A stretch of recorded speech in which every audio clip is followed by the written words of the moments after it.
Sir, please start your session. Good evening all. So I am sharing my screen, and once it is visible, please let me inform, and also please let me know whether am I audible or not. Your screen is visible, sir. Okay, so I am starting. And your camera is off.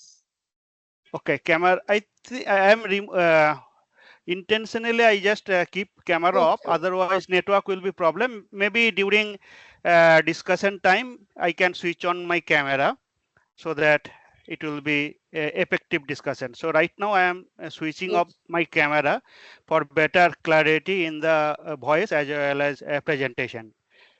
But I think I am clearly audible. Yes, sir. Okay. So good evening all. I am Sumon De. Madam told that I am presently working in Tata Consulting Engineers. So I am belongs to renewable energy team. So today's topic, solar power microgrid for rural electrification. So the outline of the presentation are categorized under introduction, then what are the solar energy for power applications, what is microgrid, what are the challenges of microgrid, then I will cover microgrids powering rural electrifications, what are the grid connection and issues related to grid connection for microgrid. Then I will present some of the case study where TC was involved as a consultant to our clients. It is related to microgrid project and it is solar power projects. Then what are the softwares and tools are used to design a microgrid system. Then I will give one demonstration how we are designing microgrid for rural electrification with solar power. So today world population is more than 8.2 billions and it is increasing. Even I will say that 1 minute 130 people, that is the growth rate worldwide. So due to increased population, our energy requirement also increasing. So today across world, our requirement of energy is closer to 18 terawatt. Then to harness this energy, we are depleting our natural resources, and as a result, it is increasing environmental pollutions. Moreover, cost of electricity from conventional energy sources also increasing due to that fuel prices. So we need to harness alternate resources for power generation to meet the growing energy demand throughout the world as well as our country. So uh, renewable energy is very much needed to meet this demand. From this slide, we can see that by 2030 or today also or in future, our energy demand from renewable, it will be coming around 30% of the total generation from all other sources. And this is showing that cost of electricity versus cost of fossil fuel based power plants. So initially India target was to have grid parity related to solar power. So now if we see this one, solar power cost is lesser than fossil fuel based power plants what are presently existing. And the cost of energy from solar, it is decreasing trend. So even today, if we see that one, the cost of electricity from solar power is around 2.5 to 3 rupees per unit. Even recently one bid came into Madhya Pradesh. So there Solar plus battery energy storage system electricity cost also it is 2.7 rupees per unit. So this is the scenario India across the world also similar situation is happened. So renewable energy particularly I will say that solar energy is must required to fulfill our supply and demand gap with cheaper sources of cheaper price. So now solar, what is the solar energy potential? So if we see that one, energy generated in a single earthquake is equivalent to 1 second sunlight. That means so much energy is there. So world receive 1.2 into 10 to the power terawatt energy throughout the globe. And even if we see that one, it can meet 2000 times of world energy demand only from solar energy. And India wise also I can say that it is also thousands times than present consumption. So that means the solar potential is there in India as well as world. So research are going on to increase that efficiency of the solar plant. As a result, cost of electricity also coming down. So before going to the solar energy, just I will explain what is solar energy. So it represents the entire electromagnetic radiation starting from gamma ray, X-ray, ultraviolet, infrared, microwave and radio wave. And so this is the spectrum we are dividing based on wavelength of the solar spectrum. So this is the visible spectrum which is 400 to 700 nanometer. From this spectrum generally solar cell works. So if we see that whole solar spectrum only 400 nanometer to 700 nanometer, this spectrum solar cells are using this one. That means most of the solar spectrum also we are not able to use. So research are going on to increase that efficiency of the solar cells by utilizing maximum spectrum of the solar radiation. So presently this is the band we are using for harnessing solar energy by photovoltaic effect. But there are some cells also developed which can utilize this type of spectrum also. So later I will see so which are the type of cells are using to increase that efficiency by utilizing solar spectrum to maximum extent. So this is the Earth's radiation budget. So total energy whatever we are receiving from the sun, about half of the uh, radiation is reaching to the Earth's surface. Reason is that 100% solar energy, some of the part is backscattered by air, reflected by clouds, or reflected by Earth's surface. And some of the radiation, it is absorbed by water vapor, dust, ozone layer, or clouds, and part of the things it is absorbed by the land and oceans. So 50% of solar energy we are getting in the surface of the earth. And another terminology people used to say that is solar constant, that units is a watt per meter square. That means if this is the where there is no atmospheres or something like that, so there the intensity of the solar energy is 1361 watt per meter square, that is called solar constant. So this is a map of India in terms of solar radiation distribution. So warmer color means it is high radiation and cooler color means it is lowest radiation. So in this map we can see that maximum potential or intensity of the solar energy is Rajasthan, Gujarat, Tamil Nadu and Jammu and Kashmir. But remaining part of the India also not bad. It is a good amount of radiation also available. So if we see in terms of potential in India related to solar, then 3.1 million meter square area is available for solar plant installation, which is equivalent to 750 gigawatt. So India has potential of 750 gigawatt.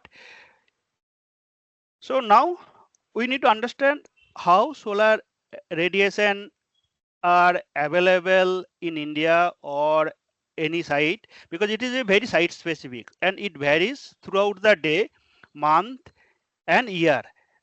Accordingly, the uh, change of radiation, solar plant output also will vary. So this is the map of India in summer and winter. So we can see that color intensity means solar radiation is changing from season to season. Not only that, it change also day to day also. This is a typical day of solar radiation intensity. So when morning sun is rising, that time radiation is less. Once it is going to our top of the head, that time our radiation intensity is say 900 watt per meter square. Again evening it is gradually decreasing. So this is called sun path diagram. So what it means, how sun is moving throughout the day or throughout the year.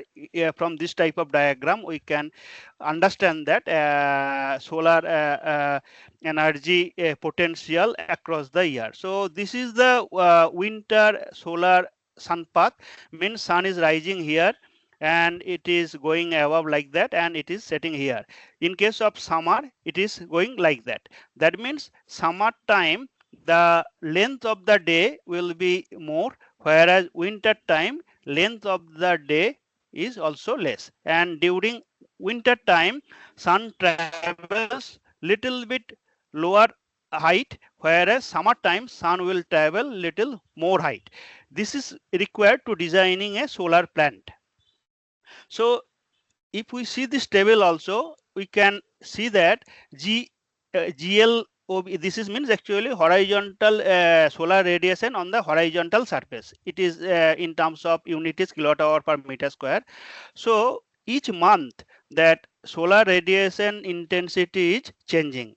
That means if radiation intensity is changing, then solar power output also will change. So this is a typical table for one particular capacity solar plant. If we see this one, March month for this particular site, radiation is very high. It is highest in the all the months. So automatically generation also highest in the whole year. Now I will tell about what are the solar energy are applications are for power generation. So basically there are two type of technology available commercially in the market for power generation. One is called concentrated solar power, CSP. Another one is called solar photovoltaic. So I will explain about CSP little less. Reason is that generally for microgrid applications, solar PV is extensively used. But I will give some idea how it works. So advantages of solar energy are, it is, we know that it is non-polluting, it is free, it is decentralized, renewable, sustainable, low maintenance cost. Only for CSP maintenance cost is high, and PV system, photovoltaic system, it is simple in design, whereas for solar thermal it is little bit complicated and also it is high cost. And another disadvantages for solar power, as I explained in my earlier slide, it does not shine consistently and it is also site specific. So there are basically four type of technology available for CSP for power application, that is called parabolic trap, linear Fresnel reflector, power tower, parabolic disc. So these two technology, it is called line focusing CSP plant, and this two is called point focusing CSP plant. Reason is that the solar radiation is focusing in the central part of the parabola. I will explain here. So morning time it will be towards east side. So it is following that sun path throughout the day. That means continuously the mirrors or parabola reflector is moving. As a result, it is capturing maximum solar radiation throughout the day or year. So sunlight falls in this reflector. As it is shape is parabola, that's why it is called parabolic trap CSP plant. So once it is focusing in the centrally placed one receiver tube, then heat is concentrated here, and within this there will be one fluid called heat transfer fluid, which will be heated up to say 580 degrees centigrade temperature. Then it will go to the one heat exchanger. So one side of the heat exchanger will be having HTF fluid with higher temperature, other side will be having water. So this heat will be exchanged in the heat exchanger from HTF to water. Then that water will become steam, will be say 480 degrees centigrade temperature and 30 to 40 bar pressure, which will go to the steam turbine. So in steam turbine, it will be similar like our conventional power plant. Due to that high pressure and temperature steam, it will drive the turbine, which will be coupled with generator, and it will electricity will be generated. So another type of technology called linear Fresnel reflector. It is also line focusing things. Instead of parabola, it is simple mirrors are used. So this mirror will concentrate or focus centrally placed focal area absorber tube. Again, that absorber tube HTF will be there, that will be heated, and it will be transferred that heat to water, and it will generate steam, and steam will be generating electricity. So different technology are used for different type of application, and it capacity also varies from that technology to technology. Another CSP technology called power tower. That means this reflector is throughout the solar field, it is there, and it is reflecting solar heat into the centrally placed one absorber things. As it is focusing in the one focus point, that's why it is called point focusing CSP technology, and it will generate very high temperature HTF. Then HTF again, it will be driving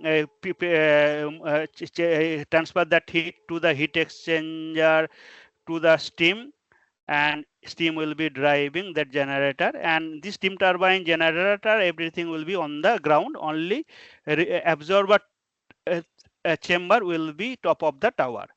So this is also very efficient technology, commercially proven, and across the world it is using. But these three technology are little bit applicable for higher capacity plants. So that is the reason for solar power CSP technology generally not used for microgrid application. This type of technology for CSP can be used for microgrid application. Reason is that it is relatively capacity is less, size is available 5 to 25 kilowatt. So if we connected a few disks, then the we will be having some good amount of power, which can be used for decentralized application as well as microgrid application. So this is one of the most efficient CSP technology, and it is used for small scale application. Instead of HTF, here helium is used as a heat transfer media, and it will generate electricity. So this type of technology, although it is not presently used for microgrid, but I believe in future this type of technology also will be used for microgrid application.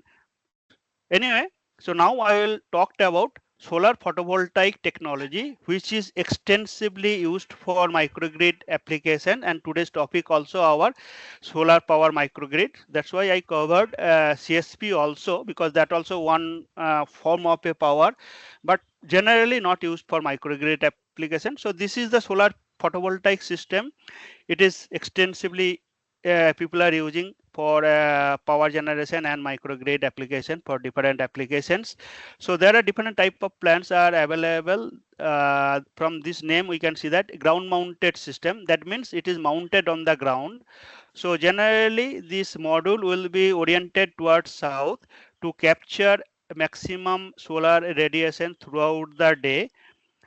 So if we see this sun path diagram, and I earlier also I explained in the sun path diagram, during summer time sun will be little bit at top of our head, it will be moving, whereas winter it will be height will be less. That's why sometimes we used to use a seasonal tilt system. What is seasonal tilt system? Means each season, summer time, as sun is little bit very high height, so the tilt angle will be relatively less, closer to the horizontal. As a thumb rule, the tilt angle means what is the inclination angle between solar panel with respect to the horizontal, that is called tilt angle.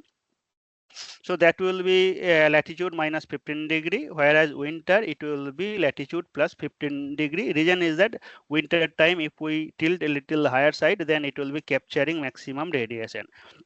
So now if we use this type of fixed tilt system, then generation of electricity will be more compared to fixed tilt system, but the cost of this system will be little bit high. So sometimes the cost cannot compensate due to that extra generation cannot compensate that cost. Reason is that module mounting structures are used to mount this module into on the ground.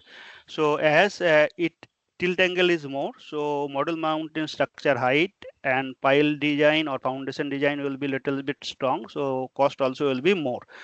So that is the reason sometimes we used to use this type of system based on techno-economic analysis. So these are the different type of model mounting structures are used for ground mounted project.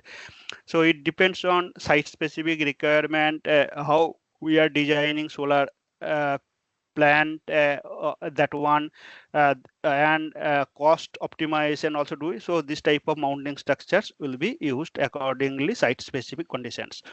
So another type of ground mounted system, that is called tracking system. That means it is tracking solar radiation throughout the day. Similar like CSP, I was telling that morning it will be having east side and evening time it will be west side. So this is called single axis tracking by SAT. That means it is rotating with respect to one axis, whereas double axis tracking it is rotating with respect to double axis. So due to double axis rotation, it is capturing maximum input energy throughout the year. So it will be generating more energy output than single axis tracking, and single axis tracking will be generating more output than seasonal tilt system. Seasonal tilt system will be generating more output than fixed tilt system with one tilt angle. But due to this complexity and cost, we need to do that cost benefit analysis, whether extra generation can compensate double axis or single axis tracking or not, that we need to study, and accordingly the technology selection will be used for solar power technology selection.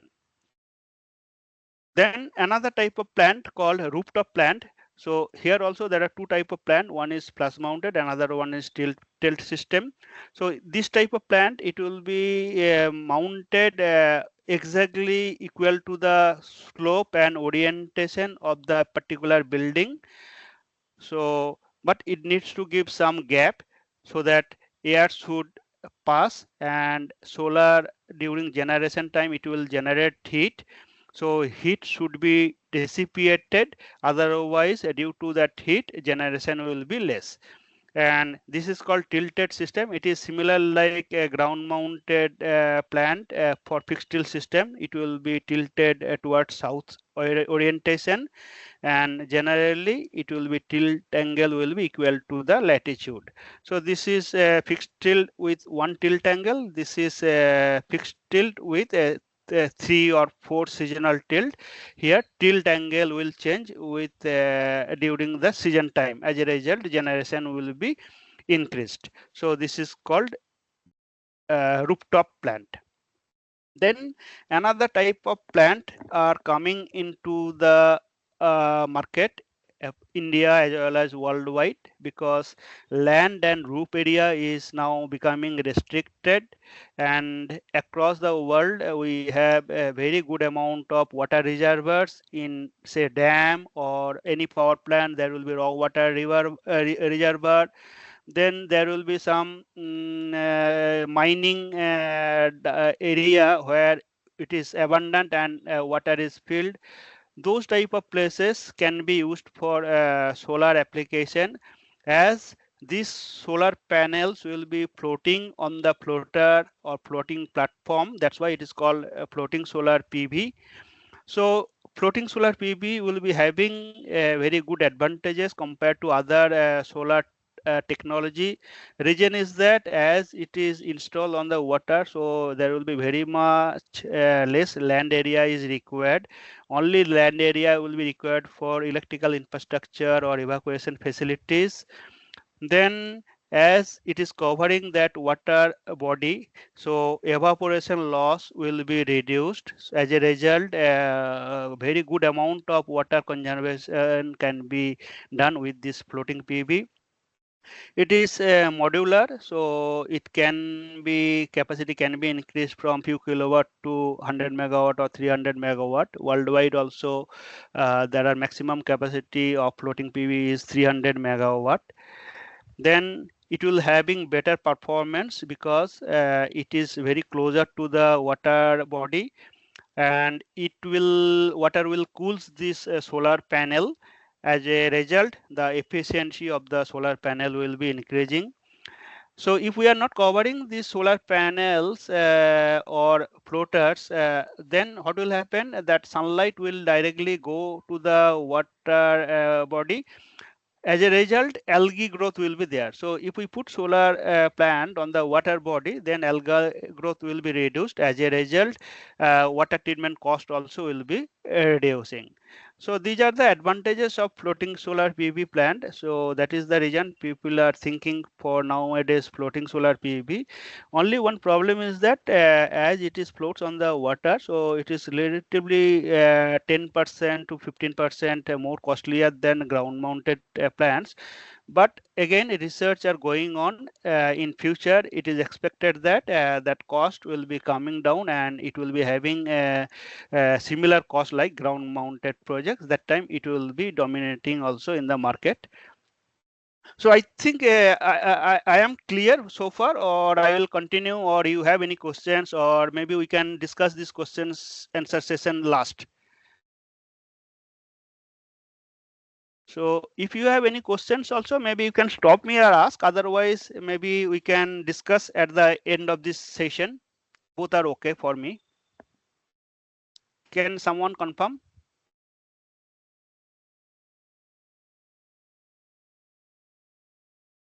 So for now, Okay, sir.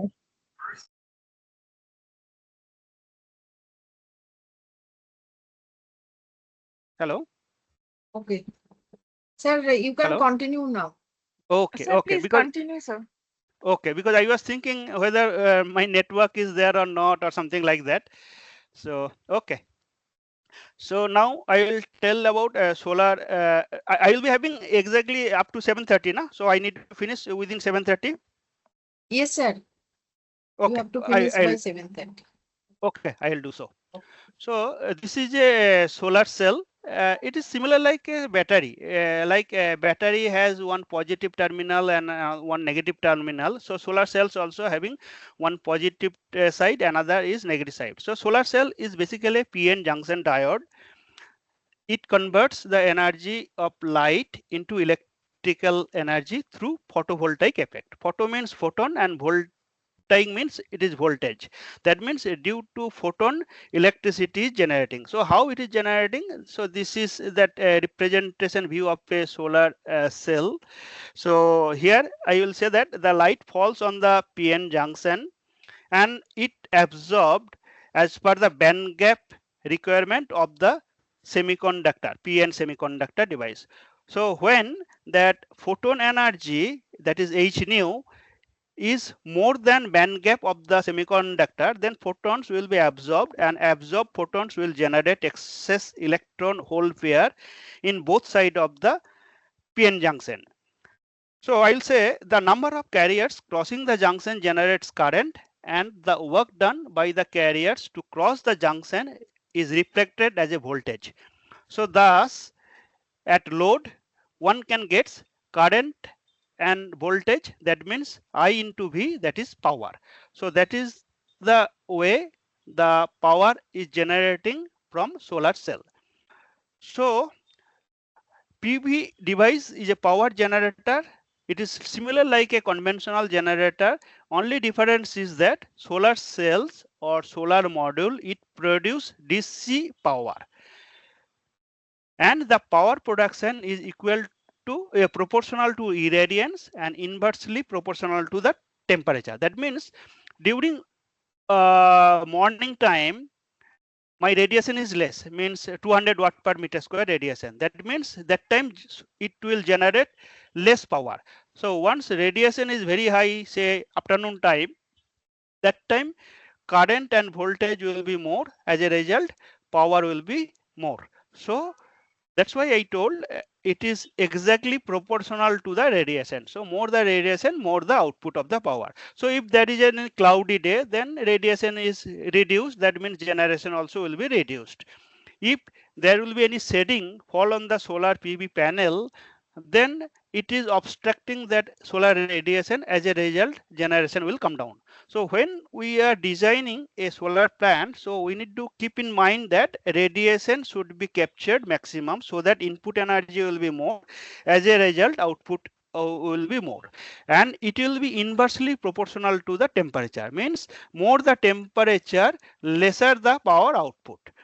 That means if any solar plant installed in the cooled area or cooler climate area, so our understanding is that it may be less. That is the not case. If it is lesser temperature atmosphere, then generation will be more.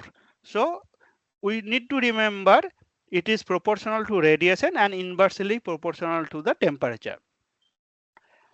And this is a typical electrical circuit of a solar cell. So in a solar cell or module, there will be two type of resistance. One will be series resistance, another will be shunt resistance, and this is the load. And the mathematical relationship between current and voltage of a solar cell is represented by this equation. So here also you can see that it is proportional to the radiation and inversely proportional to the temperature. So there are few parameters are very much important to understand about the behavior of a solar cell or solar module. That is called short circuit current, open circuit voltage, fill factor, and efficiency. These are the parameters called figure of merits of a solar cell. So I think you know that one. What is short circuit current? The maximum current generated from the solar cell when their terminals get shorted. That is called short circuit current. That is represented by ISC. And VOC is the open circuit voltage when the voltage measured at open terminal condition. So that is the VOC. And fill factor, it is similar like efficiency. Fill factor means this maximum power point, this point. So here IEM, maximum current and maximum voltage divided by short circuit current and open circuit voltage. That is called fill factor. That means more the area of this IV curve, better the efficiency or better the fill factor of the solar cell or solar module. So we used to see that what is the fill factor of a solar cell or module. Based on that, we can say that okay, this module is good or this cell is good. And efficiency, it is again output divided by input energy. So what is the output? So maximum power here IM into VM divided by area of the solar cells multiplied by radiation falling on the solar cell area. So there are three types of solar cells are used. That is, one is called first generation crystalline silicon solar. Another one is second generation thin film, and third generation, that is different type of cell like ribbon silicon, hybrid silicon, CPV, those type of things. And crystalline silicon is monocrystalline and polycrystalline, whereas thin film is amorphous, micromorph, cadmium telluride, copper, indium diselenide. So there are different type of thin film technologies there. So I have just put few of the names. So thin film means the semiconductor is material thickness is very less in the range of 2 nanometer, whereas crystalline or first generation solar cells, the thickness of the solar cell material is relatively more, generally 150 to 200 nanometer, sorry, micrometer, and efficiency of the solar cells is more for concentrated solar PV. So I will explain what are the different technology and how it looks like. So this is first generation crystalline silicon solar cells. So when light is falling, so electron and hole pair is generating, then electron, when it is crossing, then it will be, we are getting electricity current. And there are two type of crystalline silicons are there. One is monocrystalline and polycrystalline. As I said, monocrystalline means the cells are preparing with a single crystals, whereas poly means it is preparing from different polycrystal ingots. So even if we see this solar cells also, it is looking like it uniformity is there. That means it is a monocrystalline silicon and it is polycrystalline silicon. So monocrystalline silicon, as it is prepared from one single crystal or ingot, so efficiency generally it is higher than polycrystalline silicon. And as I said that generally this type of solar cells are taking a solar spectrum from that visible spectrum like 400 to 700 nanometer, and later cell in the second generation cell or third generation cell, I will show that one, there it will be efficiency is more. Why it is, that also I will tell. So this is called thin film cells. So cadmium sulfide and cadmium telluride are used, and thickness of the solar cells are very less, in the order of 1.9 micron or micrometer. So efficiency of the this type of cells are generally less, and as a result area requirement for a particular capacity also will be more. Anyway, choice of thin film or crystalline also depends on many parameters. Then this is called third generation solar cell. So far we have seen that is a mono one junction. Here multi junction solar cells. Why it is? Because higher efficiency cell needs low band gap semiconducting material, that is group 3 to group 5 periodic table materials. So we are using different type of material or triple junction, that is called, that's why it is called triple junction or multi junction solar cells.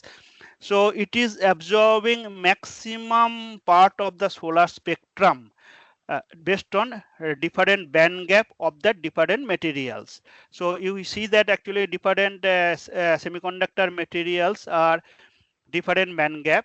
As a result, it is absorbing or it is utilizing different spectrum of the solar radiation. As a result, efficiency of the solar cells are increasing. So this type of solar cells efficiency is in the order of 40 to 44 range. It is similar type of pyramid structure. So solar radiation is focusing into central point. Here that semiconductors materials, these multi junction or triple junction cells are there. So it is firstly it is using concentrated solar radiation. Then due to this triple junction and different material we are using, that's why that efficiency is increasing. This is the typical look of a solar module. This is called CPV, concentrated solar photovoltaic. Means as it is utilizing concentrated radiation, that's why it is called CPV module. Another type of third generation solar cells are there, that is flexible or ribbon silicon, or it is transparent. So this type of solar modules will be used. So if we see this one, only that visible light is passing, and that spectrum of the solar radiation is used for generating electricity. So this type of solar cells or solar module generally are used for a BIPV system. What is BIPV? Building integrated photovoltaic. Means it is integrated with the building. So it is saving building material. Means here we are saving glass material. Instead of glass, we are using solar cells or solar module. So this type of cells also having different type of aesthetics, different color or transparent, so that we can pass that light into this building. It can generate electricity, it can generate as well as it will be integrated with the building, so it will be saving that building material cost also. So and any type of shape of the building, it will be similar like pasted. So if we see this one, it is a roll, so we can paste this type of solar modules into that type of any type of structure, and it will generate electricity. So this is another new type of technology are used for solar power generation. Another recent technology is called bifacial solar module. Extensively people or we are using across the world including India this type of technology. What is bifacial? Means from the name we can understand bifacial means two phase. So far we have discussed that solar energy is generating from one side. So solar radiation is falling on the one side of the solar cells and it is generating electricity.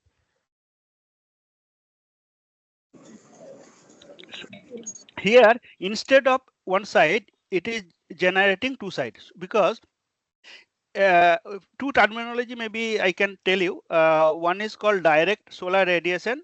That means the radiation falling directly to the surface of the earth or surface of the solar cells. That is called direct solar radiation. Another called diffused radiation. That means after absorbing, after scattered, again it is coming here. That is called diffused radiation. I will give you an example. If we open the window during the morning time, one solar ray will directly come to the room. So that is called direct solar radiation. During afternoon time, solar will be top of our head. That time will be having a diffused radiation. There will be no direct radiation, because other radiation is falling in the ground or building nearby building. So from that reflected radiation it will come. So solar cells can generate electricity from diffused radiation also. So now if we this is called bifacial module. So one side it is also generating and other side due to the diffuse radiation it is also generating. So due to both side we are utilizing for electricity generation. That is the reason efficiency of the solar cells also increasing. So this is called bifacial module. So there are I think I am getting some noise. If you are not speaking, can you please go to the mute? Tech support workfront. Let me tap. Excuse me, if you are not speaking, can you please go to the mute? Yes, sir. Karan. Yes. So Yes, these sir, are the again, different. Hello. This is the different architecture of bifacial solar cells or solar module. So different manufacturers are using different type of bifacial solar architectures. So presently bifacial HIT, that is heterojunction with intrinsic thin layer, are used. So for Yes, sir, again. sorry, can you please mute? मैं log in कर रहा हूँ तब से अपने अपने instance में log in ही मेरा घूमते आ रहा है वो लॉग इन का वर्क फ्रंट नहीं पूरा डाउन है काफी कस्टमर को बोल कर रहा हूँ कि हम आपको एडवांस में नोटिफाई करेंगे अगर ऐसा कुछ मेंटेनेंस बेस्ड वर्क फ्रंट पूरा ही डाउन हो गया Excuse me, can you please mute? Who is there? यदि मैं मेरे को साइन कर सकते हो आप कोई भी वंस मेरे को मिल नहीं रहा है ना मैं सर्च कर रहे हैं मैं देखे मैं सर्च कर रहा हूँ मेरे को मिल नहीं रहा ठीक है ना Okay. Yes, thank I you. think she So is muted. yes, now I think okay. So this is a photovoltaic system. How it looks like, it is a schematic diagram of a solar power plant. So solar cell is a building block of a solar power plant. So these cells are connected into series and form a module. Generally 72 or 144 cells are used within a module. Then these modules are mounted. It is again series and parallel connection is done. Then it will be mounted on the module mounting structures. This module will be generating DC electricity, which will be going to the inverter or power conditioning unit. So inverter will convert DC electricity to AC electricity. Then this AC electricity, if we connect it into the grid, based on that grid voltage, it will be stepping up to the required voltage. Inverter will be generally giving 415 volt, which will be stepping up to either 33 or 11 or 132 or 400 or 220 kilovolt based on that capacity of the plant and based on the available grid voltage. So if we are stepping up to say 132 kV, then generally two transformer will be used. One transformer will be converting say 415 to say 11 or 33 kV. Then another transformer will be converting to higher voltage to evacuating power into the grid connected solar PV plant. And we can use charge controller or for hybrid or standalone system to charge that battery, that is called BESS, battery energy storage system or energy storage system. Module cleaning system like water based cleaning is required to increase that efficiency of the module, because module will be dusted. So frequently we need to clean that module. So generally module cleaning is done by water, but if we go for very bigger scale plant, so manually or water cleaning may not be feasible option. So people are using nowadays a robotic module cleaning system. And air conditioning ventilation system also used for control building and administration building, and similar like conventional power plant, firefighting, fire protection system also will be there, and SCADA will be there, which will be monitoring that whole plant performance and data storing all the other things. Now I'll talk about microgrid. So microgrid is a group of interconnected loads and distributed energy generation with or without battery energy storage system with clearly defined electrical boundaries that acts as a single controllable entity for the grid and can connect and disconnect from the grid to enable it to operate in both grid connected and standalone mode. So in grid connected mode, microgrid can trace power with the utility grid, whereas in standalone mode, microgrid operates independently without connection to the utility grid. So this is a typical few components of a microgrid. Solar panel, I told that will convert DC electricity to AC electricity, DC electricity. Then inverter will be generating DC electricity to AC electricity. Then backup generation, because solar will not be sufficient. So sometimes we are using a diesel generator or as a backup generation. Then control system will be there to control that whole operation, and storage system, that is battery, will be there. Whenever more generations are there, that time we are storing that energy into the battery, and whenever sunlight or cloudy time or evening time or night time, if we require that power, then we are using storage system, that is called BESS. So there are three types of microgrids are available: standalone or off-grid, then grid connected or on grid, then hybrid. So in off-grid system, these are standalone system serving areas with no grid access, and it is powered by generally renewable sources like solar and wind. They can also have developed for rural communities that do not wish to tie, or it is not possible to connect into the central grid. Whereas grid connected or on grid, these types are designed to be connected to the utility grid for backup when the utility grid is experiencing an outage, and when there is excess generation of the power from the microgrid, the power is pumped back to the utility grid to generate revenue. So here one can generate revenue by selling extra electricity. And another system called hybrid system. So it is a combination of this type of system. This power system combine grid connection with independent functionality using various sources like solar, wind, and storage. Hybrid system also allow consumer to utilize them as the primary source of energy while selling extra electricity to the grid for revenue generation. There are some challenges are there in microgrid. So there are technical challenges like production issue, integration with renewable sources. Then it is very much complicated. Short circuit and fault protection also required, and storage limitation. And there are some other type of challenges like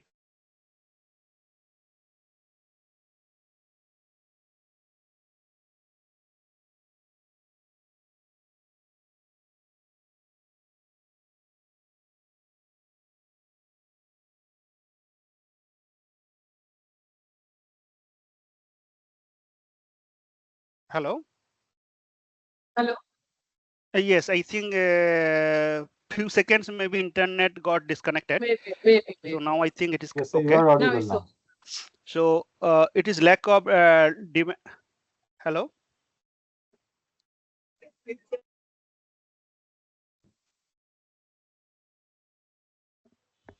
Then cost. So these systems are very costly because if we go for battery energy storage system, then it will be further cost. Then another challenge for microgrid is lack of regulations and policies, and it is a very difficult for a developer without this type of policy issues, and lack of customer awareness also one of the issues. So deployment also another challenge. Most of the area where we are using microgrid, so that is generally in a remote area or jungles, due to which there will be problem like non-motorable roads to ship the material, then material shifting of the solar panels, risk of equipment getting damaged due to improper handle by unskilled labor, then maintaining spares, then project completion time due to different issue. So these are the few challenges for deployment of microgrid system. And operation challenges also there, like technical training to be given for proper operating of a plant, checking healthy status of the each system, maintaining records of the trips, replacing fuse and spare parts. If we are using DG, then DG maintenance and regular check also there. DG fuels as check, all things also required. Battery energy system also required some proper skill set or maintenance issue. Then cleaning of solar panel also one critical issue, because if we not clean properly, then it will not generate or it will not function properly, and crack or scratches will develop in the solar module, and as a result performance of the solar modules will be reduced. Then commercial challenges also there, like timely payment of electricity bill, dedicated staff to collect electricity bill, then what will be the tariff will be imposed for this type of microgrid power, then what will be the penalty if we are using or overusing those type of things. Then to overcome this type of challenges or for success, we need to do first some feasibility study. So we need to see that what are the loads are available for a particular area where we are implementing one microgrid. Generally in a village, there will be this type of load: residential, community load, and commercial load, and small scale industrial load like workshop. So we need to thorough study what is the load, then what time this load is reaches to its peak demand things. Here if we see this one, this time that load is say in and around 55 kilowatt, whereas minimum load this time is 5 kilowatt. So those type of study needs to be done with the detail. Accordingly, that battery capacity to use during those time is required, or DG capacity will be selected judiciously. So this is a typical one solar profile. That means solar generation also will be like that. That means remaining time when our solar is not there, that time we need to take power either from battery or DG. So that DG size or battery size also needs to be done judiciously to meet that load requirement for a particular village. And we need to do detailed analysis of power to study the microgrid stability. That means diesel fuel availability, its price, then solar power generation across the year or throughout the year or throughout the day, and when the grid, if it is grid connected project, when the grids are failure, how many times, how many hours it is not there. Accordingly we need to design that microgrid, and battery capacity, DG capacity also selected based on that one. Otherwise cost of the system or stability of the system will be lost. Then another thing is that in village generally people are use incandescent lamp due to that low cost. So those type of lights needs to be replaced by either LED or CFL lights. But one problem is that LED light or CFL light is costly. But if we are not using, then we'll be simply wasting a good amount of power, which is relatively costly. Then we need to use efficient appliances, like instead of old fan, we need to go for brushless DC fans, that is BLDC fan. Then many people used to take only one connection, then they will be doing this type of connection. So this type of things needs to be avoided. Instead of this type of sockets, we need to use this type of socket. Then another thing is that whenever we are not sorry, using that electricity, that time we need to switch off that one. So this type of awareness to the customer also very much required. Another problem is very much, that is how the tariff structure should be. So we need to make some simplified tariff structure for village. Reason is that even we need to make tariff in such a way that even of the poorest member of the village can take that power from that microgrid. So to do that one, we need to increase number of customers, so that the cost will be divided between all the customers. Even village, most of the people, they do not have regular incomes, and even it is not evenly spread across the year. So based on that, that payment from the villagers needs to be little bit flexible. So these are the challenges, as well as these are the concern to designing a microgrid system. So now I will talk about this session, powering of rural electrification. So microgrid are positioned between individual home system, which are intended to provide only lighting, cell phone charging and radio, whereas a central grid which is designed to provide unlimited access to the electricity. So microgrid tend to transmit power over LV distribution networks from interconnected local generation like sources, solar PV. Many households in rural area of the developing country in India, like India, depends entirely on the. And we can see that if we are effectively designed, the cost of electricity from the microgrid will be very less compared to the presently whatever they are using, like a cook stove, because here cost of energy is more due to that fuel prices.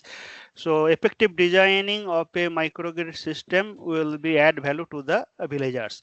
So there will be some positive impacts or outcomes also will be coming from the microgrid if we see that picture actually. Then kerosene lamp earlier used, so now if we go for solar light, then it will be having a positive health effect. Then they can do good study, so their performance also will be exam will be good. Then people can have entertainment like a TV, so that they can see that news and other things which will be having positive impact.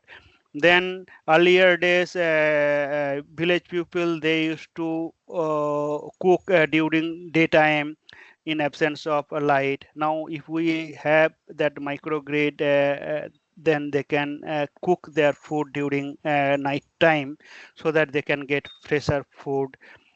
Then if we have electricity, then they can use that fan. As a result, they can have better comfort and they can avoid insect and mosquitoes, that one. So uh, even if we have that street light microgrid played, then it will be reducing that snake bites, those type of things. Even thefts also, it will be reduced. So now there are some grid connection issues are there, and why we need a microgrid sometimes to having main grid access. So this is one schematic view for a grid connected system. Here solar panel is connected to the inverter, then inverter AC electricity is going directly to the LT panel. From LT panel, it is going to the customer loads, and excess electricity can be sold to the distribution network to generate a revenue. And here one meter, that is called a net meter, will be used. So it will meter that extra electricity which is evacuated to the grid, and based on that import of the electricity for that loads, so net meter will be meter, and accordingly billing will be done. And this facility will be having higher availability. High available power grids may act as an additional source of a microgrid. Then stability will be there, and economics also will be better. So this is called net meter concept. So net metering allows consumers to generate their own electricity by using, say, rooftop solar panel, which will be they can use for consumption. If the solar generation exceeds the consumer's energy needs, the surplus electricity is exported to the grid. As a result, the customer can have net electricity consumption by this way, means total energy generated from the solar plant minus solar energy exported to the grid. So accordingly, that meter will be built. So now I will talk about a few case study where we have involved. So one of the microgrid we have done for one country in Saudi Arabia, in NEOM. The objective was to maximize renewable energy with minimizing carbon dioxide emissions and cost. Focus is shifting from centralized power to the grids with efficient microgrid system. So it is powering for 5 construction village which have no grid connections, and solar plant capacity is 4 megawatt. It will be here, and battery energy storage system also 1 megawatt and 3 megawatt hour, and there are 12 DG is there to generate electricity 24/7, and this is the DG rating. So this is totally upgrade system. It is not connected with a grid, and it is a very big facility in Saudi Arabia in NEOM, and we have done this study. This is our scope of services, and this power is for 5 construction villages in that NEOM city. And the sources of energy will be solar PV, battery, and DG. Another things we have done a Red Sea project. It is also in Saudi Arabia. So it is once it will be constructed, it will be largest solar power microgrid. So here there are 5 plants. So if we see this one plant, so there are plants like 2 megawatt, 5 megawatt, and a bigger plant like 85 and 185. So smaller plant 5 megawatt to 5 and 2 megawatt, that is totally a standalone system with battery energy storage.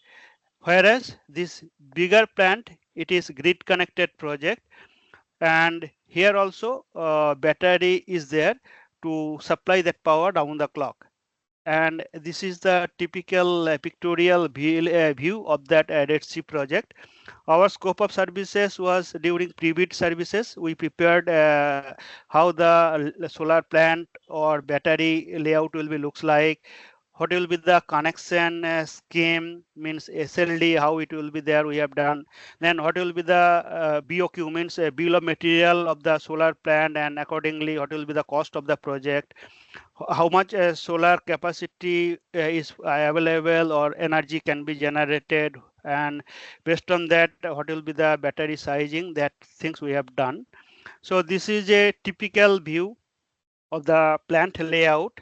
So here we have used a single axis tracking system which tracks morning to evening. So morning time that solar panels will be towards east side, and evening time it will be towards west side. So it will be rotating from east to west, and it will be capturing maximum energy throughout the day. So this is the area for battery energy storage system, and this is area for inverter station, and this is the roads is required to access that thing. So this is a 5 megawatt project, and it is a standalone project. So this is a typical DC and AC single line diagram. Here modules are connected into series. 27 modules are connected in series, so that we increase that voltage to a particular level to feed into the inverter. So this is a one inverter, in inverter having 12 maximum power point tracking, and each input will be having two strings connections. So two strings are connected into Y connector, then it is coming here. So 12 such connectors are again connected with one converter, then it is forming going to the LV stations. So LV station, what is happening? This is the inverter. It is string inverter, and capacity of the inverter is a little less, 250 kilowatt. So again, it is going to the LT panel. Then further, it is going to the 33 kV LT panel and distributed to the load. So I think we have shortage of time, so I am escaping this video. Maybe next session I will play this video and I will explain you. So these are also some of the case study. So maybe I will cover this case study next day if time permits. So these are the softwares and tools are used for designing a microgrid. So Google SketchUp is used to do that shading analysis. Reason is that, as I said, that if we shades fall on the solar panel, it will reduce that power. So due to this type of software, we can estimate that how much and how long that shadow is coming. Then GIS also used for transmission, distribution, and route identifications. Then PBCase is used for layout and estimation of bill of quantity. StatPro is used for civil foundation design. Google Earth and GIS we are using for slope analysis, terrain analysis. ETAP we are using for power system analysis. There are various data bank are available that we are using for estimation of solar potential for a particular site. Then we are using some in-house Excel tools and softwares for designing that system. Generally, solar PV, we are extensively use PVsyst and Homer software. Homer is basically used for hybrid generation. Then like solar, grid, load, DG, base, all the things. PVsyst will be used for generally solar PV and base designing. Other software like system advisor model, it will be doing for techno-economic analysis and for different technologies. RDT screen also we are doing for energy management or energy applications. Thermoplex also we are doing for designing of solar PV plant, biomass plant, those type of things. So now just I will show one demo how one microgrid will be designed. So I will take maybe 5 to 6 minutes time. After that maybe we can have 5 minutes time. time and we'll close this session. So this is a typical load for a particular village. So there are 4 type of load: residential, public, commercial, and small scale. So these are the number of customers. So in a day we are using say 752 kilowatt hour electricity or energy. Then if it is 365 days, that means we are using 752 kilowatt into 365, that is 275 megawatt hour of electricity is required for year. So now solar will be giving, sorry, solar will be giving only daytime generation. So remaining time we need to have battery energy storage system. So as a thumb rule, 20% will be lost during base island for conversion. So we need to generate extra 20% from solar plant so that total energy can be fulfilled. So 20% of extra of 275 megawatt hour means 330 megawatts. That means from solar PV plant we need to generate 330 megawatt hour, which will be stored energy during excess hours when that load is not required that much, and 20% will be lost. So ultimately battery will be sized. So this is a one typical view of this type of system. So solar energy generating, it is going to the power conditioning unit. So power conditioning unit is connected in ACDB as well as battery. So this electricity again it is be distributing into the village households, and remaining when sunlight is not there, then same energy which is stored in the battery, it is coming through the ACDB and it is connected to the local grid. So now I will directly go to the software, how we are designing this one. Just give me 1 minute. So this is PVSys software where we are designing solar power potential as well as capacity and generation. And same software can be used for designing battery also. That is one mode called standalone things. There we can design battery system also. But right now I will be presenting how we are designing only solar PV and how much generation is possible from one particular plant to meet that 333 megawatt hour of electricity in a year. And Homer is used for hybrid generation. So today I will not show. Tomorrow most probably I will be showing that Homer how we are designing. So in this PVC software, if we want to do standalone microgrid generation, then we will be using this window. If it is grid connected microgrid system, then we are using this window. So today just I will be demonstrating for a grid connected microgrid, how we are designing to fulfill that load of a particular village, which will be having different type of loads with a different capacity. So now this is a fixed tilt system. So I am designing one plant in one island in Sundarban, that is called Gosaba. So it has its metronome database. Here I am using metronome database as a solar radiation data. Then it is a fixed tilt system. That means I told that modules will be tilted toward south direction to capture maximum energy of the sun. So this is the tilt angle is 18 degree, means from horizontal it is inclined to 18 degree. If we incline to 18 degree, then we will be capturing maximum input energy throughout the day or throughout the year. So this distance between two similar type of things means this is one module, another module row.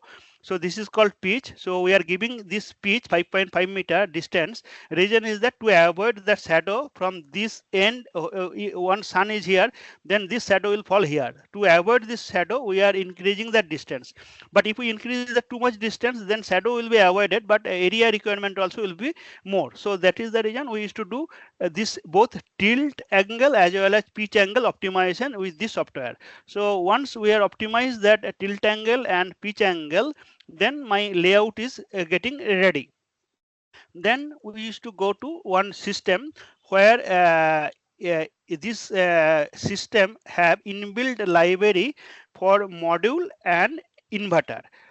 And within this library, if we do not have any this type of module, whatever we want to design, then we used to import that module and inverter in this software. So module file generally called pen file, and whereas inverter file called OND file.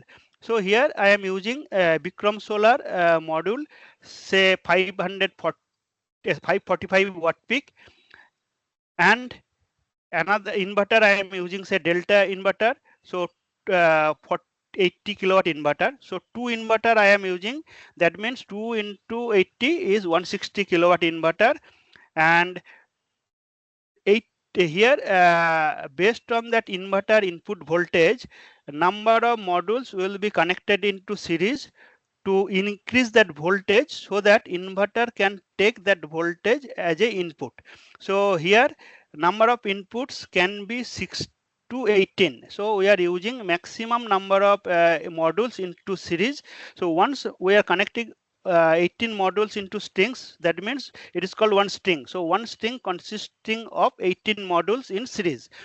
Why it is 18 module? Because if we go to the inverter data sheet, we can see that inverter having input voltage as 200 volt to 800 volt. That means based on that module output voltage, there will be 6 module will be connected into series to increase that input voltage, or maximum 18 modules will be connected in series, because if we connected more number of modules into series, then inverter cannot take this voltage, because inverter input voltage is limited to 200 volt to 800 volt. So number of modules in a series in a string will be decided based on that inverter choice. So here also we are using a 3-phase inverter. So if we are designing for biphase, or if we use for monophase, so that type of inverter we need to select. And based on different country grid things, we are taking 50 or 60 hertz. So this inverter is applicable for both the frequency of that particular things. So these are the efficiency and other parameters curved from that inverter. From here we can read that inverter data.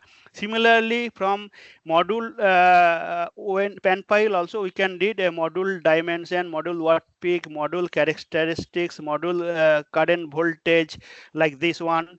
Those things we need to read to design a solar system. Then once we are selecting that number of module in series, then total capacity of, say here 245 kilowatt module.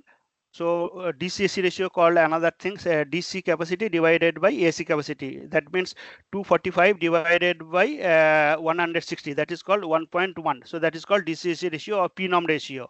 So we need to optimize that DC-AC ratio also based on that inverter size or clipping at the inverter.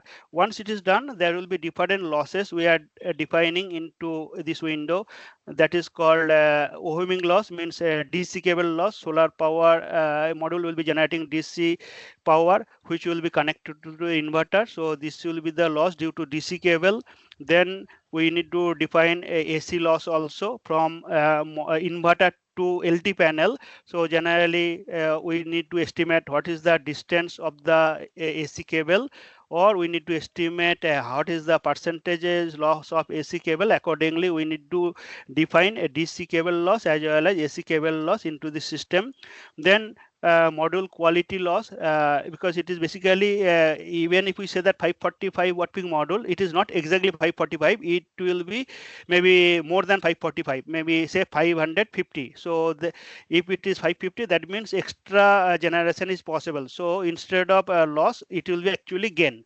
So generally it will be gain most of the solar PV module. So that is a terminology called positive binning. Module will be generating more power than whatever they are giving as a nameplate.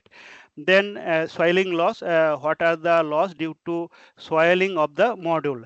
Then what are the auxiliary loss of the solar plant. So we used to calculate what will be the auxiliary loss in terms of watt per kilowatt of the plant capacity. So this will be all calculation will be separate exercise, and based on that inputs we will be giving this one. Then plant will not be available throughout the year for 100%. So we used to give how much percentage will be available for the plant. So that is 1% is unavailable of the plant. So once it is done, and if we want to give a power factor, if any country has requirement of power factor, then we need to give a power factor here. So whether it will be 0.98 or 0.95, that also based on that country grid code, we need to give that power factor requirement in this scenario. Then sometimes a few country or even India, there is a restriction of power input into the grid, because grid has some limitations. So they used to say that more than this much power you cannot pump into the grid. So those are the things we need to give. Once it is done, then we used to do simulation into the software. So this will take few minutes time to estimate that energy, how much it is possible.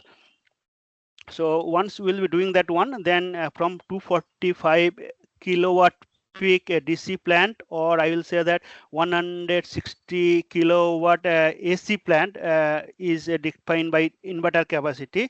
It is generating how much energy. So we have seen that load requirement considering 20% of the battery is 333 kilowatt hour. So if we install that to 45 kilowatt, then we will be getting 330 kilowatt hour of energy in a year. So this software will be giving one type of a report that is called a PBC report. So this report will be dictating whole system design, how it looks like. So this report will be looks like, I am taking time, maybe I will be having another few minutes, then I'm done. So this is the one typical report it will be generating. So from that report we will be understanding that one, and even this report also will be giving one typical SLD. So here 18 modules are connected into series to form strings. So there will be 12 string into one inverter, and another case there will be 13 strings into another inverter. Then it will be connected to the LT panel. Then it will be connected further to the load. So this is the way we are designing a solar system into by use of PBC software. So that's all for my side. Now I think time also finished, so I am not sure how. So sorry for taking little more time. It's okay, sir. It's 1929. So can Wonderful you allow me? presentation. Can you please allow me for 5 minutes for any question and answer? And if anyone Sure, have sure, other. sure. Sure, sir.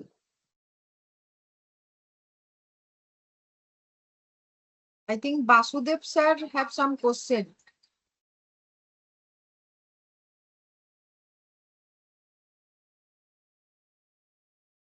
Vasudev Mohan.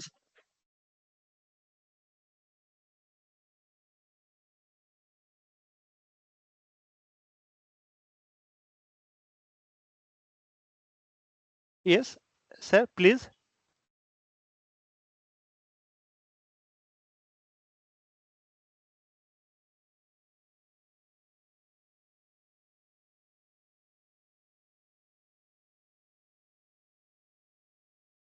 You are visible, sir. You can ask questions.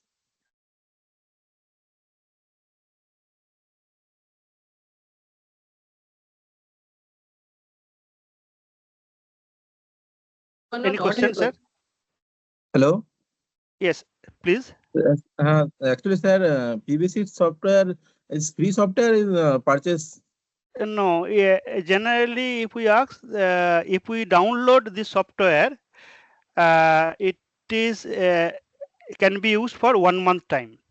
After that, another systems can be used to do that one. Otherwise, we need to purchase that one. But cost is not much. I mean, it is in and around 1 lakh rupees per year.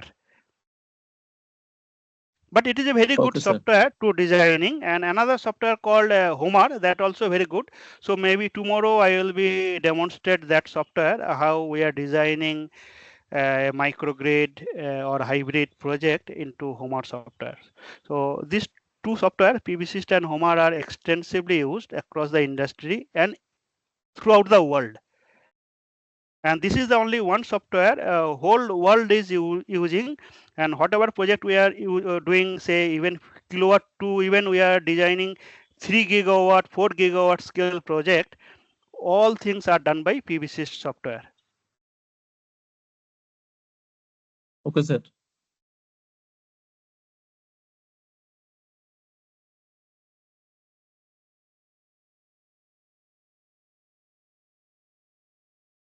Any other question anyone have?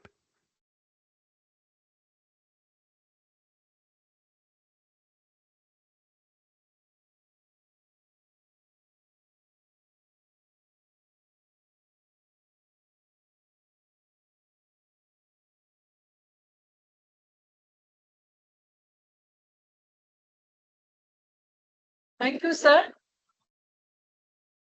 Sumunde, sir, thank you very Yes, much, sir. Wonderful lecture, sir. We have, especially I have enjoyed a lot. thank you very Especially the much. PVC software, the design part. Thank you, sir.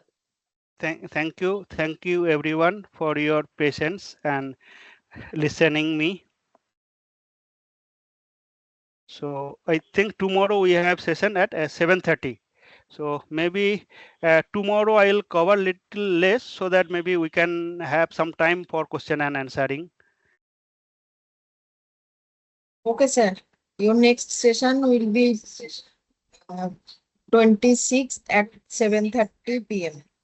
Yes, maybe tomorrow I will try to demonstrate that Homer software as well as how we are designing for a hybrid project, and maybe some of the questions answers whatever today you people have, maybe we can do that by tomorrow, because tomorrow I will cover little less, maybe within an hour I will finish, then half an hour we can discuss.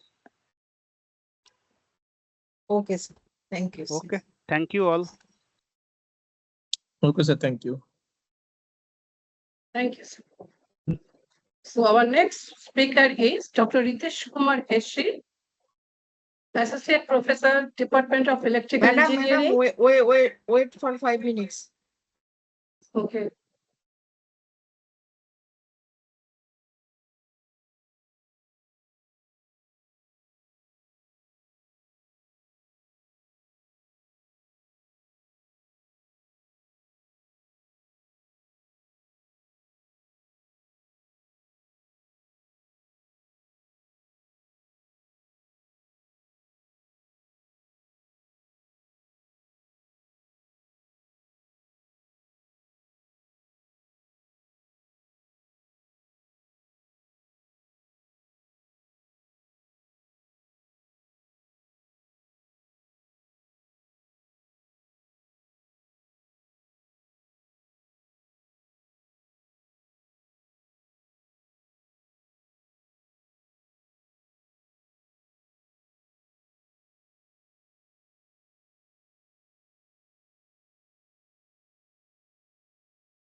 Hello, am I audible to you? Yes, sir. Okay, thank you. Just let me share my screen.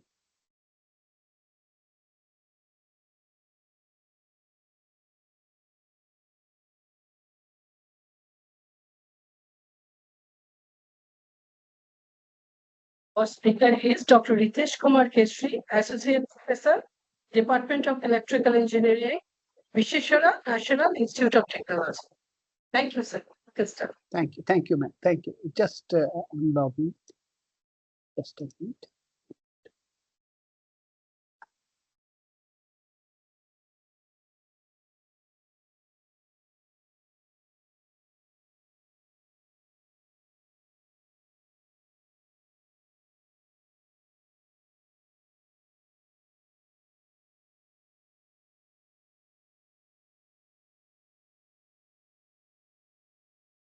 this I look at, and one more thing I just have to.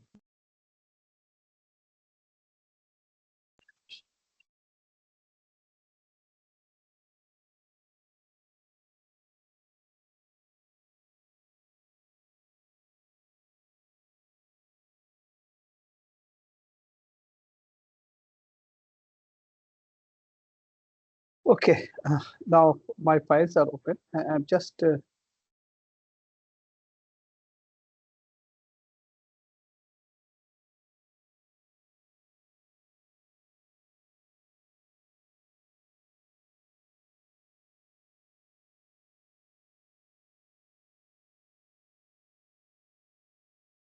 I hope you are able to see my screen. Yes, sir. Okay, It is thank you. visible. Thank you.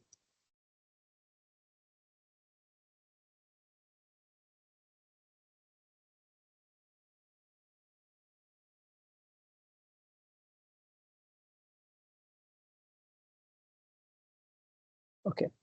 So in our previous discussion, last class, we tried to understand something about electric vehicle, its charging infrastructure, benefits, etc., everything. And we also try to identify what are the power electronics components which can be used. So another thing is that next is, so we discussed something about uh, this supply system, then charging system we have discussed about, and related control is certainly obviously there. Okay, now today our discussion is on the traction motor drive. Okay, so let me go ahead. So when we say that we are having a traction system, so what actually is the subsystem traction system? Motor, traction motor together with your voltage source inverter. Simply we say that motor together with motor controller is our traction system. Okay, supply system we are keeping separate. Okay. So then it is not like that we can say that all the motors which are there, let's say that a motor which is there in our house, which we are using for the pump application or for the fan application. It is not like that they are going to qualify for the traction motor. So what is the criteria? There are some criteria which are there for a motor to qualify as a traction system. So this I have taken from the paper of C.C. Shampa. Okay. So very first criteria is what? That high torque and power density. So what actually is the meaning of high torque and power density? Let me explain you. Is that suppose that there are two motors, motor A and motor B. Okay, motor A and motor B are there. If we say that motor A is having higher torque and power density as compared to B, then it means from the physical size point of view, this motor A is going to be compactor as compared to motor. This is the first. Second one is that the high starting torque for a low speed and high power for the high speed cooking. So to understand this, we just refer this diagram. You see that all of us know about this characteristic of a drive. So on the x-axis we have a speed axis, and on the right, on the y-axis we have torque. So basically, a drive is always required to operate in two zones. One is called constant torque zone, and another one is called constant power zone. So during the constant torque zone, what happens that this torque remains constant. You see, the torque is constant. Whereas in constant power zone, the product of torque multiplied by speed, this is going to be constant. Okay, so if you are trying to increase the speed, then torque is certainly going to drop down. Next, suppose that this motor is integrated with a vehicle for the traction purposes, okay, for the mobility purpose. So what will happen that overall vehicle will have some equivalent load torque, and then we need to refer to the motor shaft. So let us consider that minimum torque which is required to move the vehicle is this TL minimum. So what could be the maximum speed we can go? We can go till this particular maximum speed, because below this motor torque is lesser, so you will not be able to run your vehicle. Okay, so this is deciding our maximum speed of the motor. Now, so when we say that high starting torque for low speed, it means high power for high speed cruising. So please refer this diagram, this one and this one. Two scenarios I have presented. First scenario is that the motor A is there, which is having higher starting torque, and motor B is having lower starting torque, and the constant power zone is more or less, you see, more or less it is same. So which motor we are going to prefer as per this characteristic? Certainly, we are going to prefer motor A. Why? Because it is capable of giving us higher starting torque. Similarly, in the second part, you see that the two motors are having almost, you can see here that they are having the same torque. Okay. But if you see the case of the constant power zone, so motor A is having a better characteristic, higher power, and motor B is having lower power. So what is the motor speed then? You can say maximum speed. For motor A, we have the higher speed, omega max B, and motor A, sorry. Okay, sorry, I did something wrong here. Lower one is B, huh? So it is B, and upper one is A. So this one is A. Okay, omega max A. I will correct my diagram. So here, this is the scenario. So which motor we are going to prefer? So certainly in this case, you see that motor A is having higher power, high power. So in this case, it is possible that we can go for a higher speed. So what is happening, that motor A will be our preference. Why? Because we can go for the higher speed in this case. The constant power zone is always used for the cruiser. Let's go for the next. The wide speed range with a constant power operating range 3 to 4 times the base speed. Means what it is said, what is the operating range here? You can see this is the rated speed and this is the maximum speed. So what is the constant power zone of operation for us? This one, only up to this one. So our requirement is basically the maximum speed what you can achieve in constant power zone to rated speed. This ratio must be 3 to 4 times. Means suppose that the rated speed of the motor is 1000 RPM. So 1000 RPM, then the maximum speed in constant power zone what we should achieve is 3000 RPM to 4000 RPM. Okay. Then of course efficiency is very important concern, and wherever we are, whether we are in the low speed zone or high speed zone, we should be able to ensure the higher frequency. Then one more thing is the intermittent overload capability is 2 times the rated torque. Generally, what happens that when we are going to accelerate our vehicle, for an example, then the maximum torque we should get during the acceleration, like we see that this is nominal torque, na? The maximum torque which we should get during the acceleration cycle, that should be 2 times the nominal torque. Of course, this will be for a very short duration of time because we want to accelerate at a faster rate. Okay, so this torque is higher, but for very short duration of time. And then you have to calm down, basically. Okay, why? Because we want to achieve a particular speed at higher rate, faster. You see that?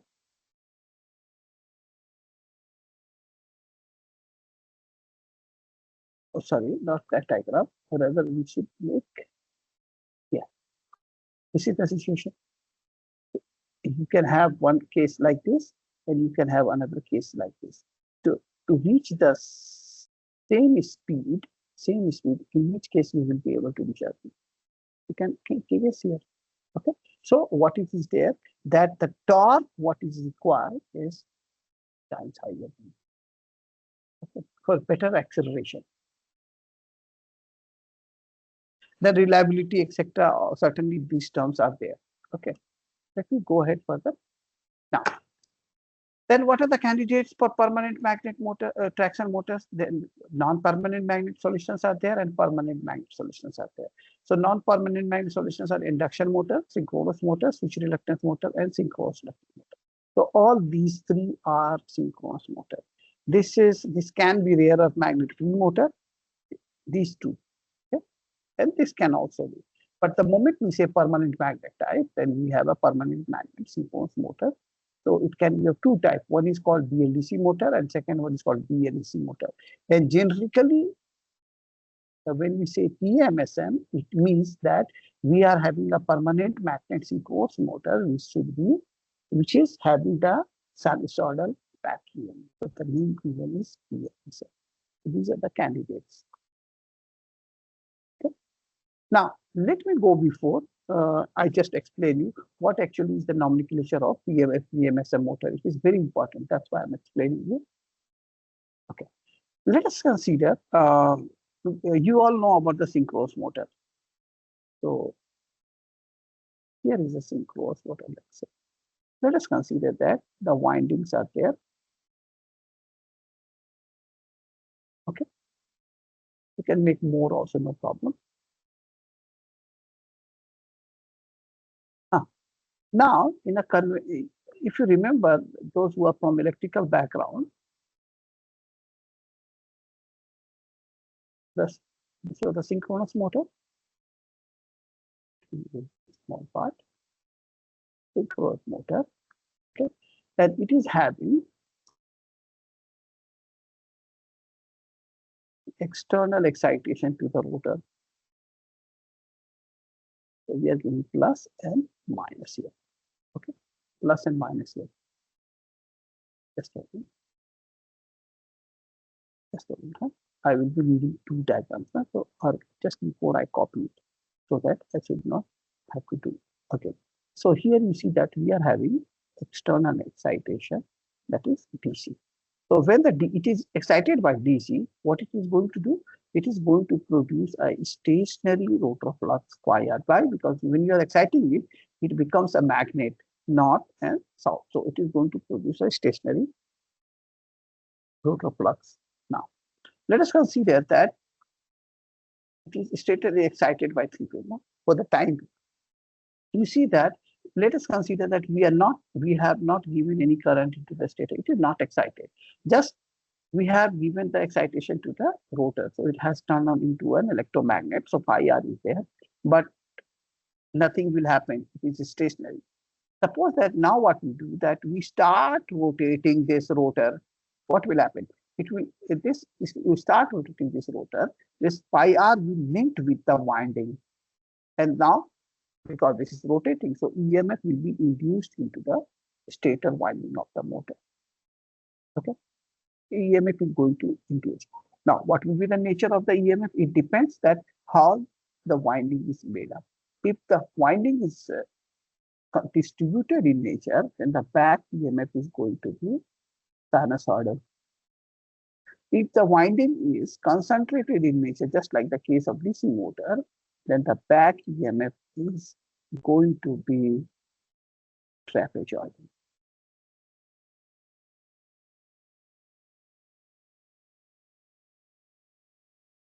It will be something like this. This is the back EMF, phase back EMF. EA, EB, and EC all will have the same nature.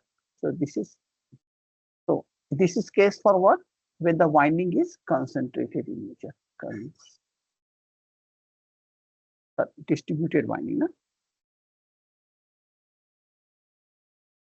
Distributed winding. And this is for the case of concentrated winding. Okay. Now, then what happens? It is a synchronous motor. Now, to get the maximum torque per ampere, we will have to inject a current which is synchronized with the back EMF. Let's say that this is a phase current. This is a phase back EMF and this is phase current. Means now you are going to inject a current IA, which is synchronized with phase A current, the back EMF EA. You're going to inject a current IB, which is synchronized with the phase back EMF EB. Similarly, I see this is there. Similarly, in case of distributed winding, you are going to inject a current which is synchronized with the flat top portion of the back EMF, like this. Then only the maximum torque per ampere is. Then from the nomenclature point of view, what is the name? So when the back EMF is sinusoidal, okay, then the name of this motor is, it is a synchronous motor. Can I write here SM? Synchronous motor of AC type. Synchronous motor of AC type. Similarly, this is synchronous motor of DC type, SMDC. Now, what happens that like we got to know that we have the permanent magnets. They are able to have the flux density very close to 2 Tesla also. So we can use them. So the moment we use a permanent magnet, this winding is not there. So we have the permanent magnet, but still the same rotor flux is there. Okay, maybe strength is very large. Okay, higher. And now if you try to rotate this with let's say a particular speed omega m, then the same situation will happen what it has happened with it had happened with the first case. There it was electromagnet, now it's permanent magnet, and rest all the things are same. So we will have the same situation of the winding depending upon back EMF depending upon winding, stator winding is concentrated or distributed type. So now what we have done, that we have used permanent magnet. So it is called, the name is permanent magnet synchronous motor of DC type. Permanent magnet synchronous motor of DC type. Okay. Now, what happened that we have removed the brushes now? You see that we have removed the brushes here because we have removed this winding, no brushes there. So it is brushless AC and this is brushless DC. So you can see that what is the nomenclature? It is a permanent magnet synchronous motor of brushless AC type, permanent magnet synchronous motor of brushless DC. Now, later on people started giving the name as EM, okay, PM, PLAC, PM, BLDC. So they just left the writing synchronous motor, synchronous magnet. So then the term came PLAC and BLAC. Okay. So I hope now you got to know that what actually is a PLDC motor, what is a PLAC motor. So now,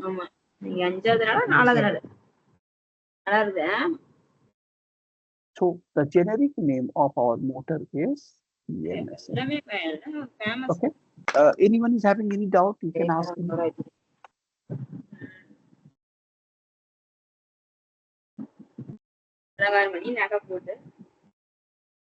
Is there any question? Let me check if there is something. Okay. Good evening, Deepak. Okay.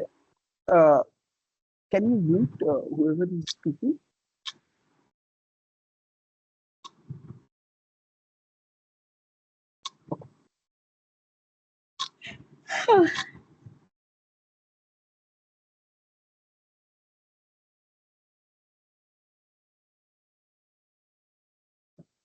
That when the back is sinusoidal in nature, to obtain the maximum torque per ampere, we will have to inject sinusoidal current. Okay.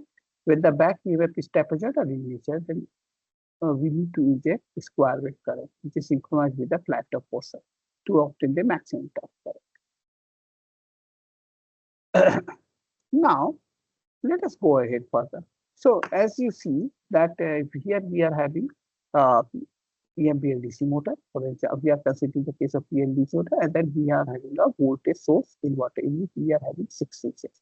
This from this PMBLDC motor, very important thing is what you see that we have to inject the current. We have to inject the current which is synchronized with the rotor pole, means back PLD. So, but the issue is that we have to know that where is the motor rotor. Where is the rotor? Based on the rotor position, you can generate this or this one, this angular position, basically electrical angular position. We have to know, otherwise how we are going to inject the current. Okay. So this is a challenge for us. So there are 2 ways. One, we can use the resolvers. So we can have the continuous angular rotor position information, or we can take the help of Hall sensors, which gives us discrete information. These 6 different information will be available for us. And then from that, we will be able to operate our voltage source inverter. Let us go inside. So you see that this is a case, what we are seeing is a hub motor. Okay, and then if you see that inside we are having the winding, and then here you can see or the rotor surface, the permanent magnets are there. Okay, and this is, you can see that this is the Hall sensor. So if you see that these Hall sensors are very close, so basically they are electrically 120-degree displaced, but mechanically not. Okay, there is some relationship between electrical and mechanical angle. What is that relationship? Electrical angle is equal to number of pole pair times the mechanical angle. So suppose that you are having 16 pole pairs. So what is the relation between electrical and mechanical angle? So 120 degree divided by 16. So that is going to be the mechanical angle. So that is the difference you see that one. They are very close. Then this is an inverter. This is a PSP. Basically, you can say controller unit. Okay, to operate the inverter. Now, then another one is the synchronous reluctance motor. This is very, very important. Okay, so you can see, because the synchronous motor permanent magnet we talked about. Then we have synchronous reluctance motor also. So you can see that in case of synchronous reluctance motor, what happened? Why it is not good? Okay, so you can observe here that suppose that what happened, that we have this magnetic field. Okay, this magnetic field is there. So now what we are doing, that we just place a magnetic material here. Nothing will happen to this. But you see that lines of forces are crossing it. But the moment you cut the slits here, this create the air gaps. So what is happening? That you are trying to increase the reluctance.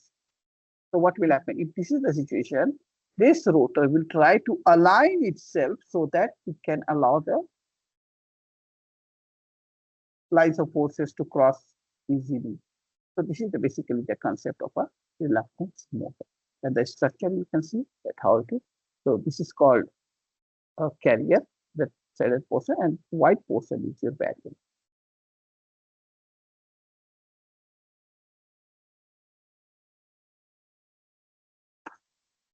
So there we obtain the rotor position information from the information of the how the reluctance is varying. So reluctance is varying. So we will have the variation in the inductance. So from there you can get the information of the. So this is what we have developed in our lab. So you are able to see this situation. Synchronous reluctance motor, how it looks. Now, so better today what I do, that I don't go into the deep because today I have very short time. So in place of going for like more discussion, just let me brief that a motor can be axial type, a radial motor, like generally we see the radial motor. So what is happening, that suppose that this is a motor, okay, and this is the shaft of the motor. So if the magnetic lines of forces are like this, radially, you see, then it is called radial flux motor. But if the magnetic lines of forces are like this is axial to the shaft, so then it is called axial flux motor. And if it is like here, you see that here also it is linear and here also it is linear, stator and rotor, then it is called linear motor.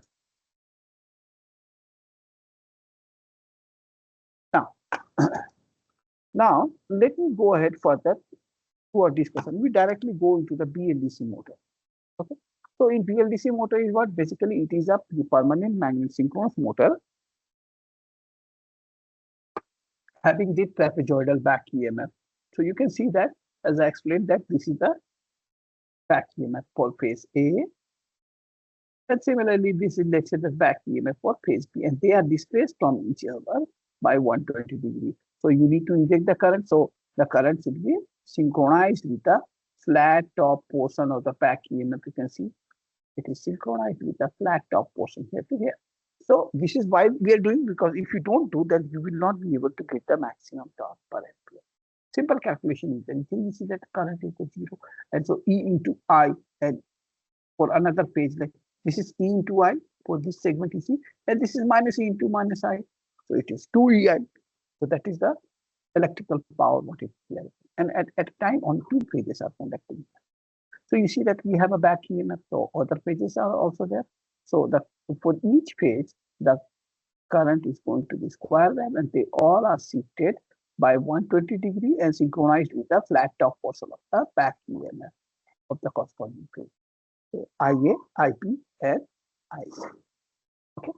Now the issue with us is that how we are going to inject this current, because this is a synchronous motor, and we have to inject it. So you remember that I explained to you that Hall sensors are there. Okay, so how they are placed? You see, this is the winding, so your Hall sensor is 30 degree advance. This is the winding, so it's 30 degree advance. This is the winding 30 degree advance, and we are rotating like this. So which is advanced? Hall sensor is advanced. Hall sensor is going to come first. Hall sensor and your winding. Okay. Now here you please see that this is the back EMF. So then what is important is that we always have to relay. Why? Because we want to inject the current. So please remember that how these Hall sensors are there. Are you able to see that positive flat portion of phase A is starting? So this is the instant where the Hall A will become high. And this will remain high until the negative flat portion of the phase A starts. So here after this, and then after it will become 0 for 180 degree. And similarly for phase B will be there. For phase B, you can see this is phase B.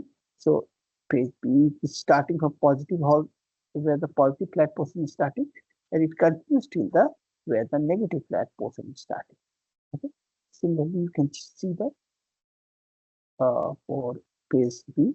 Here phase B flat portion is starting, so you see that Hall B is starting like this, and it continues until where the negative flat portion of the phase B is starting. So up to here, and the rest portion is here. This is each is 30 degree. So you can see that there's a relation between Hall A and the Hall sensor information and the back EMF. So you can give them name, like here you see that for this case 1, Hall B is 0 and Hall C is 1. So you see that 101 is called 1 Hall state. Similarly, you can see in this case when you are here, so you see that each duration is 66 degree duration. So here when you are here, you can see that in this state, Hall A is 1, Hall B is 0, and Hall C is 0. So 100 is another Hall state. So likewise, we are having total 6 Hall states: 101, 100, 110, 010, 011, and 001. So you see that we are having the information that whenever the Hall sensor, whenever the Hall state is 101, means we are in between here to here, this 60 degree duration. So we know that which current is to be injected. So this current is to be injected for phase A. And what will be the phase B current? Phase AB current will be the negative, this current. This is negative and this is positive. Okay. And after that, you please see that what is happening, that 100 is there. 100 is corresponding to this state. So 100 means what? Phase A is positive and phase B is 0 and phase C is non-negative. Negative. So phase A is positive, so still it is continuing. You can see it is continuing. Okay. Whereas phase C becomes 0. You can see that phase C is becoming 0. And phase B is, you see that negative. So you can see that phase B is negative here. So phase B is coming in. And before that, phase B was 0. Like here you see that. So A positive, B negative, then A positive. Like this, you see that there is some relation between the rotor angular position, back EMF, and what the current we are going to select. Let me go ahead further.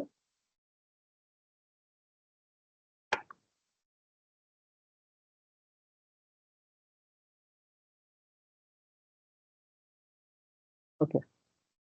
This representation I just skipped, we don't need it. You know. Now it is very important. Let me explain here. Actually, what happens? That's why I'm explaining you, because without this you will not be able to understand the motor. Okay. So here you see that we were having the rotor. So why it was 180 degree high? That Hall sensor, because we are using 180 degree arc magnet, means north pole is for 180 degree and south pole is also 180 degree. So let us consider that we replace it with the bar magnet. North south. You remember that we represented our motor and then we were doing like this. Same thing is there. And what we do that we have the distributed winding here. Let us concentrated winding, but the winding is there. So whenever they are excited, they behave like an electromagnet.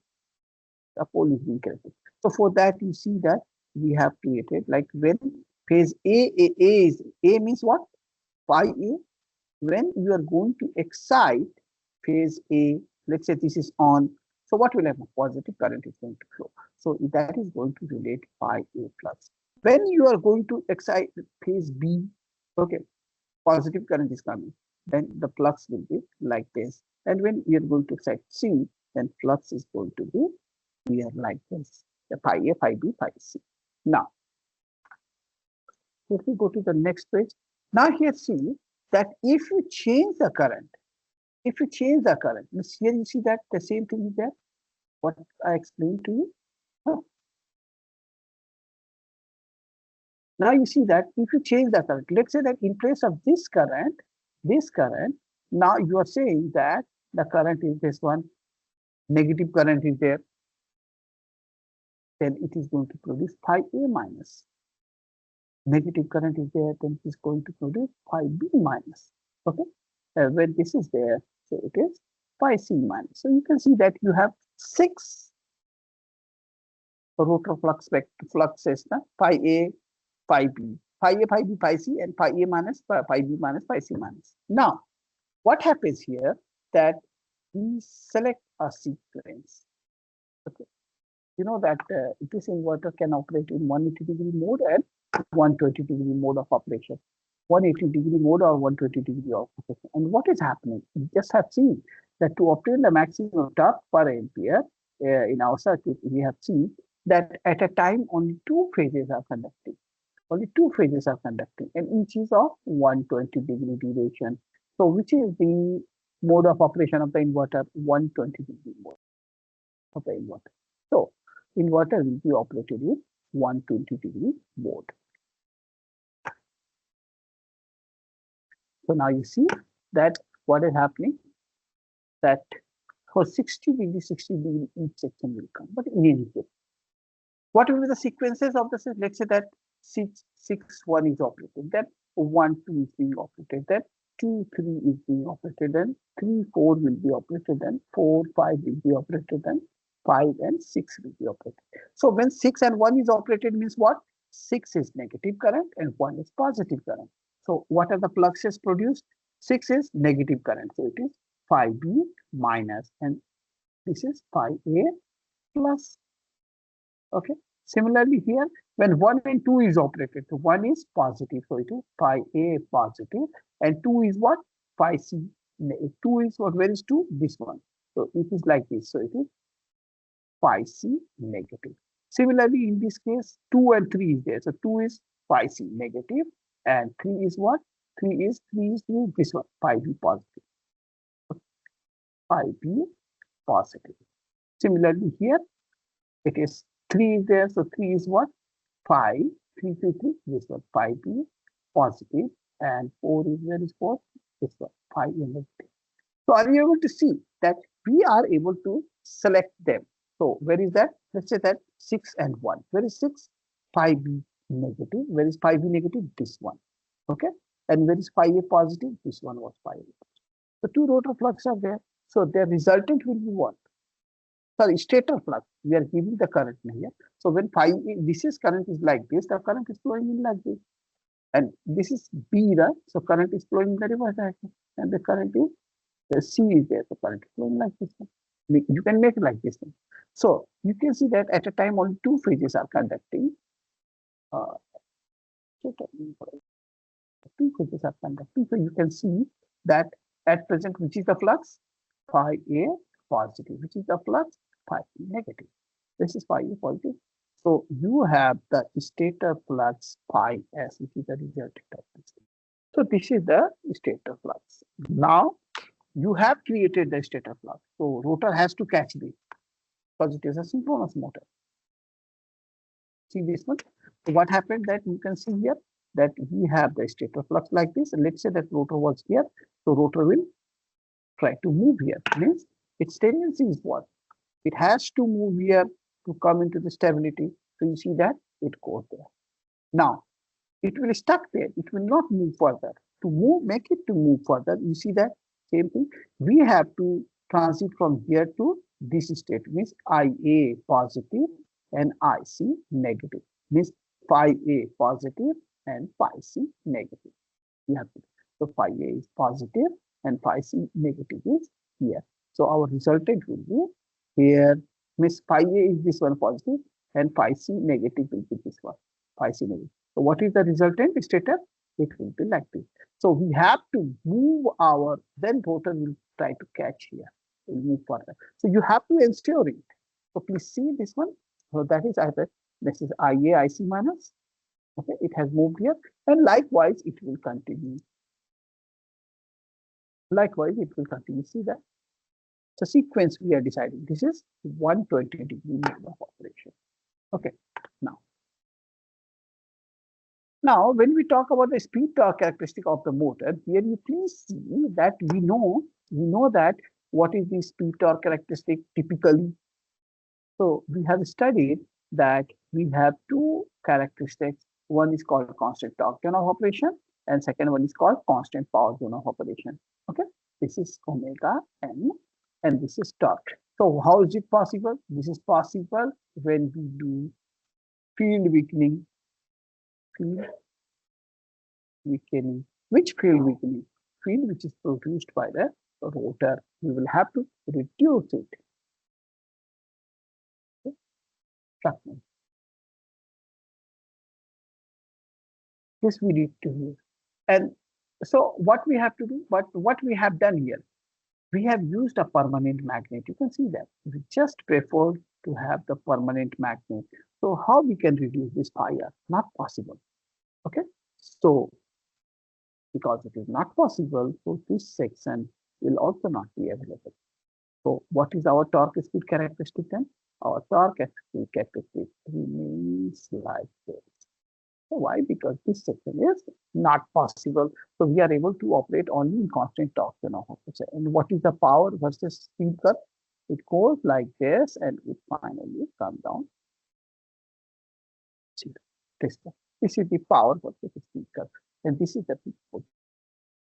And whatever the speed corresponding to that, the rotating speed, and whatever the torque corresponding to that, that will get. Okay. So this is the situation with us. Okay. So what is the motor speed torque characteristic? So you will have the speed torque characteristic only in constant torque zone. Torque here. So you can increase the torque by changing the current. That is possible. Okay. You can do it. So it will be possible. And so accordingly, your power is changing.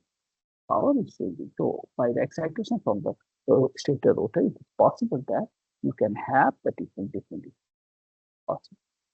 This is power current. This is torque. This is what? The current, you see that it is increasing. So can I give name like that? This is what? I DC means or I phase. Right? Phase increasing. This is the situation. Constant torque zone of operation. Okay, so we have this characteristic. Please see, this is the characteristic. What I have done. So please see, if you check the characteristic, it is similar to the DC motor. You remember that at a time only two phases are conducting. Na? So what is the total power? Phase A, E into I plus phase B minus E into minus I. So it is what? Twice EI. And we know that it is a flat portion. What is the magnitude of this flat portion? That is E is equal to K into omega M. So what is that? 2K omega M I. So power by omega M is what? That will be 2KI. This is the motor torque. So what was the, for the case of DC motor, it was T equal to Ki. So you can see that they have the same characteristic, same thing is there. So that's why the name DC is given to this synchronous motor, permanent magnetic synchronous motor of trapezoidal bacteria. It is called PMBLDAC also. This is the reason why it is called PMBLDAC.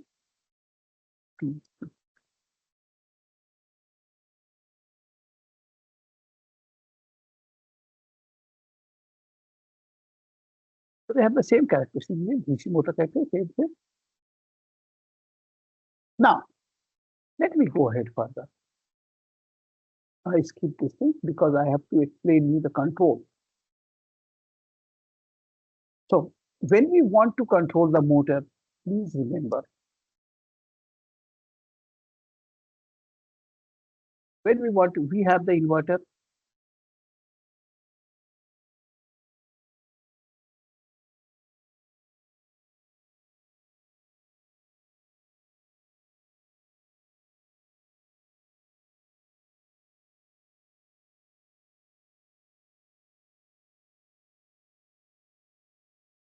This is the inverter, and we have the onboard battery pack of the vehicle. So now what we do is that, let us consider that we have the load like this. Motor load is there, na? So we represent it. या मैं इसको ऐसे नहीं represent करता हूँ, just a minute. Okay, let it. The back here now. Here's the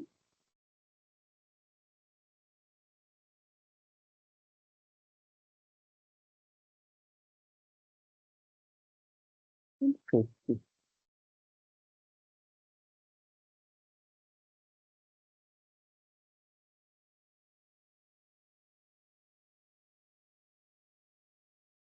Then this is your common meter point.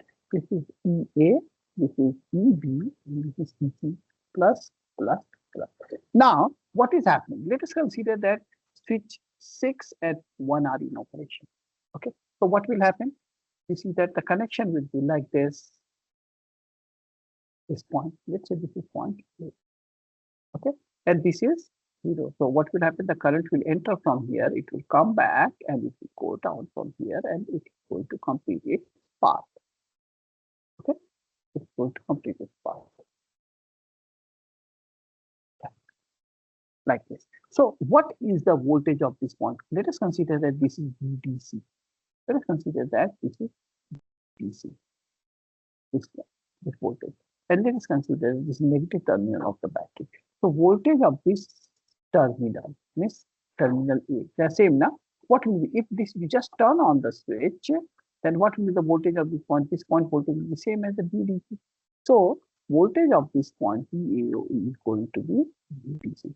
And because this is on, so what will be the voltage of this point? What will be the voltage of VBO? You can write here just VBO. Sorry, I am intentionally making curve. You can draw it straight also. That is going to be 0. So what is the voltage applied here? It is VAO minus DVO. So that is VDC. Now you see that half of the voltage will be appearing here, VDC by 2, and half is going to appear here. That is, and you see that if you see that the equation was what?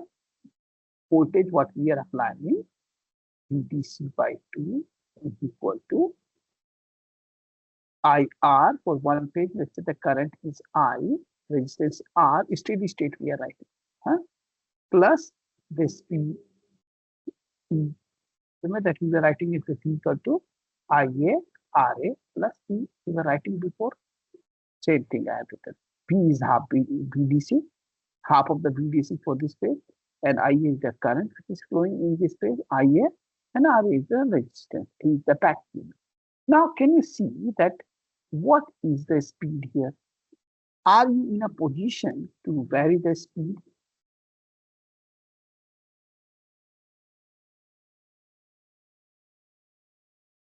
Are you in a position to vary the speed? Or you can say that we are just neglecting the drop across this resistor with the supply voltage. So your voltage is what? VDC by 2K. This is basically a no load speed also.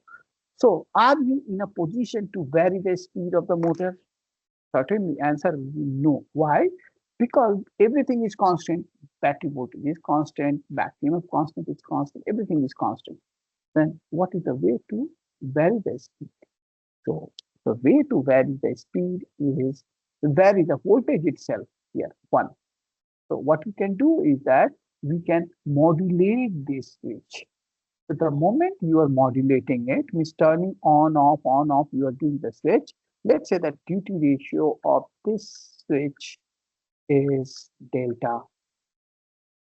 Duty ratio is, let's say delta is equal to T on by T.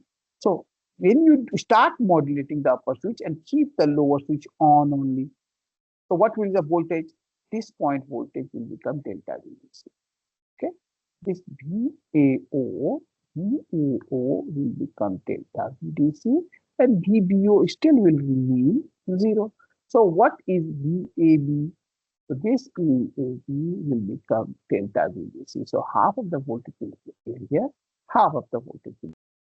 So your voltage equation will become like this. So now you see that if you vary the duty ratio, you are in a position to vary the speed. Got it? So this is the concept we need to use to vary the speed. Now, by doing this, we have two possibilities. One is that we can vary the voltage and we can vary the current. Sorry, we can realize the voltage control or we can realize the current control. Means two things you are going to control. What is that?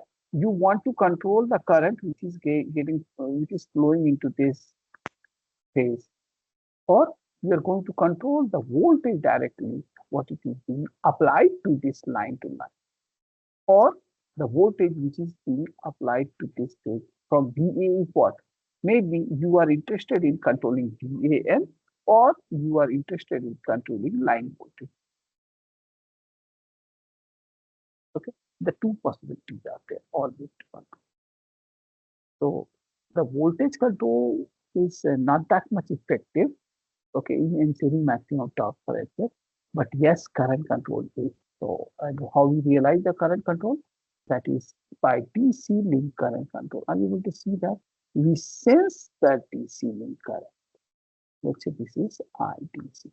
So are you able to see that same current is flowing through the phase A and then coming back as a phase B? So is it not like that IA equal to minus IB is equal to IDC current? So if you indirectly control IDC, then you will be able to control phase current. By controlling DC link current, this current, it is possible for us that we can control the motor. So current control is simply like the torque control, right? Because we see that torque is equal to what? 2K IA. This is the torque equal to 2K I. Okay. Anyone is having any doubt? Let me see if some questions are there. No, at present no question is there. Okay. Can let me check the time because actually today I have another class also. Just let me check. Yes, I have some time. I will just keep the class off by 8:40.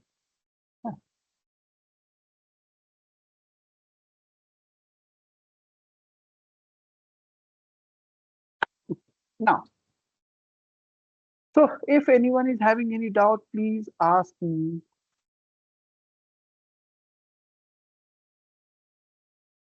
This part I explained you. Now, this is the schematic what I am explaining. You can see that current control is there. So what we are doing that we have set the torque reference, and torque is equal to what? 2K I DC. So just dividing torque reference, if you divide by 2K, then you will get IDC reference, which is there. And then we are comparing with the DC link, and you are able to see here, you see this one. Okay, IDC control, we are taking feedback. And then some PI controller will be there, and then duty ratio generation will be there. Okay, And that with that duty ratio condition, you will be selecting the switches. And the switches will be modulated, and then the finally gate pulses will be given to the voltage source inverter. Now please see what we have discussed before.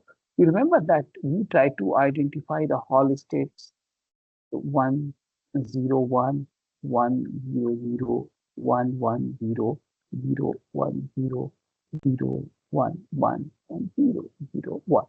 These are the different Hall states we have identified. And corresponding to these Hall states, we got to know that what is happening when it is 1. Okay. So we have seen that the back EMF was the back EMF was something like this. You remember 1, 2, 3, 4, 120 degree now. And then it was going 1, 2, 3, the 60 degree transition no? Up to this. You see, I'm drawing just the back here. 1, 2, 3, 4. Each is 30 degrees. You see the back here. So you have the relationship of the back EMF and the Hall sensor. You can see the back EMF and the Hall sensor. And how the current is to be injected, that is to be synchronized with the flat portion of the back here, this dash line. Okay. So we know that when back EMF K is high, then we have to turn on which one. You remember that we have decided the sequence that it is going to be here. Like here, you see that? Can I write here? It is going to be 6, 1, 1, 2, 2, 3, 3, 4, okay, 4, 5, 5, 6, and the rest part is here. This is complete one cycle is there. So when we say 6, 1 means which is there T2. So in any case, it is what the inverter is going to operate in 120 degree mode. So we start from here. Why? Because this is the starting point. This one we are starting. So the first switch will be on, then after 60 degree second switch, after 63rd, after 64th, 5th, and 6th. Then because it is 120 degree mode of operation, so once the switch is on, it will continue to remain on for 120 degree and then it will come off. Similarly, switch 2 will on and then it will remain for 120 degree high. Switch 3 will be high and then you see that 120 degree. So you can see that the situation is that switches are turned on in the interval of 60 degree and once they are on, they continue for 120 degree. Like we have discussed, we have studied our textbook. Okay. Now, but what is the situation here? You see that everything is fixed. So when this is the situation, you see that your current is also like this. So you will not be able to get the variable field as I explained. T1, T6 means IA is positive and IB is negative. This I have explained there. So these are the phase steps. Now, what we want? We want that this process, what you are doing, that you first take the information of Hall sensor, then you obtain the Hall states, then select the switches. So next stage is what? You are selecting the switches. Okay. Once the switches are selected, you decide that what to do. When the switches are selected, we say that no, I want to modulate upper switches. Let's say that upper switches are selected and they are getting modulated.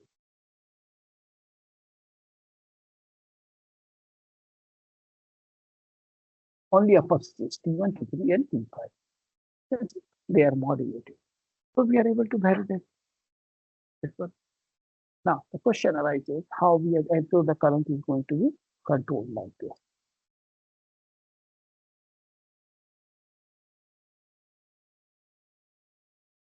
Okay, current will be.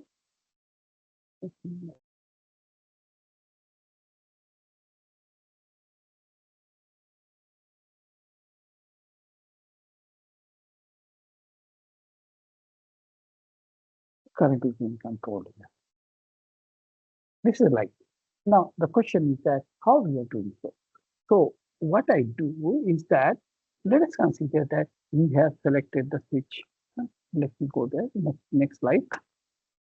And it will be quite easy for you. And then another one is the phase current control. It is not generally, typically, this is not preferred. Okay, so now let me use this one, explain you this case. So what I do is that, I hope Okay, in any case, I will switch in between. So what the information we are having from the Hall state, what we have done is that we got to know that these are Hall A, Hall B, Hall C. Okay. Then what we are doing that we are having the 6 Hall states, 4, 5, and 6 Hall states are there. So you see that we have what are the Hall states? Hall states are 101, 100, 101, 100. Then it is 110, 010, 110, 010. Then it is 011 and 001, 011 and 001. So you see that how this is HA, this is HB, and this is HC. So you have Hall A, then you negate it, Hall B, and Hall C is this one. And likewise, you can form for OR. So here you see that you will be doing same thing for all. Like here you see that it is Hall A, Hall B is 0, and Hall C is negated. Okay, so you can follow this one. So you see that what are the switches selected? So if you see that when it was 101 over here, when 101 was there, what are the switches? 6 and 1 are selected. So we can directly write, you can see that we don't have to put much mind. It is 6, 1. This is 1, 2. This is 2, 3. This is 3, 4. This is 4, 5. This is 5, 6. Okay. Then we have to select the particular switch. So now we have to use OR logic, or you can directly use MATLAB code to do this one. If then else like algorithm you can use in this logics you can use. So now we are taking the OR.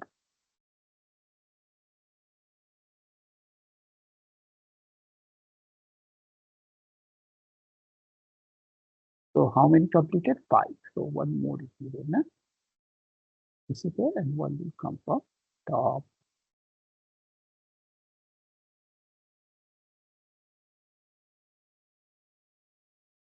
So you see that which is common? 1.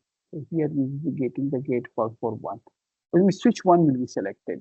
Just we are selecting it. Here it is which is common? 2. So switch 2 will be selected. 3. Switch 3 will be selected. 4. So switch 4 will be. 5 is common. So switch 5 will be common. And in this switch 6 is common. So you see that we are selecting the switcher.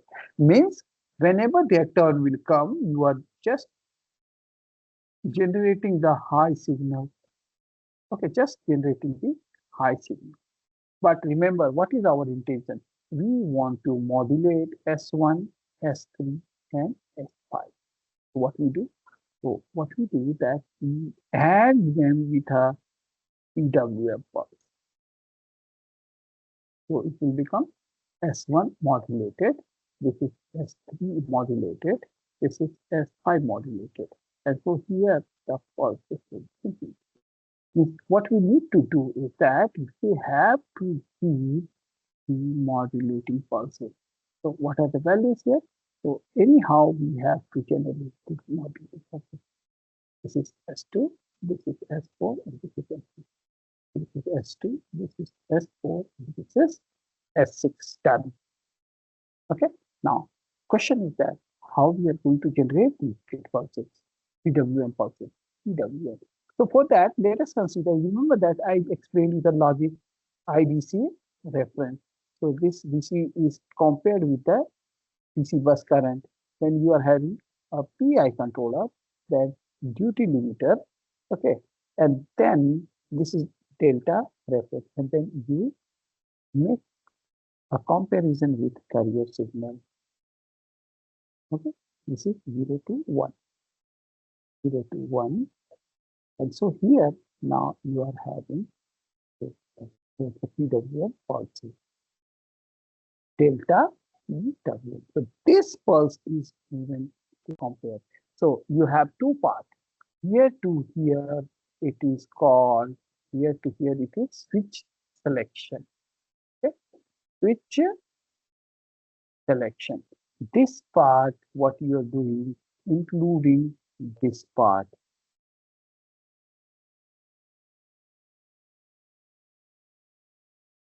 This is switch modulation. So what is the module? Selection and modulation module. It's selection and modulation. This is a way like how we do it. Okay.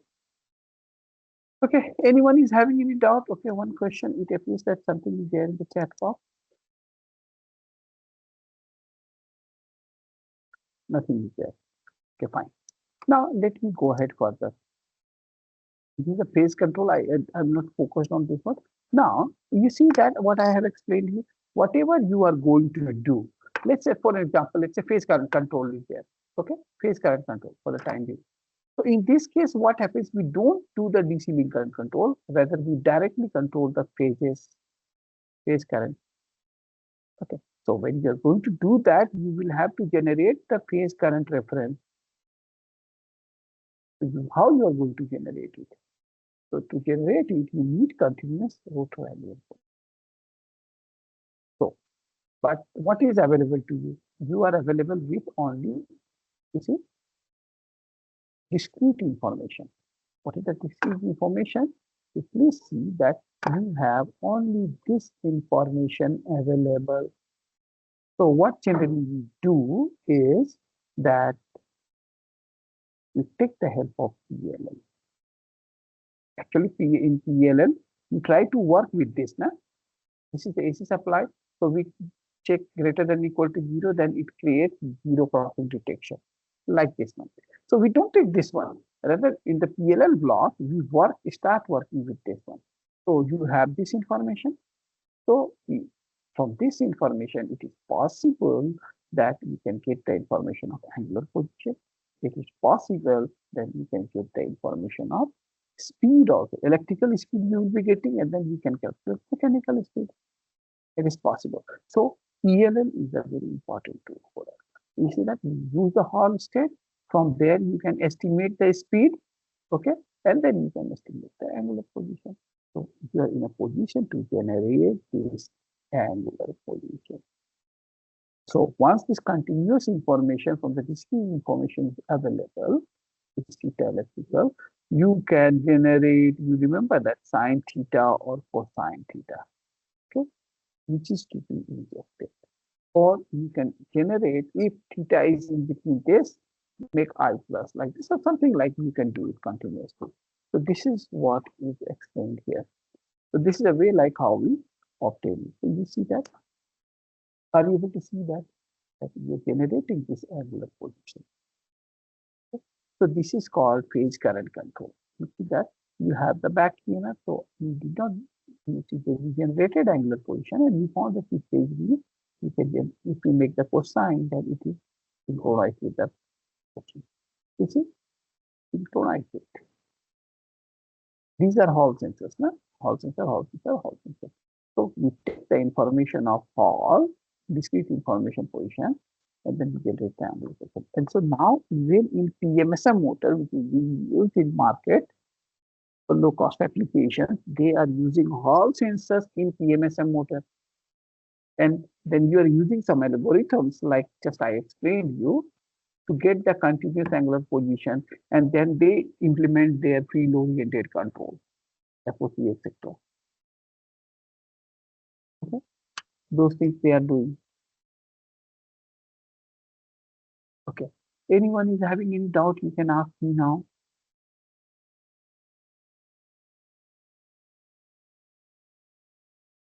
These things are okay. I think let me check how much time is there. Sorry, today my situation is tight.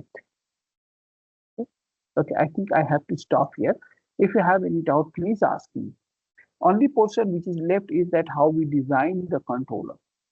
Okay, so there are various methods to design the controller. So only this portion is there. This one. Unfortunately, I have to join another class at 8:45. So you please, your questions are welcome for me. You can ask me the question.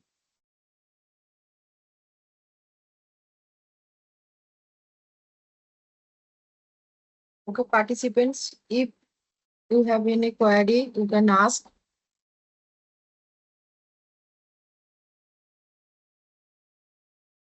Thank you, sir. Ma'am, it Thank you appears very that much this for topic sharing become- your versatile knowledge and also experiences. Thank you, ma'am. It appears that today it become very tough. Yes. Okay, thank you. Thank you, madam. Sorry, ma'am. I could Okay. have stayed more, but I have another class, and Okay, because okay. of some confusion of 25th and 27th, I got it confused here. Okay. Okay, thank you, sir. And good night also. sir. Thank you. Good night, ma'am. Good night. Thank you. Thank you.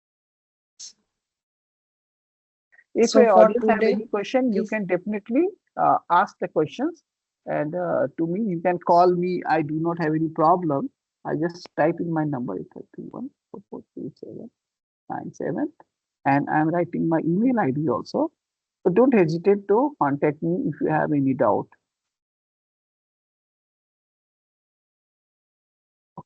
I shared with you. Okay, ma'am. Thank you, ma'am. Thank you. Okay, thank you. Thank you. Thank you. And also good night to all for today. This is the end of our today's program. Good night. And the feedback links are also shared in the chat box.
Hello, hello.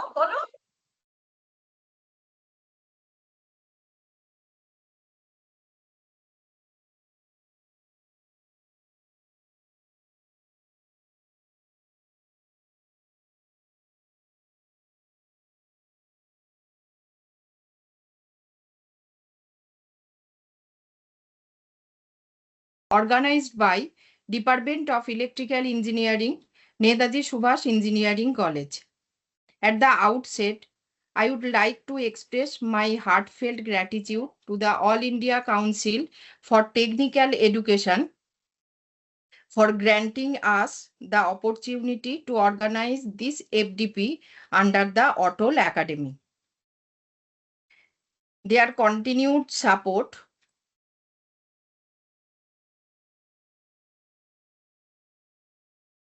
in empowering faculty across the country through knowledge sharing and skill development is truly commendable. This faculty development program is designed to provide an enriching platform for academicians, researchers, and industry professionals to come together and explore modern developments in the field of electric vehicles and microgrids. We are honored to have esteemed experts from reputed institutions and industry who will be guiding us over the next 5 days. As the coordinator of this FDP, I am committed to ensuring a meaningful and impactful learning experience for all the participants. I also take this opportunity to sincerely thank our management, principal sir, dean sir, HOD sir, and fellow colleagues for their continuous support and contributions in organizing this event. Before I conclude, I urge all participants to make the most of this opportunity, interact actively, ask questions, share insights, and also build networks. Once again, I welcome you all and hope we have a week full of learning and new idea. Thank you.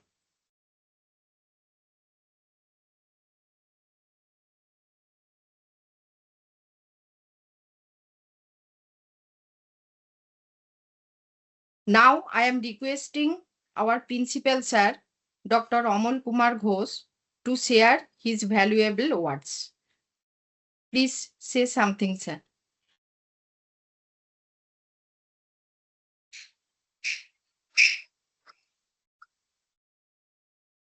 Very good evening to all distinguished guests, dignitaries, respected faculty members, ladies and gentlemen.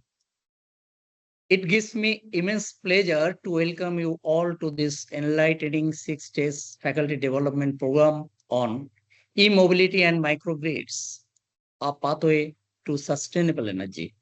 Organized by the Electrical Engineering Department of Netaji Subhash Engineering College, Technocity, Goria, Kolkata. Did you know that by 2030, over 60% of vehicles on our roads could be electric? Imagine a village powered entirely by the sun with no dependence on fossil fuels. That's the promise of microgrids. We gathered just to discuss technology, but to explore a transformative vision of our planet. A vision where innovation meets responsibility and progress aligns with sustainability. As we stand at the crossroads of climate change and energy transition, the need for cleaner, smarter, and more resilient energy systems has never been more pressing. E-mobility, powered by electric vehicles and microgrids, localized energy networks are not just buzzwords. They represent a paradigm shift in how we produce, distribute, and consume energy. E-mobility is not just about cars. It's about changing ahead into a cleaner future. Microgrids are like community gardens of energy, locally grown, shared, and sustainable. Electric mobility is redefining transportation. It promises reduced carbon emissions, lower operating cost, and a cleaner urban environment. But its success hinges on robust infrastructure, smart grid integration, and public awareness, areas where academia and industry must collaborate. Microgrids offer decentralized energy solutions, especially vital for remote and underserved regions. They enhance energy security, integrate renewable sources, and support disaster resilience. In a country like ours, with diverse energy needs and challenges, microgrids can be a game changer. What if every home could generate its own power? What if your car could power your house? As an academic institution, we have a responsibility to foster dialogue, research, and innovation in these domains. This FDP is a step in that direction, bringing together experts and thought leaders to share insight, spark ideas, and inspire action. To our students, future engineers, and this is our moment to shape energy landscape.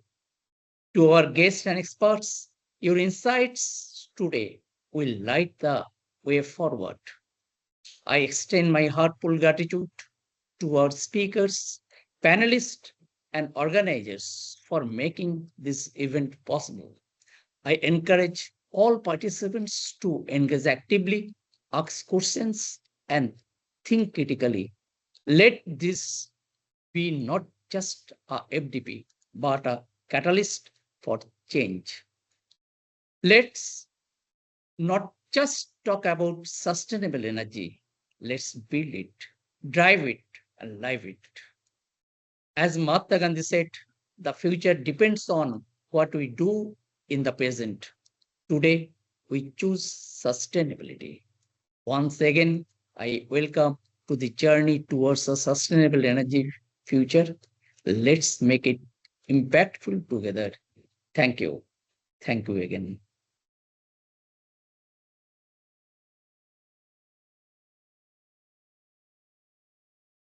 Thank you, sir.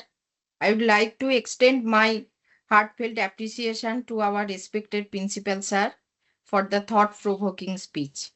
Now, I would like to request our Dean, sir, Dr. Sukumar Roy, to say few words. Please, sir. Am I audible, madam? Yes, sir. Okay, thank you. Very good evening to all respected dignitaries, distinguished resource person, esteemed faculty participant, and dedicated member of the organizing committee. It gives me immense pleasure and a deep sense of pride to welcome all to the inaugural session of the online FDP on e-mobility and microgrid, a pathway to sustainable energy, organized by the Department of Electrical Engineering, Netaji Subhash Engineering College, under the sponsorship of AICT Training and Learning, that is ATAL Academy.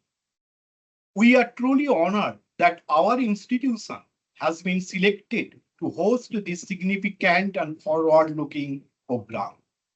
From the bottom of my heart, I extend one congratulations to the organizing team for their tireless and unwavering effort in bringing this vision to life, bringing together experts, academicians, researchers from across the country and abroad to share knowledge on such a timely and critical subject.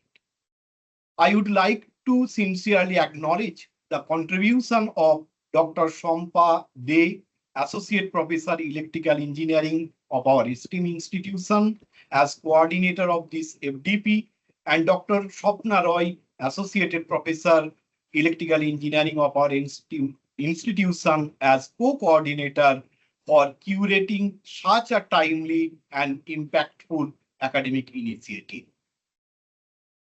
As we stand at the crossroad of a global energy transformation, the push for sustainable energy solution is no longer a choice, it's a global imperative.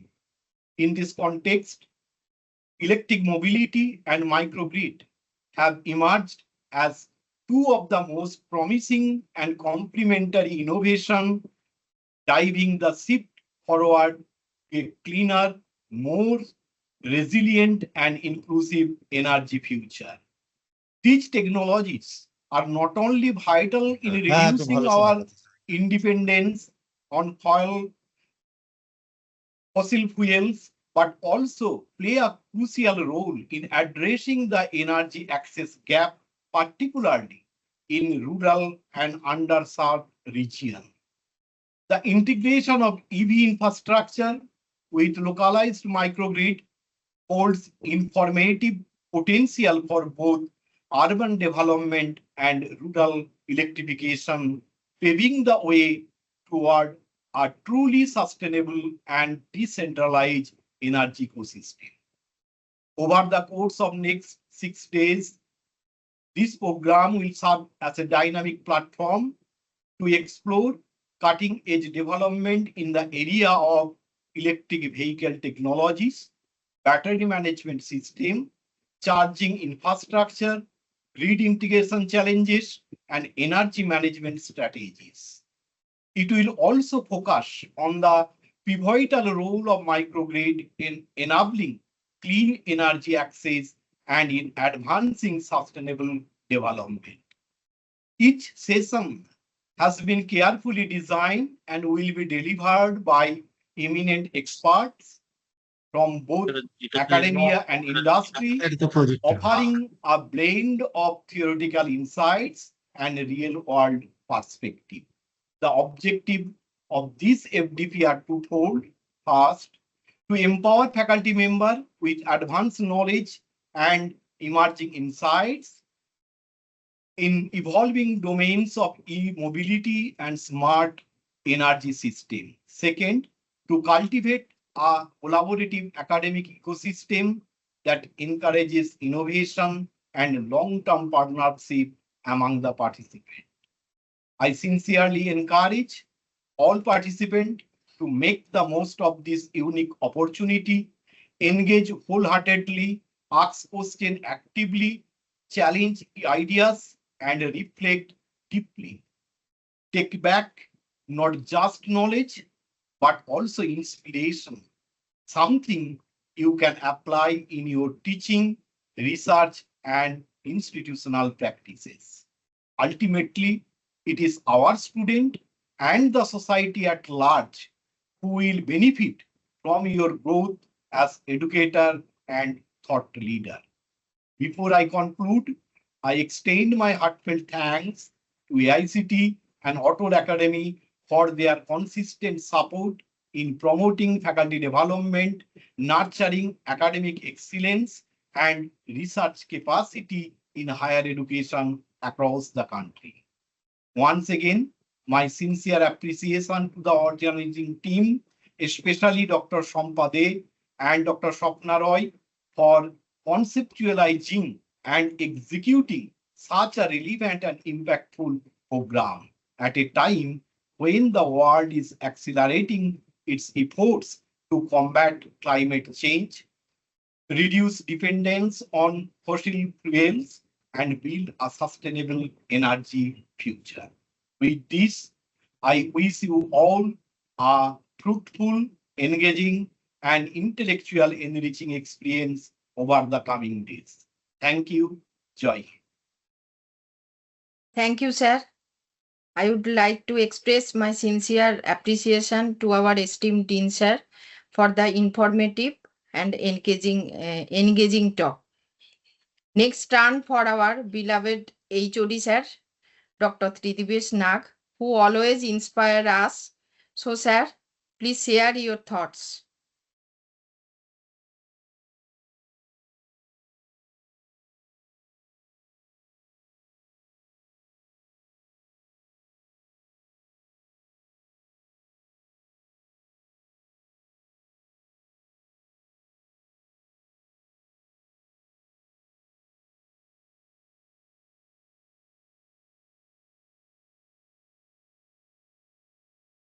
HOD sir.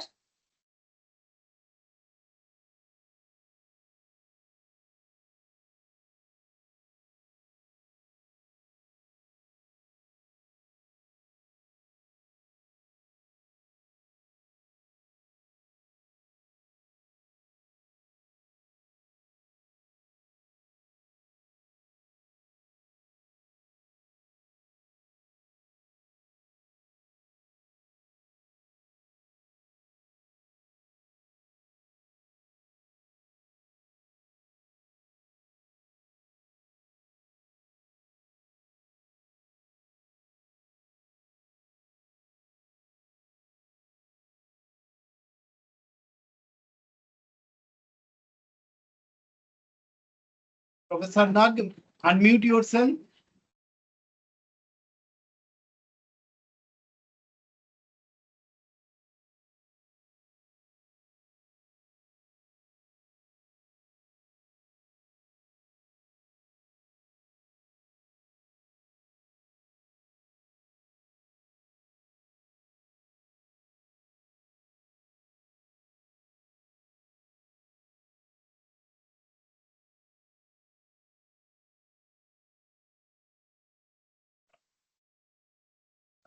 Yeah, am I audible? Yes, sir. Okay, so I'm extremely sorry. So there are some technical glitch in a technical FDP. This kind of technical glitch happens. Anyway, so good evening, everyone. And thank you, Shampa ma'am, for giving me this opportunity to talk here. So it is my privilege to welcome you all to the inauguration of the ATAL online faculty development program on e-mobility and microgrids, a pathway to sustainable energy, organized by Department of Electrical Engineering of Netaji Subhash Engineering College. Now, e-mobility and microgrids are no longer just emerging ideas, we all know. They are fast becoming the backbone of our transition to sustainable energy. As we move towards cleaner transportation and smarter power system, these areas will shape both the industry and the future of our beloved students. So this program is categorically designed not just to share knowledge, but to create a platform where we can learn from experts, exchange ideas, and strengthen our ability as faculty members to inspire and guide the next generation of engineers. And most importantly, we can do a healthy network. I sincerely thank AICT ATAL Academy for their support, our distinguished speakers for taking the time to share their expertise, and each one of you, the participants who are joining us. Without you, this program would have not been successful. A big shout out for the organizers, especially Professor Shampa and Professor Swapna Roy for their humongous efforts behind the scene to make this event happen. So with these words, I am delighted to formally inaugurate this FDP, and I wish the sessions ahead to be engaging, insightful, and impactful for all of us. Thank you so much. Thank you, Shampa. Yes, thank you, sir, for sharing your inspiring words and valuable insights. Your guidance and support mean a lot to us, and also we appreciate your efforts to conduct this FDP. Thank you, ma'am. Thank you. Now, The vote of thanks will be delivered by our co-coordinator, ma'am, Dr. Swapna Roy. Please, ma'am.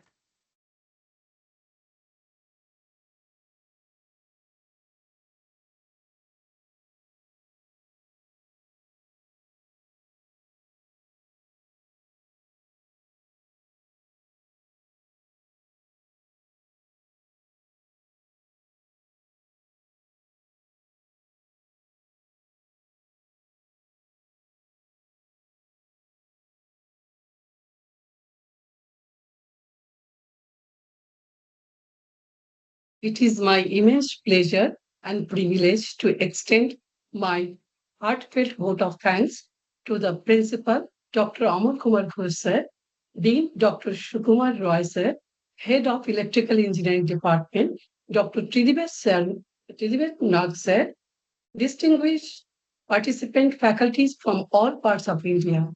As co-coordinator, I am not here just to wrap up the proceedings, but to celebrate the collaborative spirit that has truly elevated this initiative.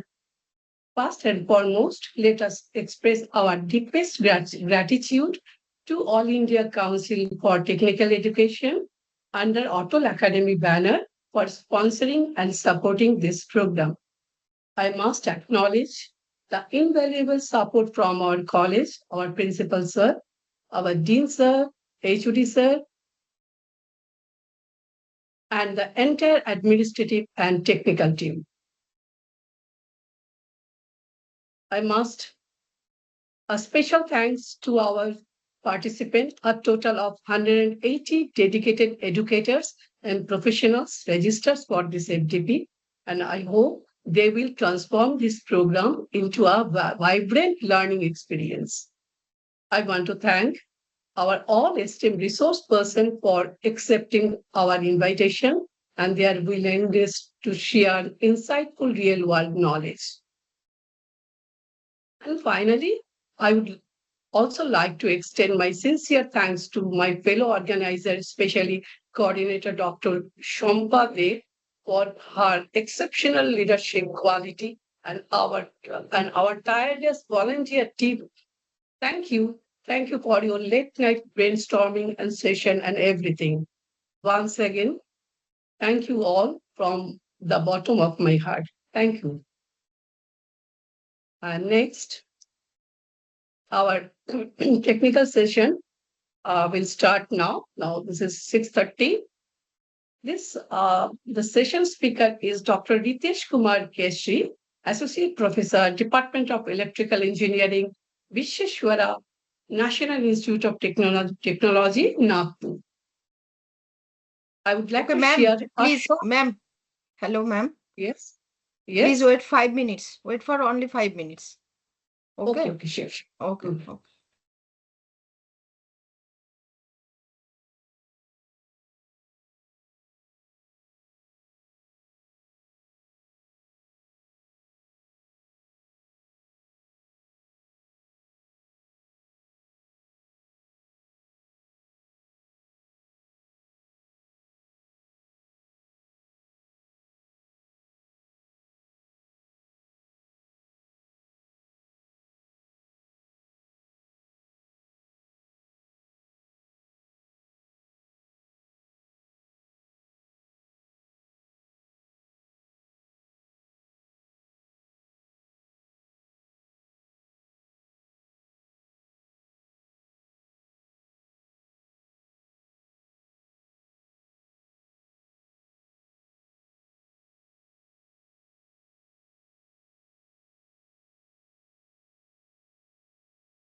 Yes, ma'am.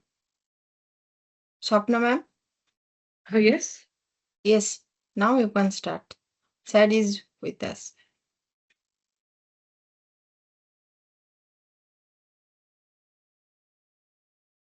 So our first technical session will start now. The session speaker is Dr. Ritesh Kumar Keshri, Associate Professor, Department of Electrical Engineering, Visheshwara, National Institute of Technology, Nagpur. I would like to share a short biography of Dr. Ritesh Kumar Keshri. We are very happy to have you, sir, as a speaker.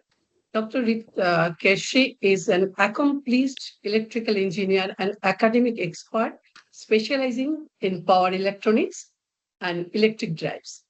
His graduation degree and master degree both are from electrical engineering from National Institute of Technology, Jamshedpur, in the year 2003 and 2007, respectively.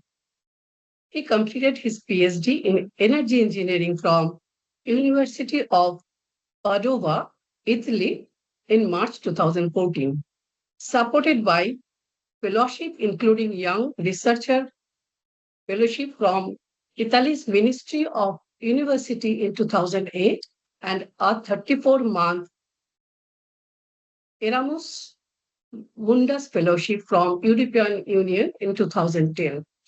His research focuses on power electronics, traction motor drives, wireless and conductive EV chargers, battery management systems, renewable energy integration for electric vehicles. He has led projects funded by India's DST and METI, such as wireless charging system and synchronous reluctance motors for light EVs, and holds patent including one for a high torque density synchronous reluctance motor. Recent publications include works in multi-level inverter-based dynamic voltage voltage restorer for EV charging stations and temperature suppressed charging for ultracapacitor.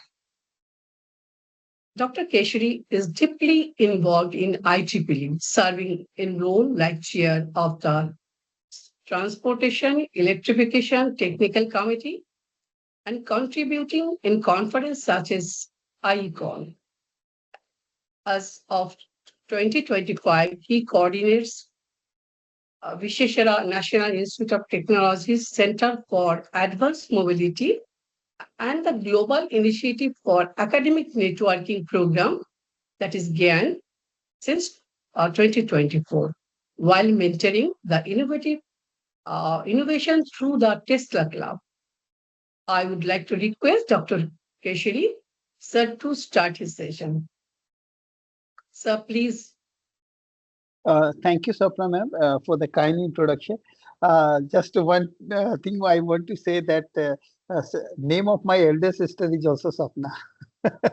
Okay, fine. That's great, sir. Thank you, ma'am. Thank you, ma'am. I'm grateful that you invited me to just share my experience, whatever I have got during the last 17 years. I started working in this area in 2008 in University of Padova, Italy. And so still I'm continuing in this. Of course, I got opportunity to work for different subsystems of electric vehicle, like supply system, traction system, charging infrastructure. So all these opportunities I got to work on. So can I share my screen? Yes, sir. Thank you, ma'am. Thank you. Before starting, I request participants that please feel free to ask your questions and don't hesitate. I will try my best to answer your question. And let's say that time some of you are not able to ask the questions, then certainly you can call me anytime. My contact number is with madam, and so you can get that number and call me. You can write me. I will try my best to help you in this area. So just let me share my screen.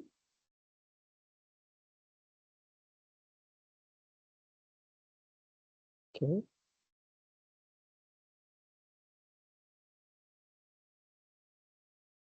Okay, so my discussion will be in two parts. Today is a generic discussion in which I would like to explain you something about electric vehicles, and then next time when we meet on 27th, I will discuss more about motor controller, basically a permanent magnet BLDC motor drive control, which is widely being used for the light electric vehicle. So let's start our today's discussion. Just a moment. Okay, I hope you are able to see my screen.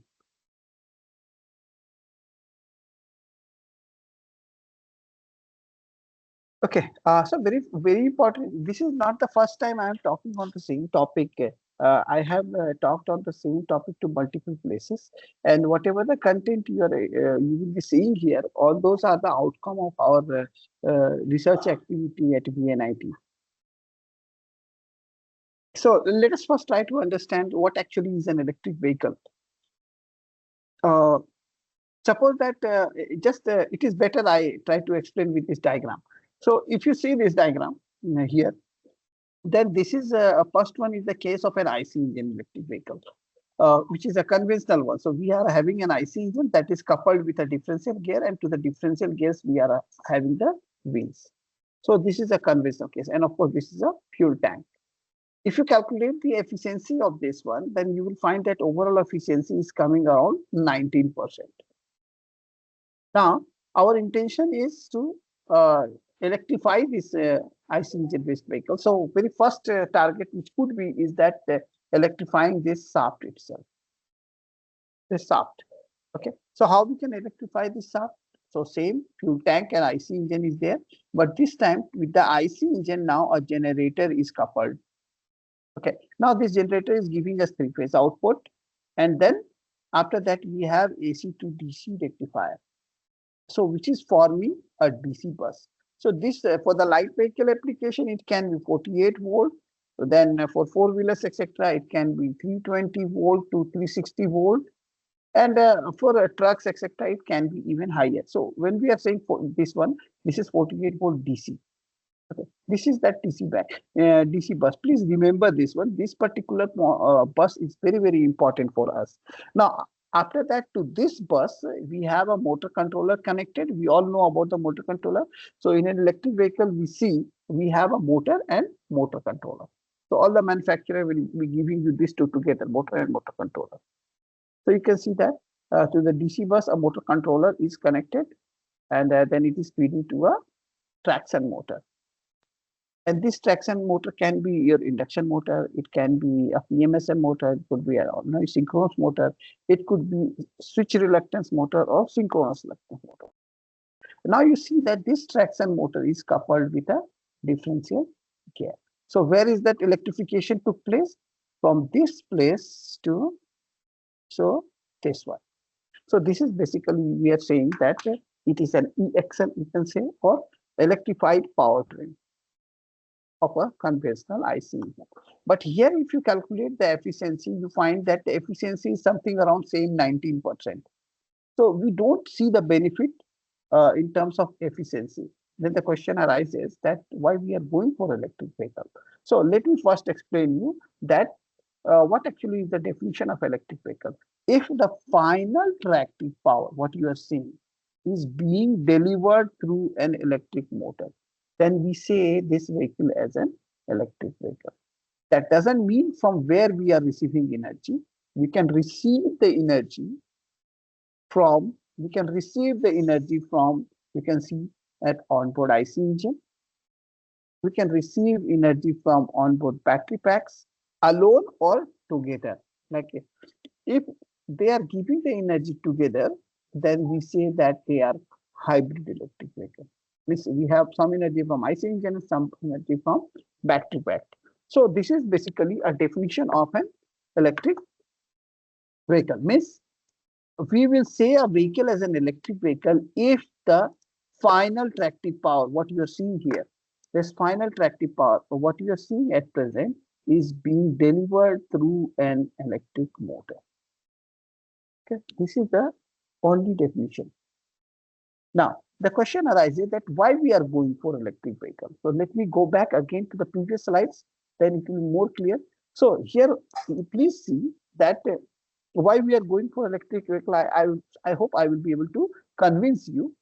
So here you see that if we say the dynamics of a mechanical system, it is much slower than the dynamics of an electrical system. So you can say that electric motor as an electrical system here, all this one. So here it is possible to have faster acceleration. Maybe here in this case, you will be able to reach 0 to 100 kilometer in 10 seconds. For an example, here it will be possible for you to reach 0 to 100 kilometer per hour in 3 seconds. Just I'm giving some examples. This is one advantage. So we are improving the dynamics of the vehicle. Second thing, in this case, if you see for the case of IC engine, then here you have the only option of mechanical braking.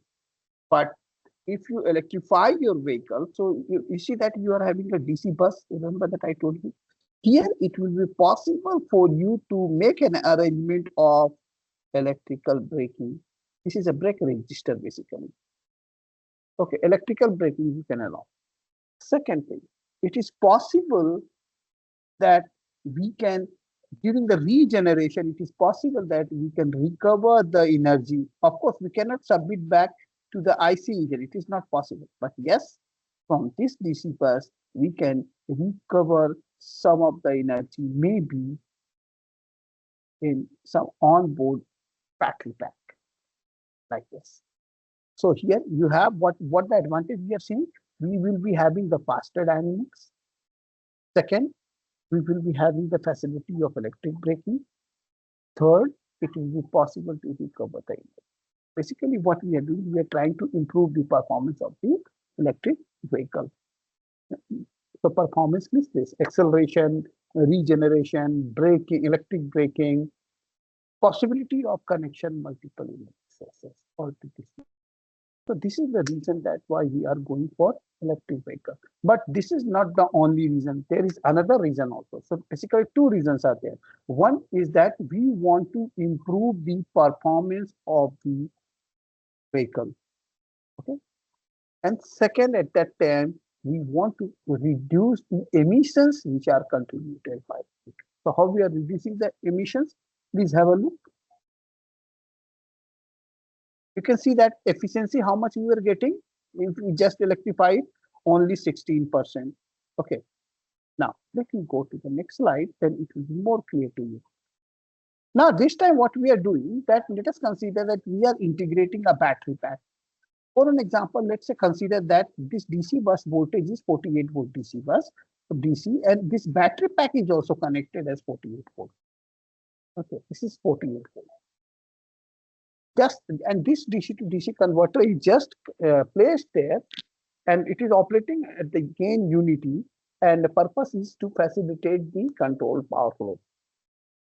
Maybe we want to charge the battery pack, so it is possible to charge it. Maybe we want to deliver a portion of the energy from the IC engine and a portion of the energy from the battery pack. So all those are possibilities. Maybe if some regeneration is taking place, so we will be able to recover the energy to the battery pack. Okay, all these possibilities are there. So now please have a look on the calculation of the energy, how much efficiency we are going to get. So please see on the left side of this DC bus, whatever you are seeing here, IC engine, battery pack, all these things, arrangement. This is called supply system, basically. Supply system of the vehicle. And right side, what you are seeing is called the traction system of the vehicle. So traction system is a motor together with motor controller, traction system. And of course, control and monitoring system is all integrated with it, you can say. Okay. Now, please let us try to calculate the efficiency here. So you see that we are assuming that 20% of the required tractive power we will be taking from the IC engine. Yes, 20% we are going to take from here, and remaining 80% we are going to take from here. So let us calculate the efficiency from IC engine to this one. Okay, before going ahead, I want to let you know just that we are talking about operational efficiency.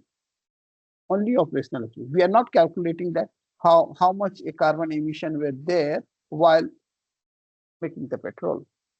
How much carbon emissions were there while making this battery pack. We are not considering that. Okay. We are only concerned with the operational efficiency. So what is the overall efficiency from here to here for the track, whatever IC engine side? It is 20 multiplied by 96 multiplied by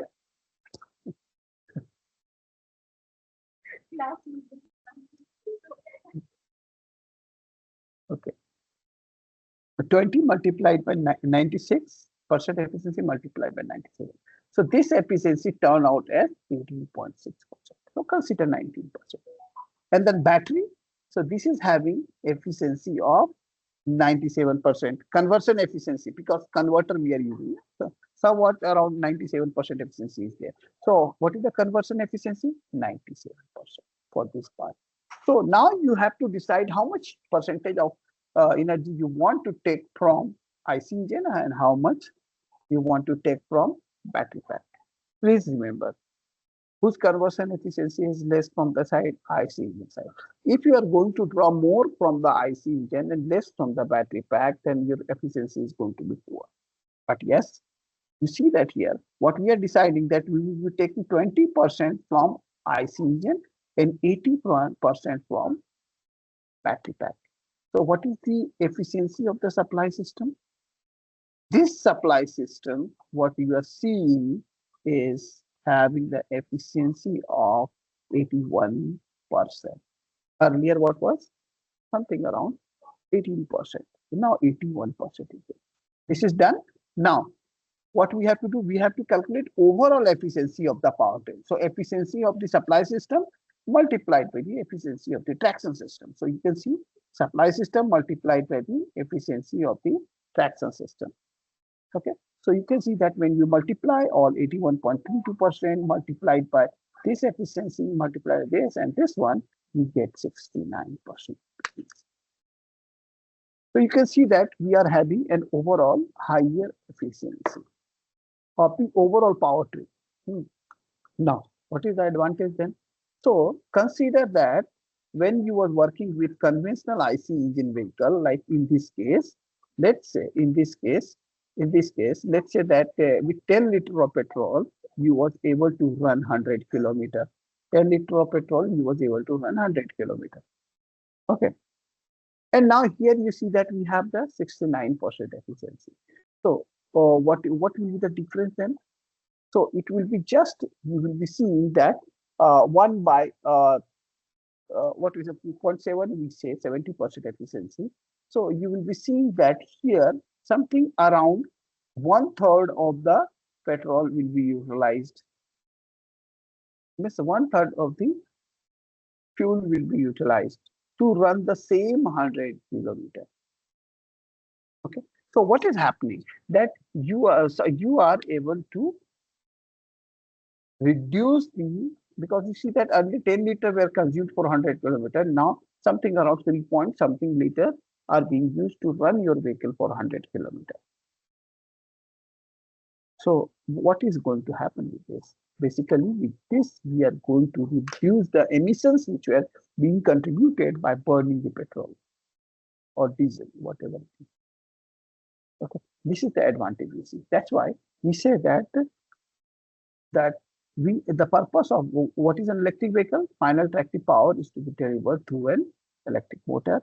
And why we are going for electric vehicle? Because we want to improve the performance of the vehicle and reduce the emissions which are contributed by it. If in your vehicle you have only battery pack, okay, only battery pack is there, then means if in your vehicle this is not there, for an example, this part is not there, okay, and you have only battery, then it is called pure electric vehicle.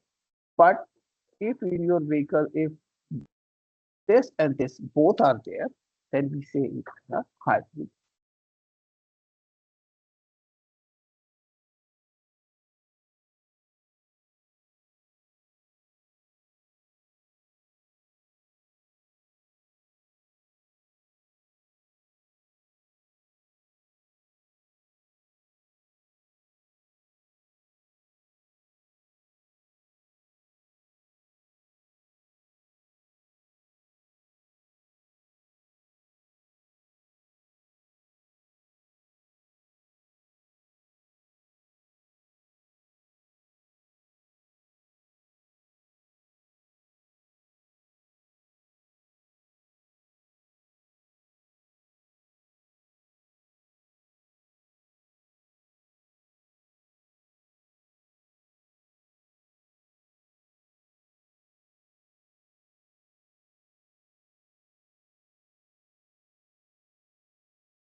Hello, am I audible to you?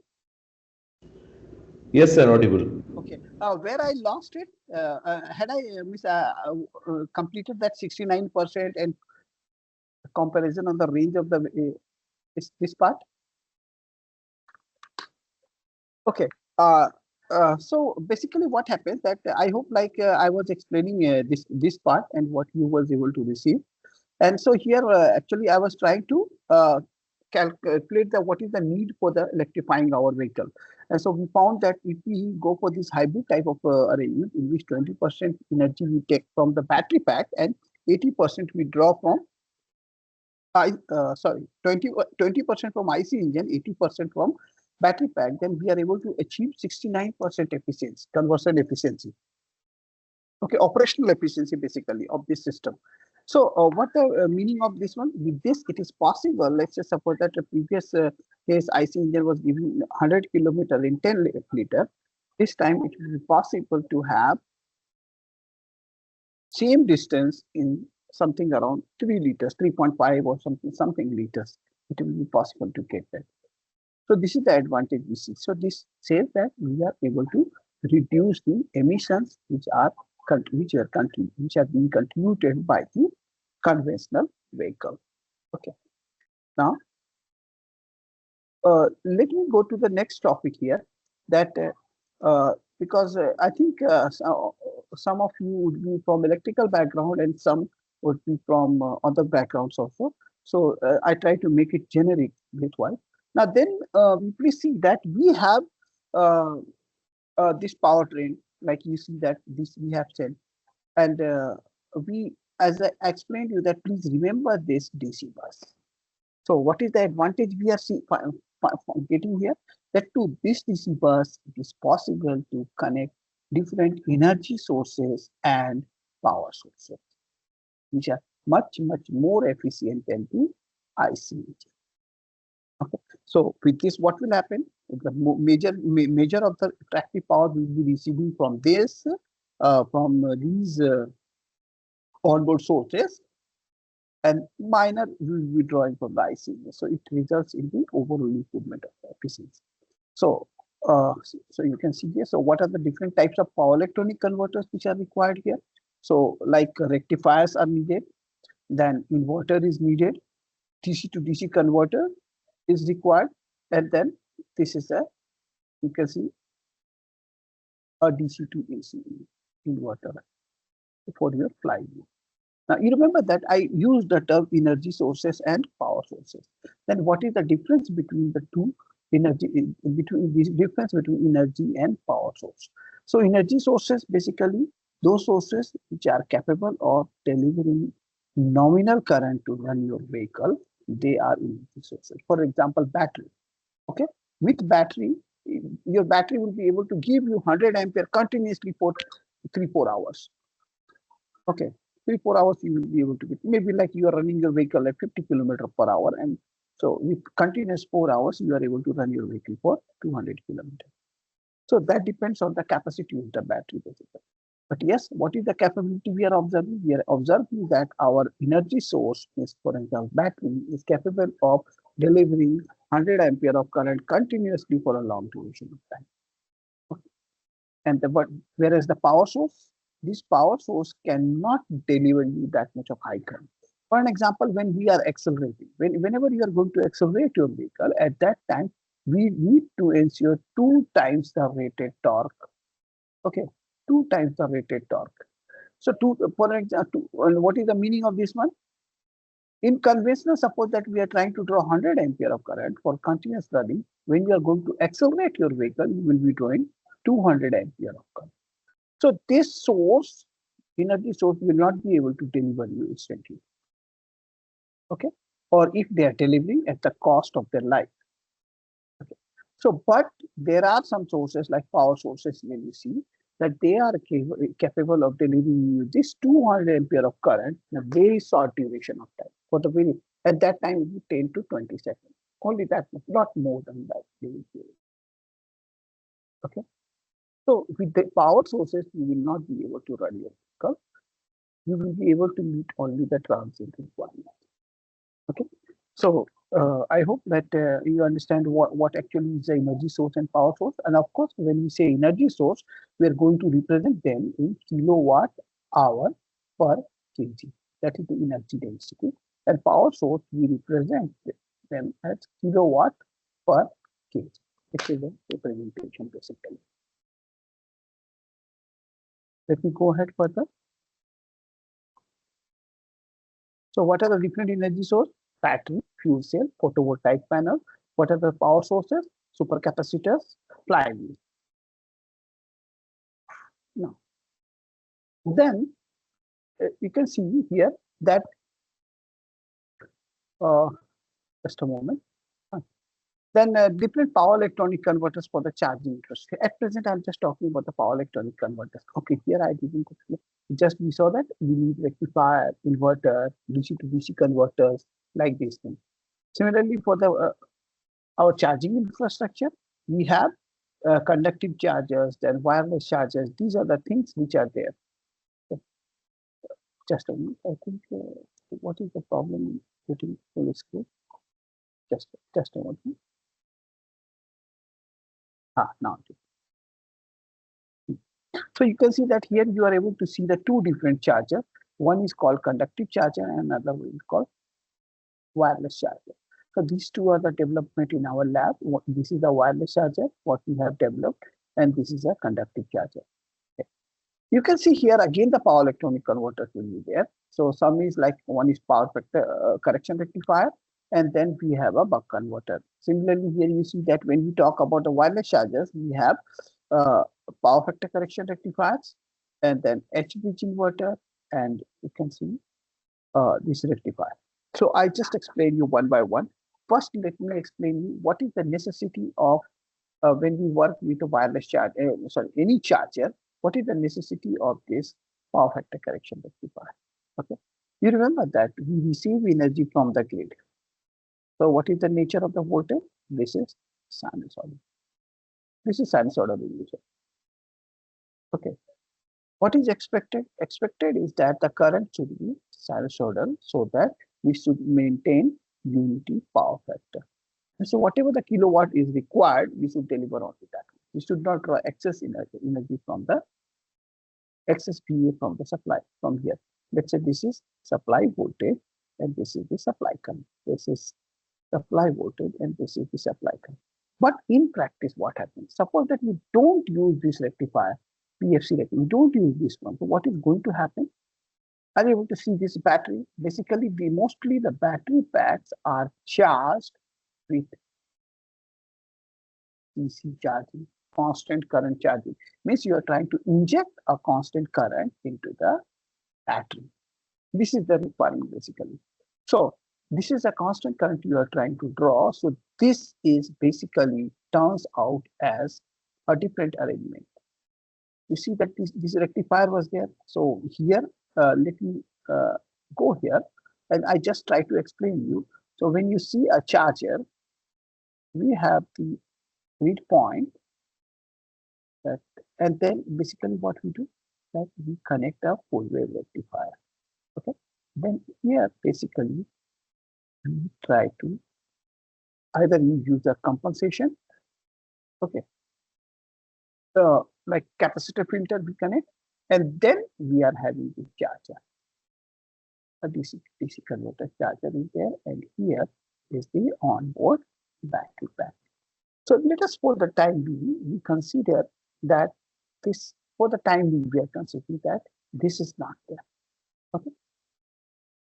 So, and here you are trying to inject a constant current into the battery pack. Means we are operating our charger in constant CC, constant current. So this will reflect as here a highly inductive load. It appears like a highly inductive load is connected here. Highly inductive load is connected here. It's if you transfer this resistance to this side. What is this resistance? Let's say this is the B battery. Okay, and the I bat. So what is the equivalent resistance of the battery? That is B backed by I band. So you're transferring this resistance into this. It's a buck converter. So our agenda is not to consider this here, but remember that we are making a current control. So this makes this one to feel like an inductive load, highly inductive load. We're trying to draw a constant current. Means, you see, this is rectifier, and here the supply is sinusoidal. Here the supply is something like a rectifier. Okay. So what happens that this arrangement make your rectifier to feel that you are feeding a load which is highly inductive. So because of that, what happens? That what the supply current is there, and this is the supply voltage, this is supply voltage, and this is supply current. So you see that this is not same as that was our requirement was something like this. Our requirement was something like this. Okay, our requirement was something like this. Okay. So here you see that now it is a square wave. So we know that if this is a square wave, so it has third harmonic component, 5, 6, 7, 9, 11, and all those odd harmonic components will come into the picture. So what is going to happen? We are going to pollute this supply, okay, current basically. And if other loads are connected here, then they will also get affected. Okay, they will not work properly. So it is not allowed. So it is always compulsory for us that when the charger is there, we must have a power factor correction. So we don't use only this rectifier, rather we use this, like one of the solution is we use this rectifier together with a DC to DC boost converter, okay, which is called boost PFC. Or there are active front-end rectifiers. Then for 3-phase VNR rectifier is there. So this is your DC bus voltage. If a charger is there, it will be 400 volt, single phase supply. If it is 3-phase, it could be anything between 750 to 800. Means it could be anything 690 volt to 800, basically, DC. And then after this charger is there. So this power factor correction is must for us to execute in our charger. So this is the another power electronic conversion, is application of the rectifier and DC to DC converter is there. Okay. Now, one more thing is there. You see that here we are having a wireless charger, and then you see that this is the coil which is at the base of the vehicle, and this is at the ground. So there's some difference. What is the distance? This is maximum distance. It can be 17.5 for our design. Okay. So you see that if this is a coil, they have the separation. So their mutual inductance will be very, very poor. Okay. So if you want to increase the coupling, improve the coupling, what is the only way? You can increase the coupling by Xm is equal to 2 pi mutual. So you have to work with a very, very high frequency for the power transmission. So that frequency is kept 85 to 90 kilohertz. This is there. Now, after this, you please see that. So we say that we are having a high frequency AC link. Of course, this part is the AC link. We use the H bridge. Please see the previous case. We have single phase supply or 3-phase supply, and then we are having a DC bus. To this DC bus, we connect H bridge. And then some compensation arrangement is there, and operation is at 85 kilohertz, so that we can transmit we can improve the better coupling between the two coils. And once it is there, after that you see that same rectifier is there. So up till this one, basically you can say this one is your this one. This to this, it is high frequency AC, and after that you are converted into DC, like in this case. Okay. Now there are some other questions. Why 85 kilo? Actually, what happens that if you see this H bridge inverter, we have the DC bus now. You see that we are having this DC bus.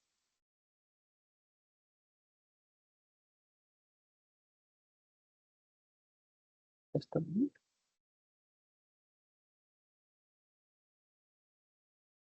We have this DC bus. This is 400. Okay, so here we connect H bridge. Okay, what is the output? H bridge inverter means. Okay, this is, let's say that 400 volt DC bus. Okay. This is it. And now you are having the coils placed here, which are being fed. Now you are having the coils here. Of course, compensation will be there, topologies, etc. are there. Okay, so what is the injection? It is something like this. So you see that again you are having a square wave. So it will have third, fifth, seventh, 9, and 11. So suppose that we consider 90 hertz, 85 to 90 kilohertz. So you can see that even 11th harmonic component is 990 hertz, means less than, sorry, 90 kilohertz is also 990 kilohertz. Okay, so it is less than the megahertz. Okay, which is a radiating zone. So we always want to have the transmission of the wireless charger in non-radiating zone. So that's why we don't keep the frequency even more than the 90 kilohertz. Okay, range is only 85 to 90 kilohertz. So this is for those who are from the electrical background. Let me go to the more generic portion. Anyone is having any doubt, you can ask me. You can just unmute yourself and then ask me, because, okay. Now we have the grid infrastructure, because this is the topic of our discussion also. So you can see here, some chat is there. Just let me see if some question is there. Some question is there. Let me see. Okay, nothing is there at present.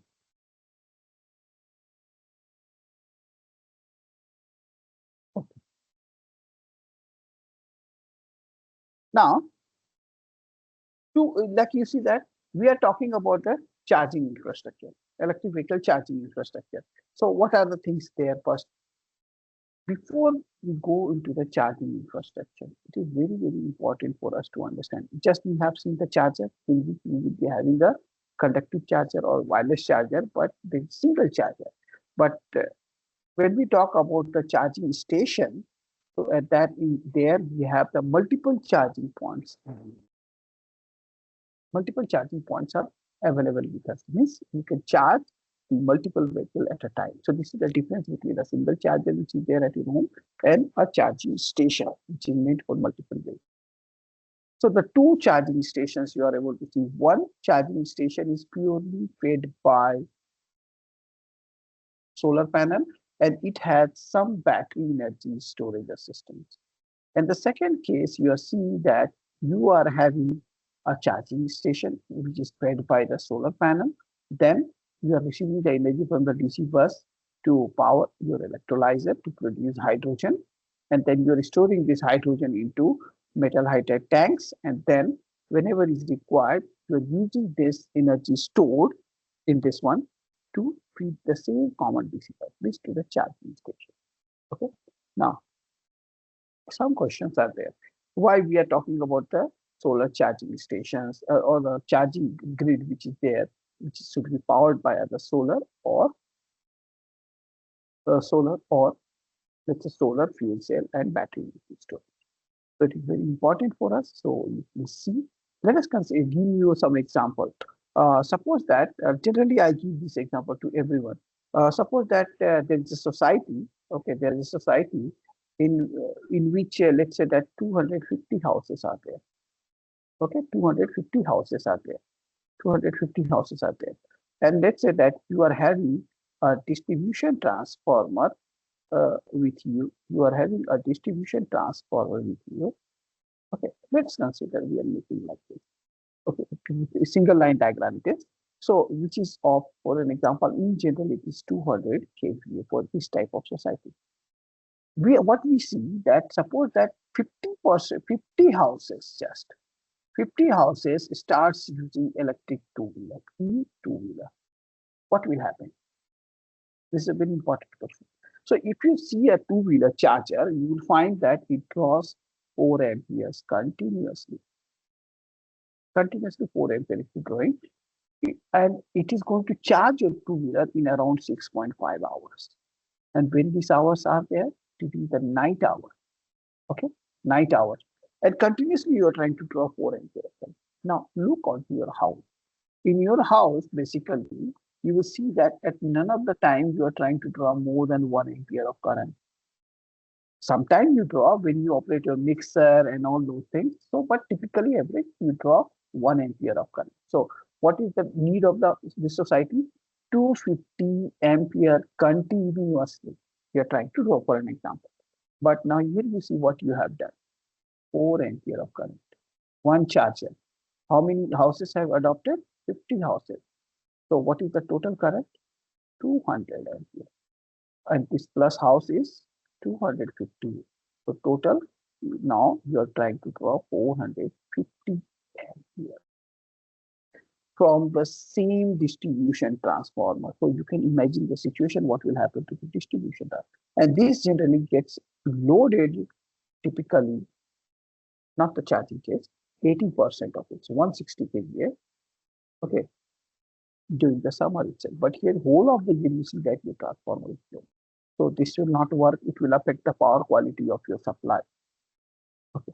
So this is not going to work really. We have to think, maybe you need to redesign your transformer. Now, second case, someone will say that no, we are installing solar panel on our roof. So what is the problem? We can use the solar energy to charge our vehicle. But yes, what is the situation you see? That these solar energy is available during the daytime, and what you are doing is this is, let's say, PV, and then you are having grid tie inverter, and that is integrated here, for an example. Okay, this is there. So again, what you are doing and this is your load. This is your load. So during daytime, you are not charging, so most of the energy will be submitted to the grid. So you say that you are having the credit points. So during the night time, you will be drawing the energy from the grid. So even in this case also, your distribution transformer is heavily loaded, and the quality of the supply is going to get affected. Okay, this is the big problem. So this is the reason that why we should not have a charging station which is fed by the grid. Otherwise, you can see the problem with the power quality will be there. Okay, so that's why our charging stations should be fed. But the question arises, suppose that we say that during the day hour, we are using this energy. Let's say that now we do not have the grid. We say that we will be using solar panel only. Okay, so you see that to the grid tie inverter, what you are doing, that you are feeding it. During the day hour only you can do it. During day hour you can do it. What about night hour? We do not have available supply. So what we need to do is that we have to store whatever the solar energy is available during the daytime. So you see that in grid tie inverter, what is there? It is a PV panel. Then you have a DC to DC converter, a common DC bus, and then you are having DC to AC, which is going to form your AC bus. Maybe single phase, 230 volt supply, maybe 3 phase, 403. So what we need to do is that now to this point, this common point, we need to connect some battery energy store. Of course, like you see that it is not connected directly, rather some DC to DC converter is there.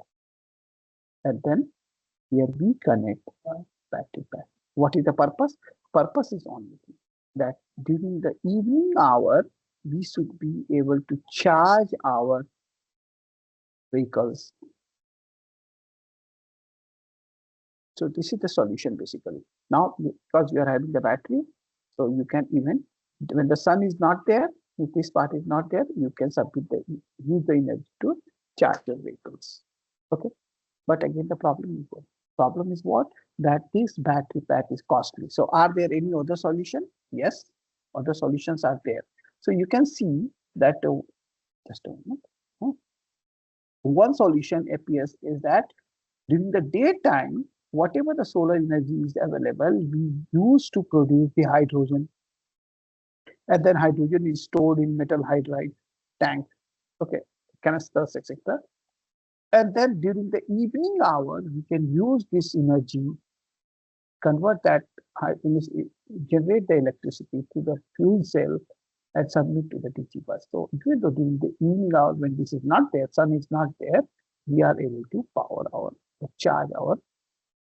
But yes, the problem is there with the fuel cell, hydrogen fuel cell, they have very poor timing. So we need to assist them with some battery energy storage. Okay? This is the situation basically. So what could be our charging station? Our charging station could be PV fed and fuel cell, PV fed, fuel cell and battery energy storage assisted charging station. It could be an ideal charging station. Now, there is one more solution. Now, please see, you remember that let's say that this is a solar installation you are having. And then this is a charging place. This is your parking place where you park your car. So we can have a tank below. Okay. During the day hour, we can heat up the fluid inside, maybe water or whatever it is. I hope you remember the concept of solar thermal, those who are from mechanical background. Solar thermal. So it can retain a heat of 60 to 70 degrees Celsius for months. Okay. You have also like solar heater at your home. So you know that we can, during the daytime, you can heat up the water. So with some pump arrangement or something, circulation of the water, you can get this water heated up because efficiency is 20% of the panel. So remaining amount is getting converted into heat. So with that, you can heat up this tank. Now, you have the micro turbines installed here. These micro turbines can work with this 60 to 70 degrees Celsius, small turbines. So during the evening hour, when your car comes here or your vehicle comes here, you can utilize the energy generated by micro turbines to power your charger. Okay, so you can charge your vehicle. So this can be also one of the possible solutions. So our charging station can be what? PV fed and solar thermal assisted. Charging station can be there. So these are the possible solutions. Anyone is having any doubt, you can ask me. The message is there. Let me see.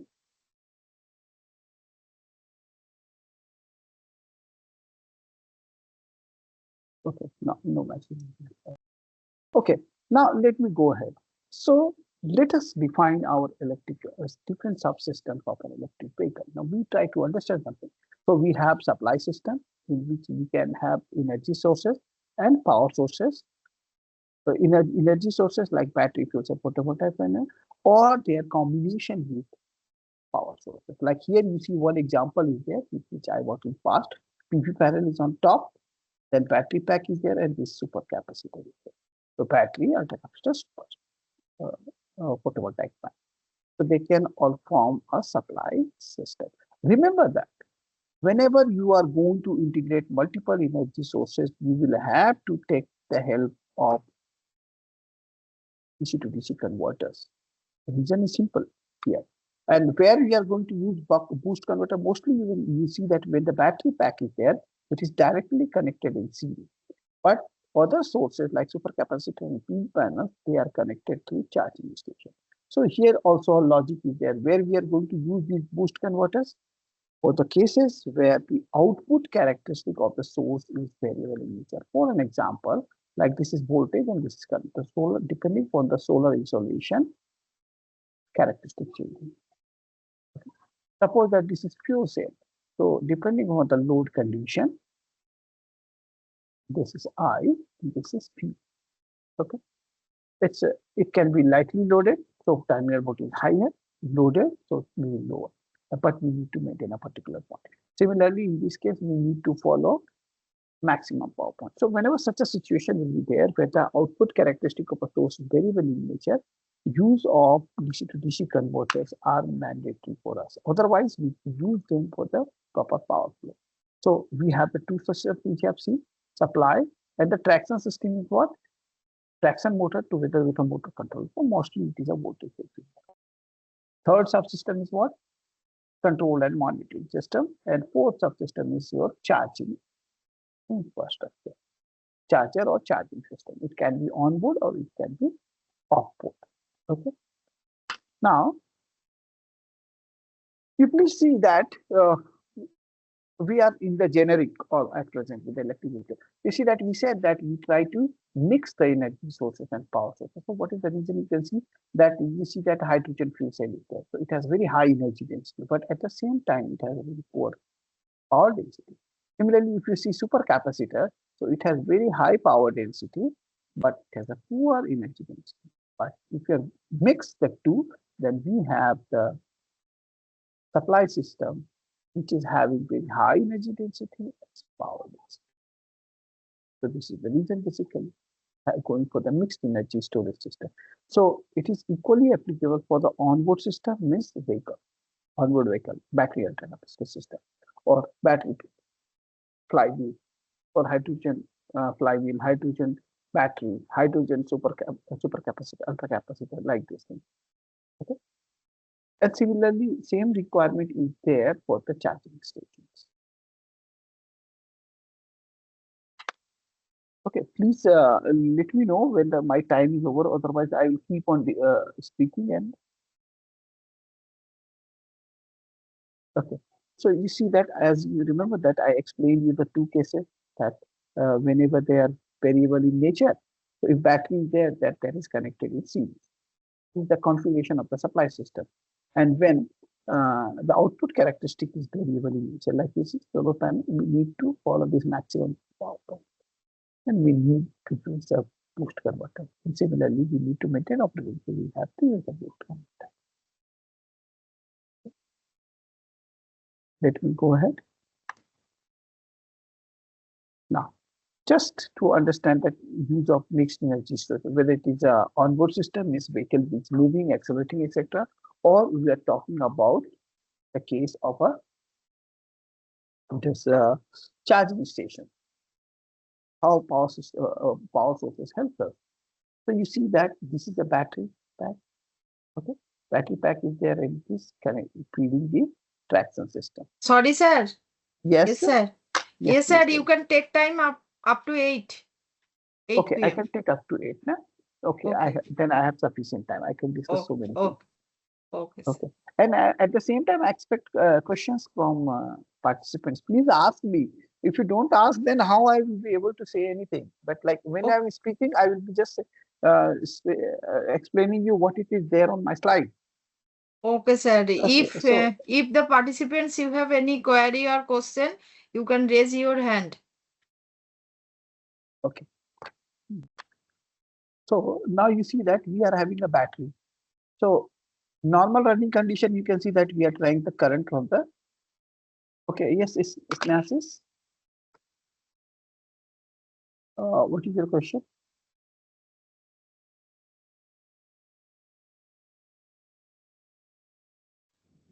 Okay, sir. Wait. I will unmute him. Okay. Okay, sir. Okay, sir.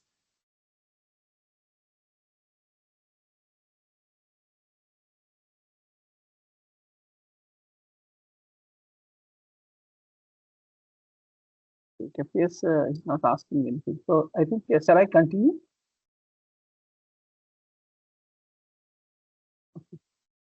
Yes, sir. For now, you can continue. Is there any physical limitation of the usage scale of BLDC motor? Yes. Actually, BLDC motors are used for the light electric vehicle. This we will discuss on 27th.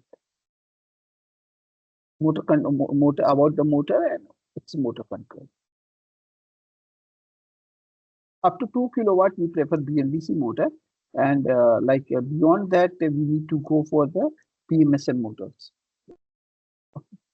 And when something is more than 50 kilowatt or something, up to 150 kilowatt, we go for the synchronous motor. PMSM is also a synchronous motor, but field beginning is not possible there. And beyond 150 kilowatt, we go for induction motor.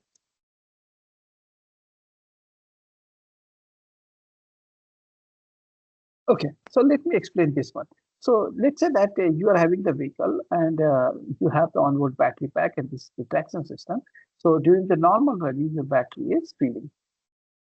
This is now immediately what you want, that you want to accelerate your vehicle. And so, but assuming that you want to accelerate, so you see that the same thing is here.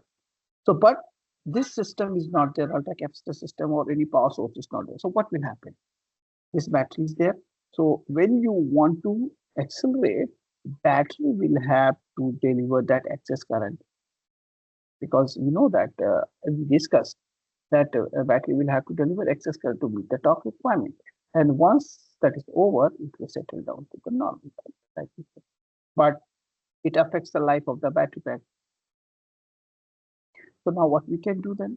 So during this time, what we do is that excess energy is supplied through this ultra capacitor or to the common DC bus. Okay, from here to common DC bus. So what happens now? You see that your supercapacitor is giving excess current, and it was not supplying, and then it settled down. Okay, settled down. So what will happen? Because you are getting excess current from the supercapacitor, so you will not be drawing any current from the battery pack. So what will happen? You see that this was the load. This is not correct. Upper one is the supercapacitor and lower one is the load. So you see that the load requirement was excess requirement for this one, but you supplied this one. So you see the current is now. You don't see the ripple in the current. Okay, very important thing. Very important thing is there. So this is called battery ultra capacitor system for mobility, and it helps us in extending the driving range of the vehicle. So you remember that typically some people always talk about range and anxiety. This is very important to understand here. What is the range and anxiety? Range and anxiety is that, just again I use some example. Let's say this is my house.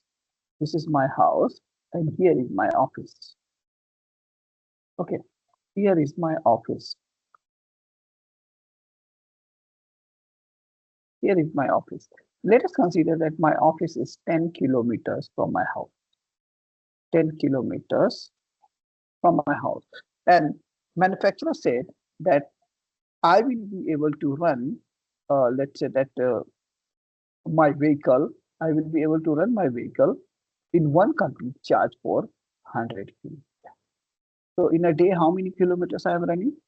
20 kilometers. To go and come back, to go and come back is 20 kilometers. Now, what is range and anxiety? I'm not sure that on Friday, I will be able to reach my office or I will be able to come back to my home. This is my range and anxiety. Means I will be, if let's say that I'm not able to reach my office, it means what? Maybe the range is, come back to my home means the range is something around 90 kilometers. And if I am not able to reach my office, it means what? The range is something around 80 kilometers. Who's responsible for that? This is basically our driving habit. If we always keep on accelerating, then this type of situation happens. And we cannot overcome this one. This is something a natural behavior.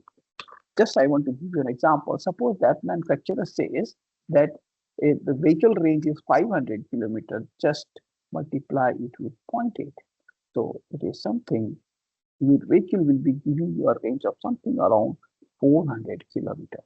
So when you are on the highway, then the moment you reach to 300 kilometers, please try to find your charging station and charge your vehicle. Don't wait to complete your 400 kilometers, even though manufacturer has said 500 kilometers. So what the process, like, or whether on Friday you are able to reach to your office or come back to your home, this is called range in anxiety.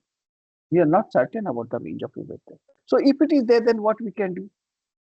If we are not able to solve our driving habits, then we need to take the help of this type of system, not real-time system for mobility. And they are very costly system.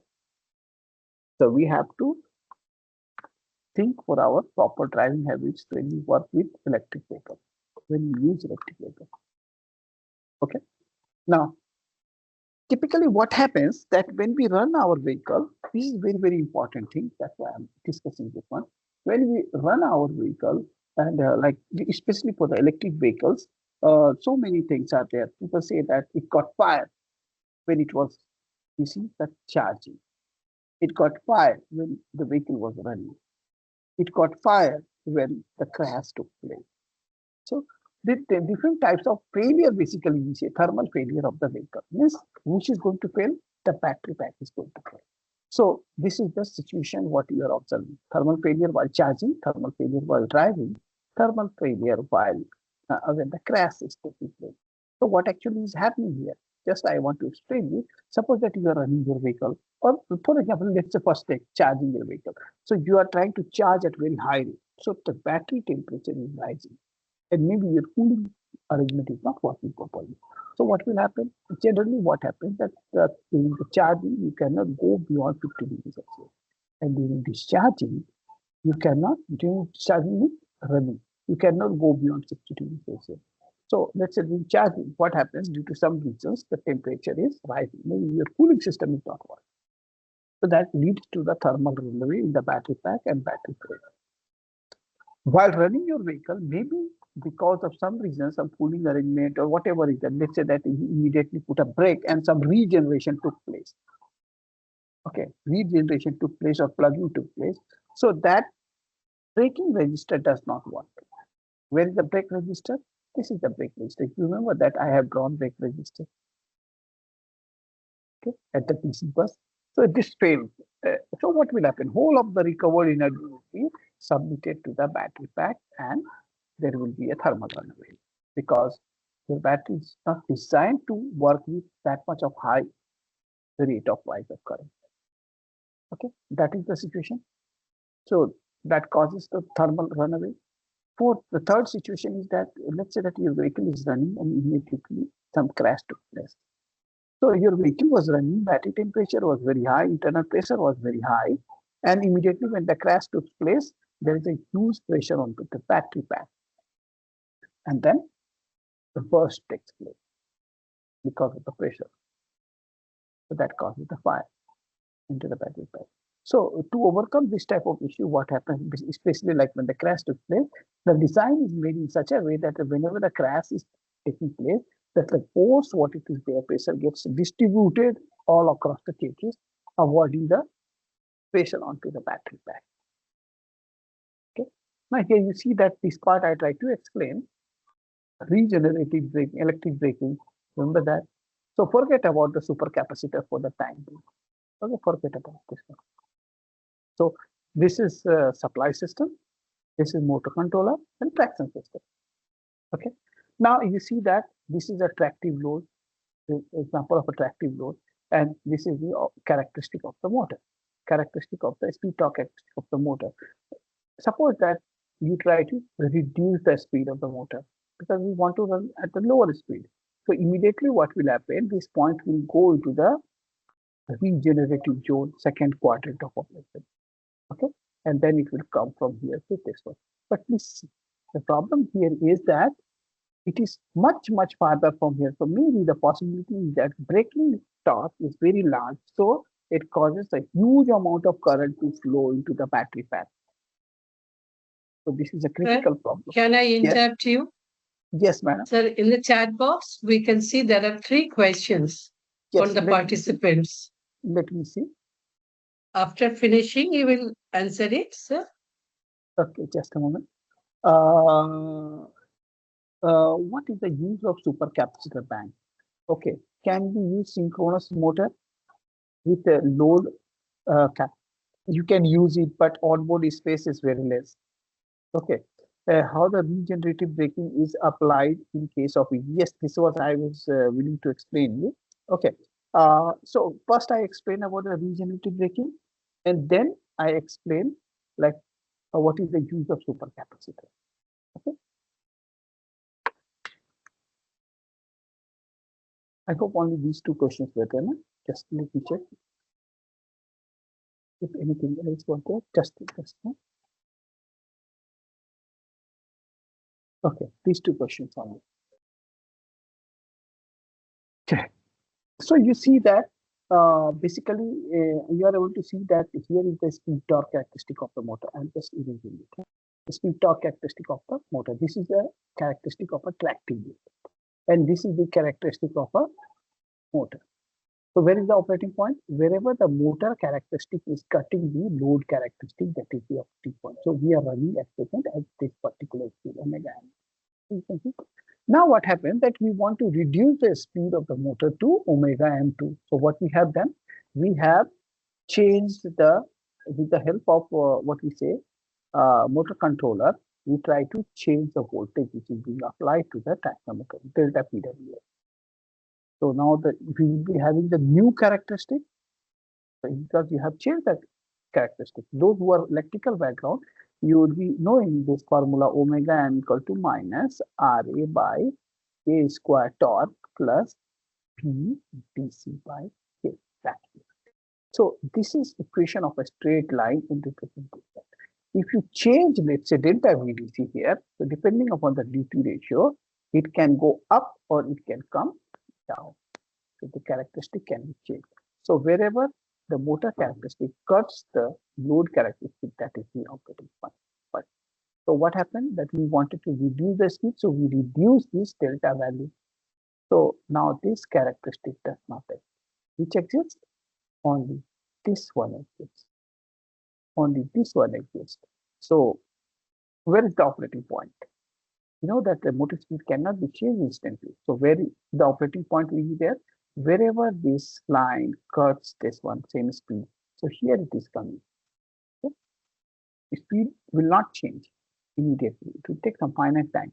But this is the electrical characteristic of the motor. So now you see that your operating point is here. So which is this? Remember that we have 4 quadrants of it. First quadrant is motoring, second quadrant is regenerative braking, third quadrant is called reverse motoring, and fourth quadrant is called plant.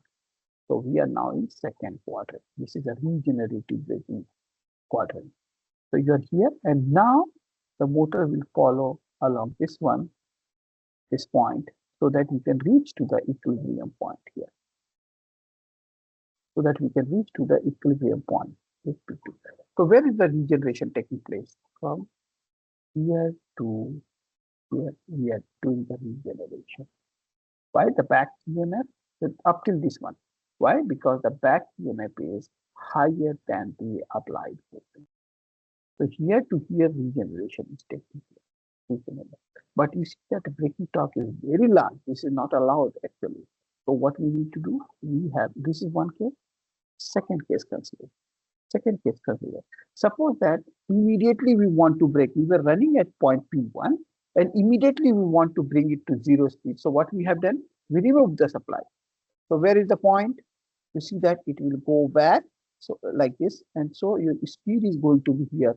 It is huge amount of energy you are going to recover with large braking torque. So very large current. This is not allowed. This is not allowed. So what will happen? Finally, it has to come down to 0 speed. But the problem is that this huge amount of current cannot be sent to the motor winding or to the battery pack. You will either blow the winding or the motor or battery pack will burn. So that is not allowed basically. So what we need to do? We need to limit this slope. Limit this slope. We need to limit this slope. How we can limit it? By placing a brake resistor here.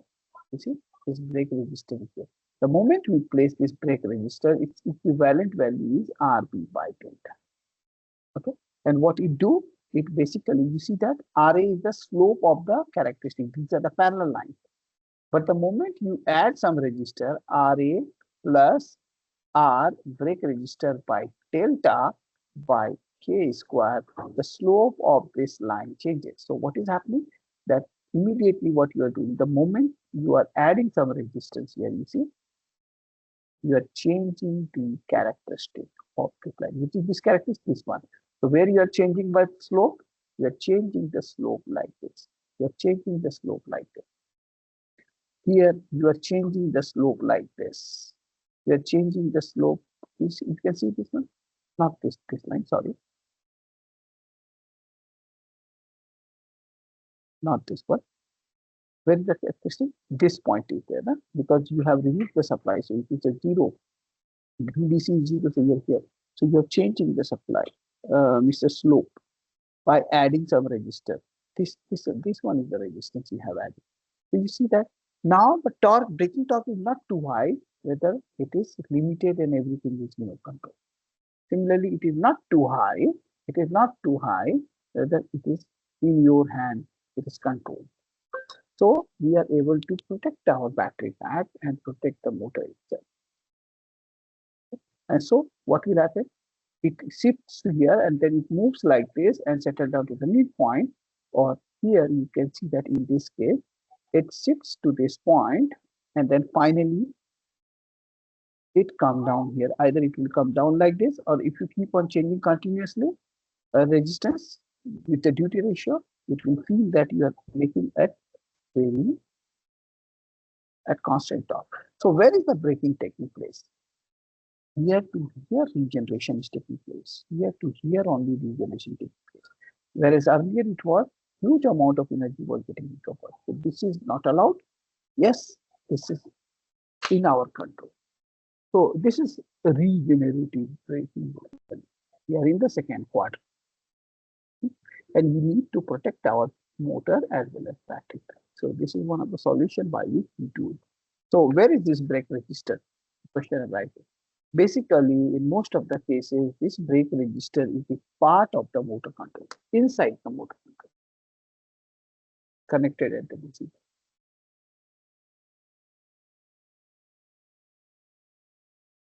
Okay, so this is the basically is there. So this section I will discuss next class.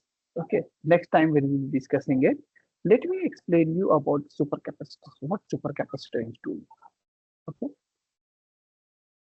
let me go here. You see that we are having a battery pack.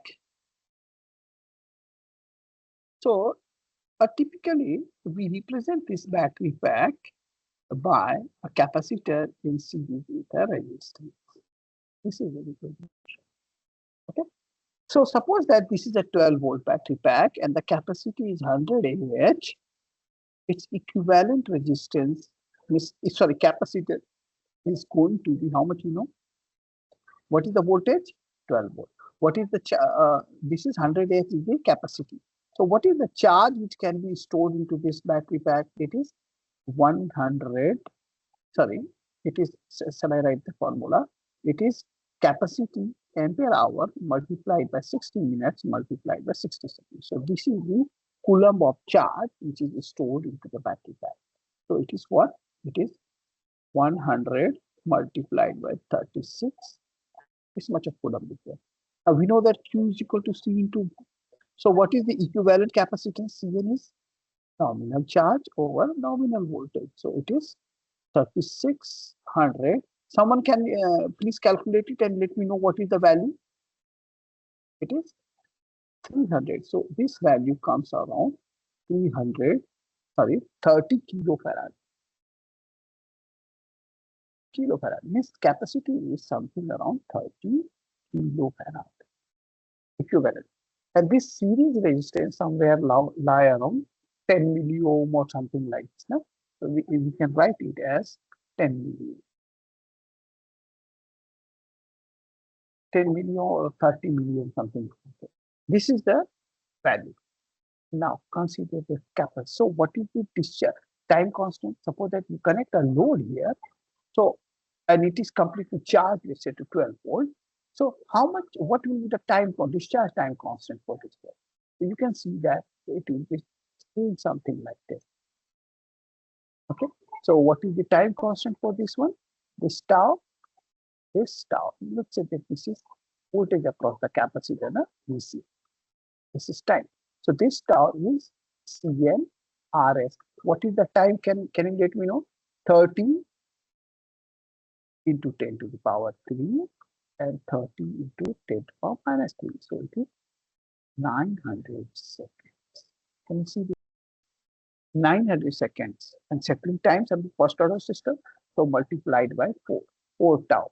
So that settling time for this one will be something around 3600 seconds. How much is it? 3600 seconds?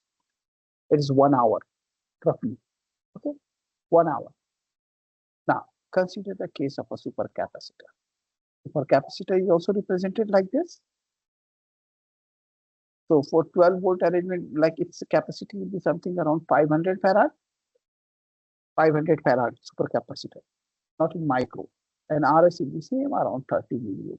What is this? Is let's say tau battery, and tau. Can I write UC ultra capacitor? How much it is? 500 is what? Farad multiplied by 30 milliohm. Okay. How much time it is? 0.5 multiplied by 30. It is something around 15 seconds. Are you able to see? 15 seconds is the time constant. And who decides? And what is this settling time? 4 times tau. You see that is 4 times means 60 seconds. So tell me something. Suppose that immediately we connect a load here.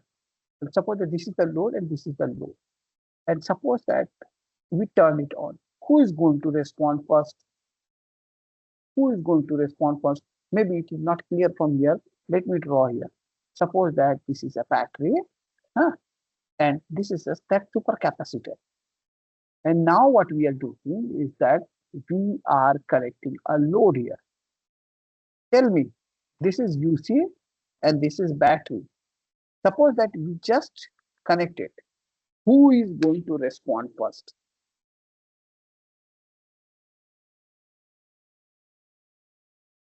One whose time constant is less.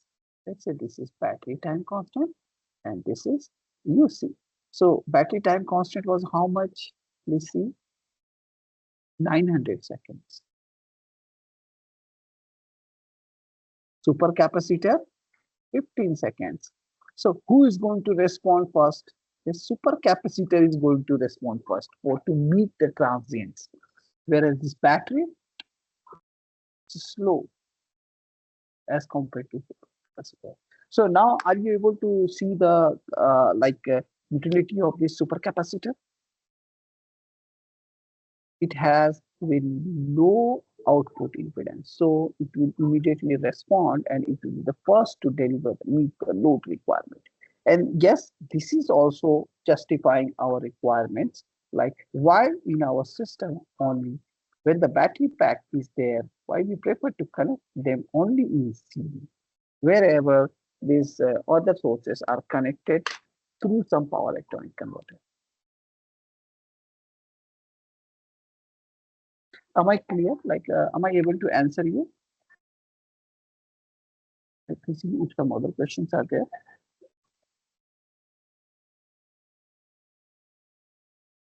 How is the region? I think the battery pack is okay. In any type, whether it is a lead acid battery or lithium ion battery. Can we use synchronous motors without load? Yes, you can use supercapacitor. That is dynamic arrangement, and this supercapacitor is a static arrangement. You can use it, but you must have that much of space in your vehicle. Okay.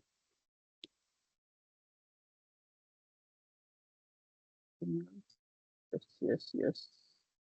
Hydrogen fuel cell, it is the energy source. Again, suppose that if you connect your load, so its response is something like this. This is, let's say that this is the current delivered by the fuel cell and this is the time. So this is the heat up time, or slow, the response is slower. So this fuel cell does not work alone. Either you connect it to supercapacitor or battery pack. So what will happen? Who is going to respond first? Fuel cell is not going to respond first. The output is very large. So immediately your supercapacitor is going to respond first. You see, and this is high fuel cell. So you will be able to meet the requirement of the load. Okay. Anyone is having any other question? That means supercapacitor is of very low series resistance, very low capacity as compared to battery. Series resistance for both the cases, it will be some in milliohm. Okay, like you see that we have considered an example in which we considered both are having 30 milliohm. It is not true. Maybe supercapacitor even lower. Okay, but you see that just I try to give you an example. So mainly the capacity here with the battery is very large, 30,000 farad, and this is just 500 farad. Means that is 30 kilofarad. It is 0.5 kilofarad.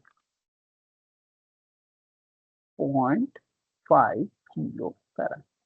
So you can check the equation.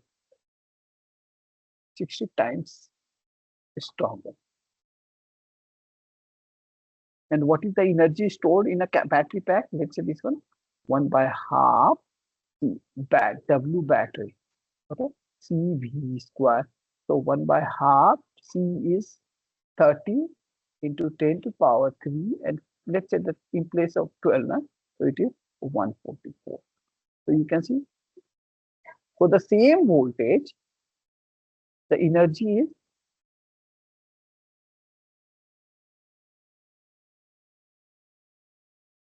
into 10 to the power 3 joules. Okay. Now, what about the supercapacitor? This was 30, na? So for supercapacitor, the energy is what? You can see 1/2 C is 0.5 into 10 to the power 3 multiplied by 72. Now 144, na? Same voltage level. So it is 72. So it is on the response of the point. Check. No? So it is 36 kilojoule. 36. Here you see that 2160 kilojoule, and it is only 36. So who is having the low energy?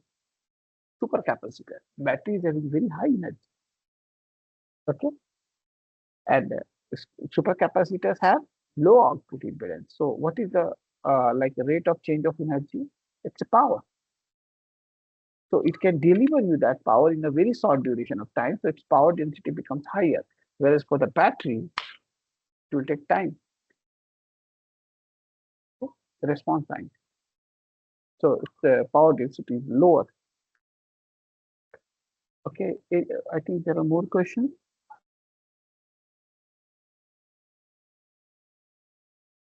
Okay, flywheel capacitor have any? Yes, not flywheel capacitor. This is not flywheel capacitor. Flywheel is something, you remember that I have drawn one diagram. Here you see this one. A typical flywheel, for an example, are you able to see that? Flywheel is what? It's like a high disk, high inertia disk is mounted with the motor.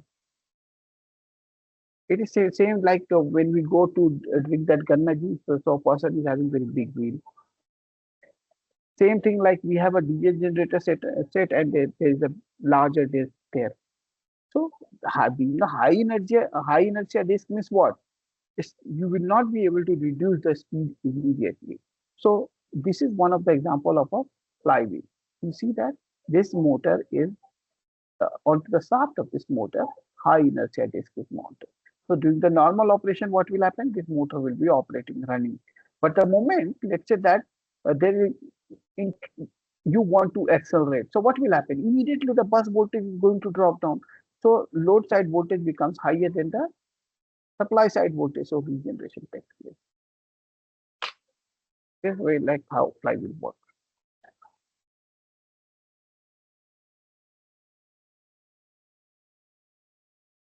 So next time and next class on 27th we'll be meeting. We will discuss about that motor and motor controller. No? So there I will discuss about the traction system. So this I need today itself. You see that because today we have to discuss about electric vehicle system. So supply system we discuss. So this traction system I'm leaving today, so that on 27th we will continue from here. This is the small slide is left. Yes. So I have to explain what are the requirement for a motor to qualify as a traction motor. So this we will discuss next. Okay. I think is there any more question?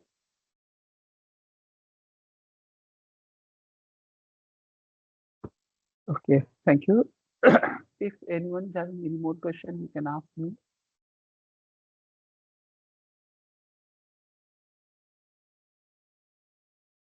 Okay, thank you, sir, for sharing Thank you, your Shampa. versatile experience and knowledge. And also this session is very interactive. Thank you, thank you. And also we are waiting for your second session.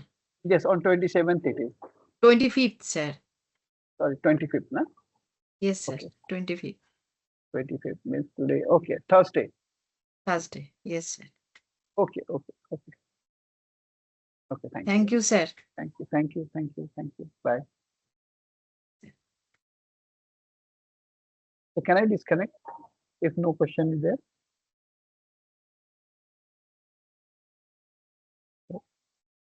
Thank you, thank you. Okay, sir.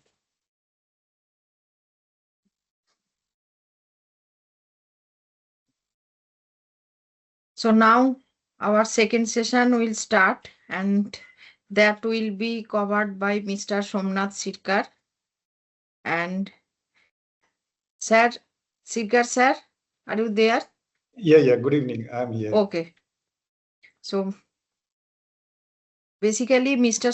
Sirkar is one of the founders and CEO of Algonics System Private Limited. He is a graduate from IIT Roorkee and holds a postgraduate degree from IIT Delhi in electrical engineering with specialization in control systems. With nearly 3 decades of industry experience, Mr. Sirkar has extensive expertise in automation, software development, IoT, embedded system, and power electronics.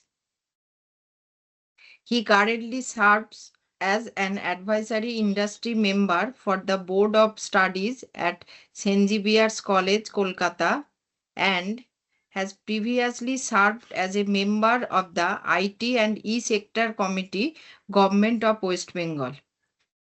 His vast experience spans across multiple technological domains, making him a valuable mentor and evaluator for emerging technologists and innovators in the industry. So thank you. You can, sir, you can start your session. Thank you, madam.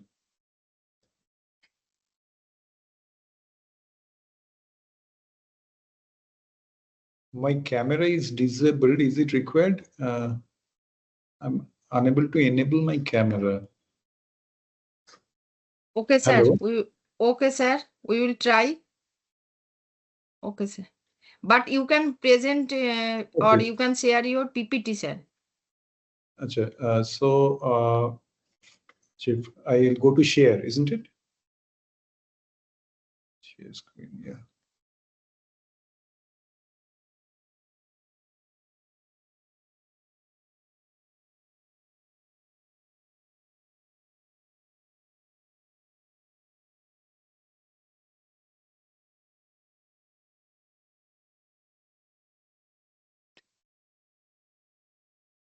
Yes, sir. It is. Is this visible to everyone? Yes, sir. Yes, sir. It is visible. Thank you. Thank you, everyone. So just since it is a good evening to everybody. I'm new to this whole setup, and this whole experience is somewhat new to me. Madam has requested me, and I'm so grateful for having this opportunity. Madam, can you tell me to whom I'm addressing and how many people are there and slightly some. So, sir, background? basically all the faculty members are there, and Okay, right. near about 180 participants should be there. Right, madam. So, good evening, everybody. Thank you for giving me this opportunity. My name is Somnath Sarkar, and I'm the CEO of Organics, a company dedicated to advancing sustainable energy solutions through innovative EV technologies and also solar grid-tied inverters and other power electronics applications. It's a pleasure to be here to discuss the exciting world of electric vehicle chargers. Let me start with a starting fact that as of September 2025, global EV sales are on track to hit a record of 22 million units this year. And this is 25% above that of 2024, driven by falling battery costs and stricter emission regulations worldwide. In India alone, we are seeing explosive growth with over 30,000 public EV chargers now operational, a significant jump from just 25,000 at the start of this year only.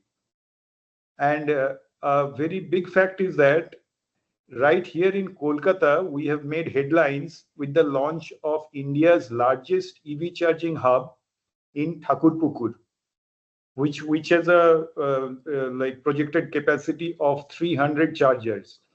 That is being done in the Andriul facilities in that location. So it is the biggest EV charging hub in India, and it is only second to China. This isn't just about convenience, it is about transforming our cities into sustainable hubs, reducing emissions, and powering a cleaner future.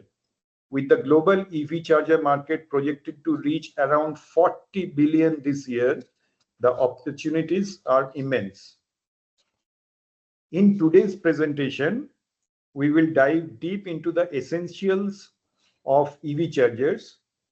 We will start with the basics, the three main types of EV chargers, that is level 1 for slow home use, level 2 for fast charging at homes or workplaces, and DC fast chargers for rapid public sessions that can add hundreds of miles in under an hour. I will cover practical details like how a typical 60 kilowatt hour battery takes over 40 hours on level 1, but just 5 to 8 hours on level 2. 60 kilowatt hour is these Tata cars, that battery size is 60 kilowatt hour. That is Tata Nexon and things like cars like that. And compare costs from about $200 for basic hardware up to more than $100,000 for high-end DC setups. We will then explore real-world examples, including the growing network in the Kolkata area, where innovation hubs are addressing urban charging needs. Moving on, I will discuss key protocols like OCPP for interoperability, CCS, CHA demo, and Tesla's NSEC, which ensure chargers work across brands and networks. From there, we will look at technical aspects of communication networks, different sorts of connectors, and block diagrams of 30 kilowatt fast charging stations. We will also touch upon upcoming technologies such as wireless charging, which is up to 96% efficient nowadays in experimental situations. And these are cable-free convenience, but these have much higher installation costs. Finally, we will examine global and domestic markets with over 5 million public chargers worldwide and India's position in that regard. By the end, we will have a comprehensive understanding of where EV charging stands today and where it is headed. I encourage questions throughout. Let's make this interactive. Thank you. Let's get started now. So these EV chargers, as you know, is a system to charge the electric vehicles. Now there are three main types of EV chargers. One is level 1. Level 1 chargers are something like their level. You do not need any extra wiring or anything in your home. This is of about 2 kilowatts rating. So any like the existing wiring of your like 15 amps socket and those things are enough for these level 1 chargers, which anyone can install. Level 2 chargers are faster. These are also installed in homes and workplaces and also in public places. These are also now level 1 chargers are basically AC chargers. That means the electric vehicle only gets a AC power from your socket, and the main AC to DC conversion and the charging of the battery, like how much current to give at what voltage and controlling all those things, that is done by a charger which is inside the vehicle. Only the AC supply is given in level 1 and level 2. But level 2 AC supply can go up to 22 kilowatts, about 22 kilowatts. These are also suitable for homes, workplaces, and public spaces. But for this sort of power level, you need to do extra wiring and extra switch gear, get it installed at your premises or in the office premises. The real game changer things are the DC fast chargers, where the DC power directly goes to the battery and it bypasses the in-vehicle charging. But it communicates with the vehicle to find out the battery charge level, the battery temperature, and various other factors. So DC fast chargers can go up to 350 kilowatts. You can imagine 350 kilowatts or more, ideal for quick charging on highways. So whereas a level 1 charger can take a full day probably to charge a car, level 2 chargers, it will be sufficient for 7-8 hours to charge your car. But it is okay since it is your home or office, you have enough time. But on the highway, it should be so fast that it is just like refueling fuel or something. So these DC fast chargers offer rapid charging in 20 to 60 minutes. And also there are other emerging technologies like wireless charging and battery swapping are also gaining attention. Now, wireless charging is a system. Let me go to these chargers first, and then I will come back to wireless charging. So level 1 EV chargers use standard 120 volts household outlets or 230 volts household outlets. The power output, as I told you, is about 2 kilowatts maximum. Charging speed is very slow, typically adds 3 to 5 miles of range per hour of charging. Now, this is a unit that people use for EV chargers, that miles per hour or kilometers per hour. That means if you use this charger for 1 hour, your car will have gained the energy equivalent to run about 3 to 5 miles. That is the meaning of 3 to 5 miles of range per hour of charging. This installation, no special installation needed, just plug into any standard outlet like a 15 ampere outlet or something. This is best for overnight charging at home, emergency charging, or when you have plenty of time. Level 2 EV chargers use again the normal AC outlet to 40 volts outlet like electric dryers or ovens. Here the power output is about the range of 20 kilowatts. So charging speed is much higher, typically adds about 25 to 40 miles of range per hour. So that means it is about 7 or 8 times more efficient than the level 1 EV chargers. Installation usually requires professional electrical installation of a dedicated 240-volt circuit, because you don't have these 20 kilowatt wirings readily available in homes or offices. It has to be done separately. This is best for daily home charging, workplace charging, public charging stations. Practical impact is a typical EV with a 60 kilowatt hour battery would take about more than 40 hours to fully charge on level 1, but only 5 to 8 hours on a home level 2 charger. This makes level 2 much more practical for daily use, while level 1 is mainly a backup option or for people who drive very few miles per day. So all these, if you buy a EV car and if you use it daily, maybe 20, 30, 40 miles, then you need a level 2 charger, which the car manufacturer installs in your premises. Otherwise, a very slow charging system is a level 1 charger. Most EV owners who charge at home eventually install a level 2 charger for the convenience of faster charging times. Now, as I already mentioned about the charging speed, that level 1 is 4 to 5 miles per hour. Level 2 is about much more than that, 7-8 times, or maybe about 10 times of that. So that is 20 to 60 miles per hour. And DC fast charging is a different thing. It can add 300 miles per hour or more. And this is a comparison of the installation cost. Like level 1 charger is trivial, about $200 is good enough. For level 2 chargers, it is about, say, 7-8 times or 6 times of that. And DC fast charging, you need a totally different infrastructure. It is a much bigger installation.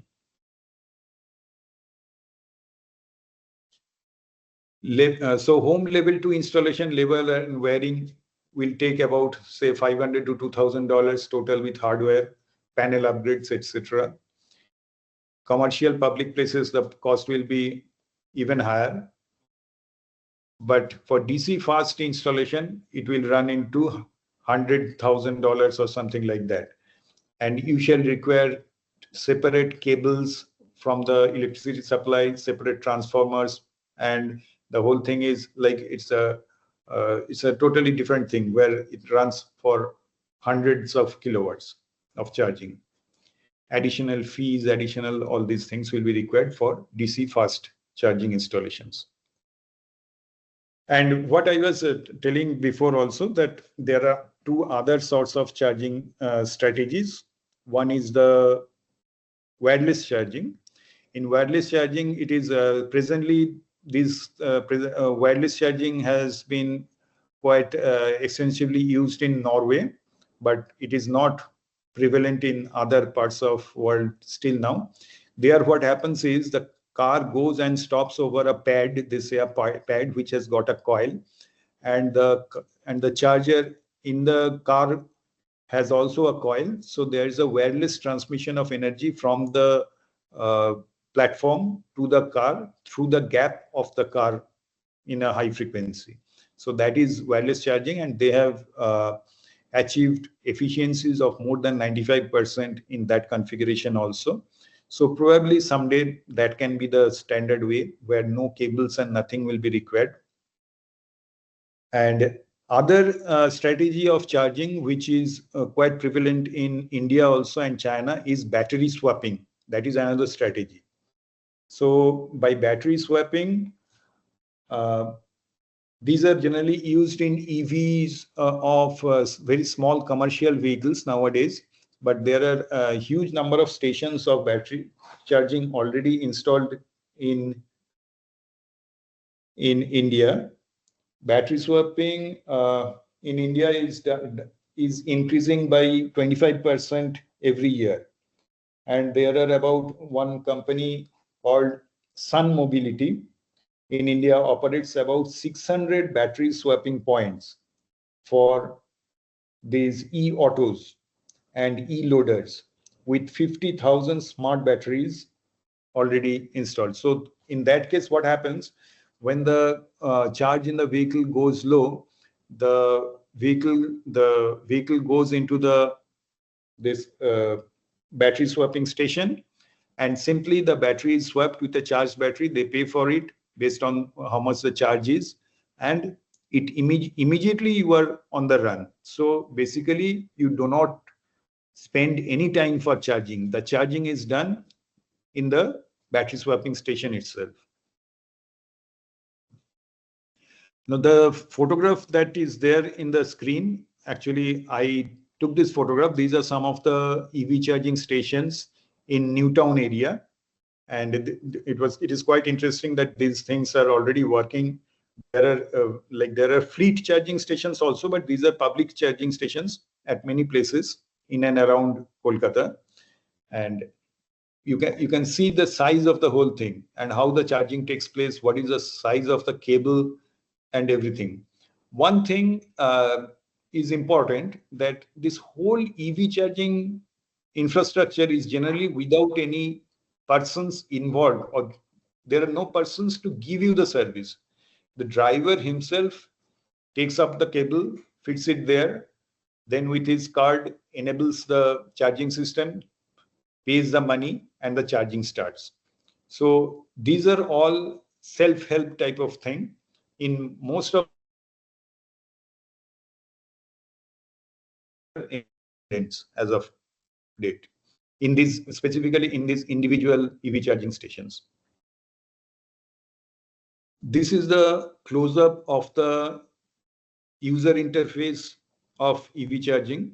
So in the above thing, you can see the DC1 and DC2 and AC.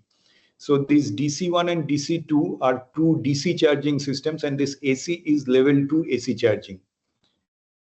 In the right side, whatever you are seeing with many circles, these are the connectors. Like these sort of cables are compatible with this sort of EV charging. It shows the EV charging cable configuration. And in the LCD screen that you are seeing, it is showing that how much charging is done and at what rate the charging is going on, to what level the battery is already charged, that is being shown. You will also see some QR codes. Those are used for payment related and other such things by the person who is purchasing the power from this EV charger.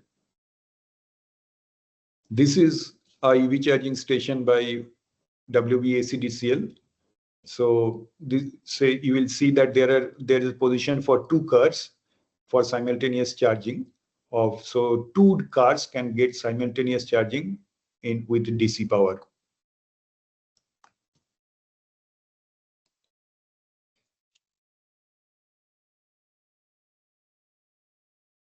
So now, after we have covered the types of EV chargers, is there any sort of, this is general thing, but is there any questions on this whatever we have discussed, any clarifications required? Next we can go, otherwise we can go to the charging protocol section.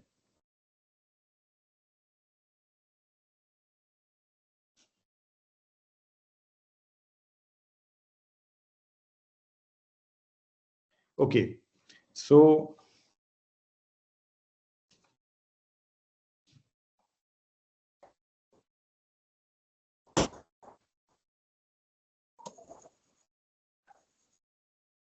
let us go to the charging protocol section. Now for this EV, yes sir.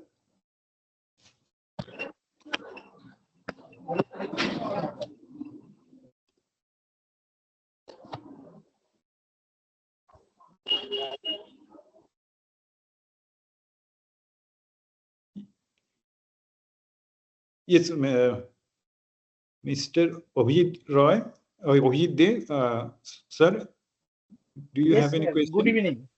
Good evening, sir. Yes, sir. My question is that which is the cheaper for customer point of view? Cheaper between, sir? Between level 3 and level 1 or level 2? So level 1 is trivial. Like level 1 is far cheaper. because level 1, you don't need to do anything. Whatever is a domestic wiring is mainly enough, because in that case, you are dealing with power level of about 2 kilowatts, which is something like we deal with even a room heater or a AC, something like that. So that sort of, we all have 15 ampere sockets at different positions. So a 15 ampere socket is more than enough for a level 1 charger. But for level 2, it is up to say 20 to 30 kilowatts of power. And in domestic or office setups, we do not have generally such big loads. So for that, you have to do extra wiring, and you have to see that the mains and all the other wirings are sufficient for it or not. So this, for the level 2, of course, since the infrastructure changes, the switchgear changes, of course, it is much more costly. And if you buy a EV vehicle, then you have both these options. If you want to charge your car fully within one night, you shall need a level 2 type of charger, which will cost you more. For both these things, the company will give you all the infrastructure. But for level 1, it is more or less trivial. It is just a plug and socket and some switches to control the on and off. Most important thing is that level 1 charger and level 2 charger, both are AC powers. You are giving the AC power to the cars, the EV electric vehicles.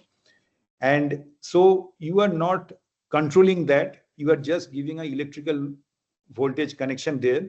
And the charger, that is an onboard charger, is converting that electricity, that AC power, into DC power, and then charging the battery internally. So these depend on the onboard charger. This is very important. But for DC chargers, the onboard charger doesn't do the conversion. The conversion is done externally, and the DC current itself is pushed into the car or the EV directly.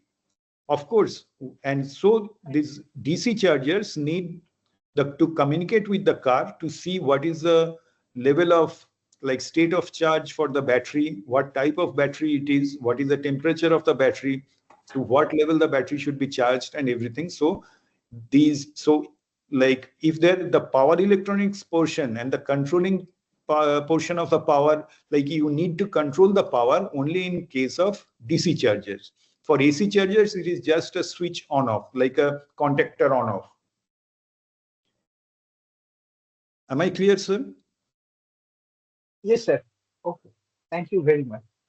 Any other questions, because these EV chargers are the coming thing. So any basic questions? I have one question. Please, sir. I have seen that you have mentioned the unit as mile per hour or dollar. So those, why mile and hour dollar? Because both of them are not applicable in India. So why unit in miles per hour? That means charging unit. You have used miles per hour. Yes. I have used miles per hour because probably that could have been the units conversion would have been helpful. But just to give you an idea of what is the rate, of course, 1.6 miles, about 1.6 miles is 1.6 kilometers is 1 mile. But just to give you an idea, I have given the units in miles. But the thing is, this miles per hour unit comes into EV charging. This means that how much energy you have put into the EV so that it can run for how many miles. This also depends on the... That's fine, but it is preferable, it is better to understand if it is represented in kilometer per hour. It's my opinion, actually. Technicality, it may be represented in miles per hour, but from the layman's point of view, if it is represented in kilometer per hour, then I think it is better for understanding. That's it. Right. Of course. I think we can change it. Right, sir. Mr. Ghoshal, any Good evening, questions? sir. Yes, sir. Sir, basically, good evening. I want to answer a few questions. So first thing is that just like the utility level tariff for electricity consumption for different consumer, is there any standardized tariff pattern for these EV chargings? Like whatever Yes. the rate of petrol or diesel is fixed throughout the country, it depends on the state level. Right, right. So this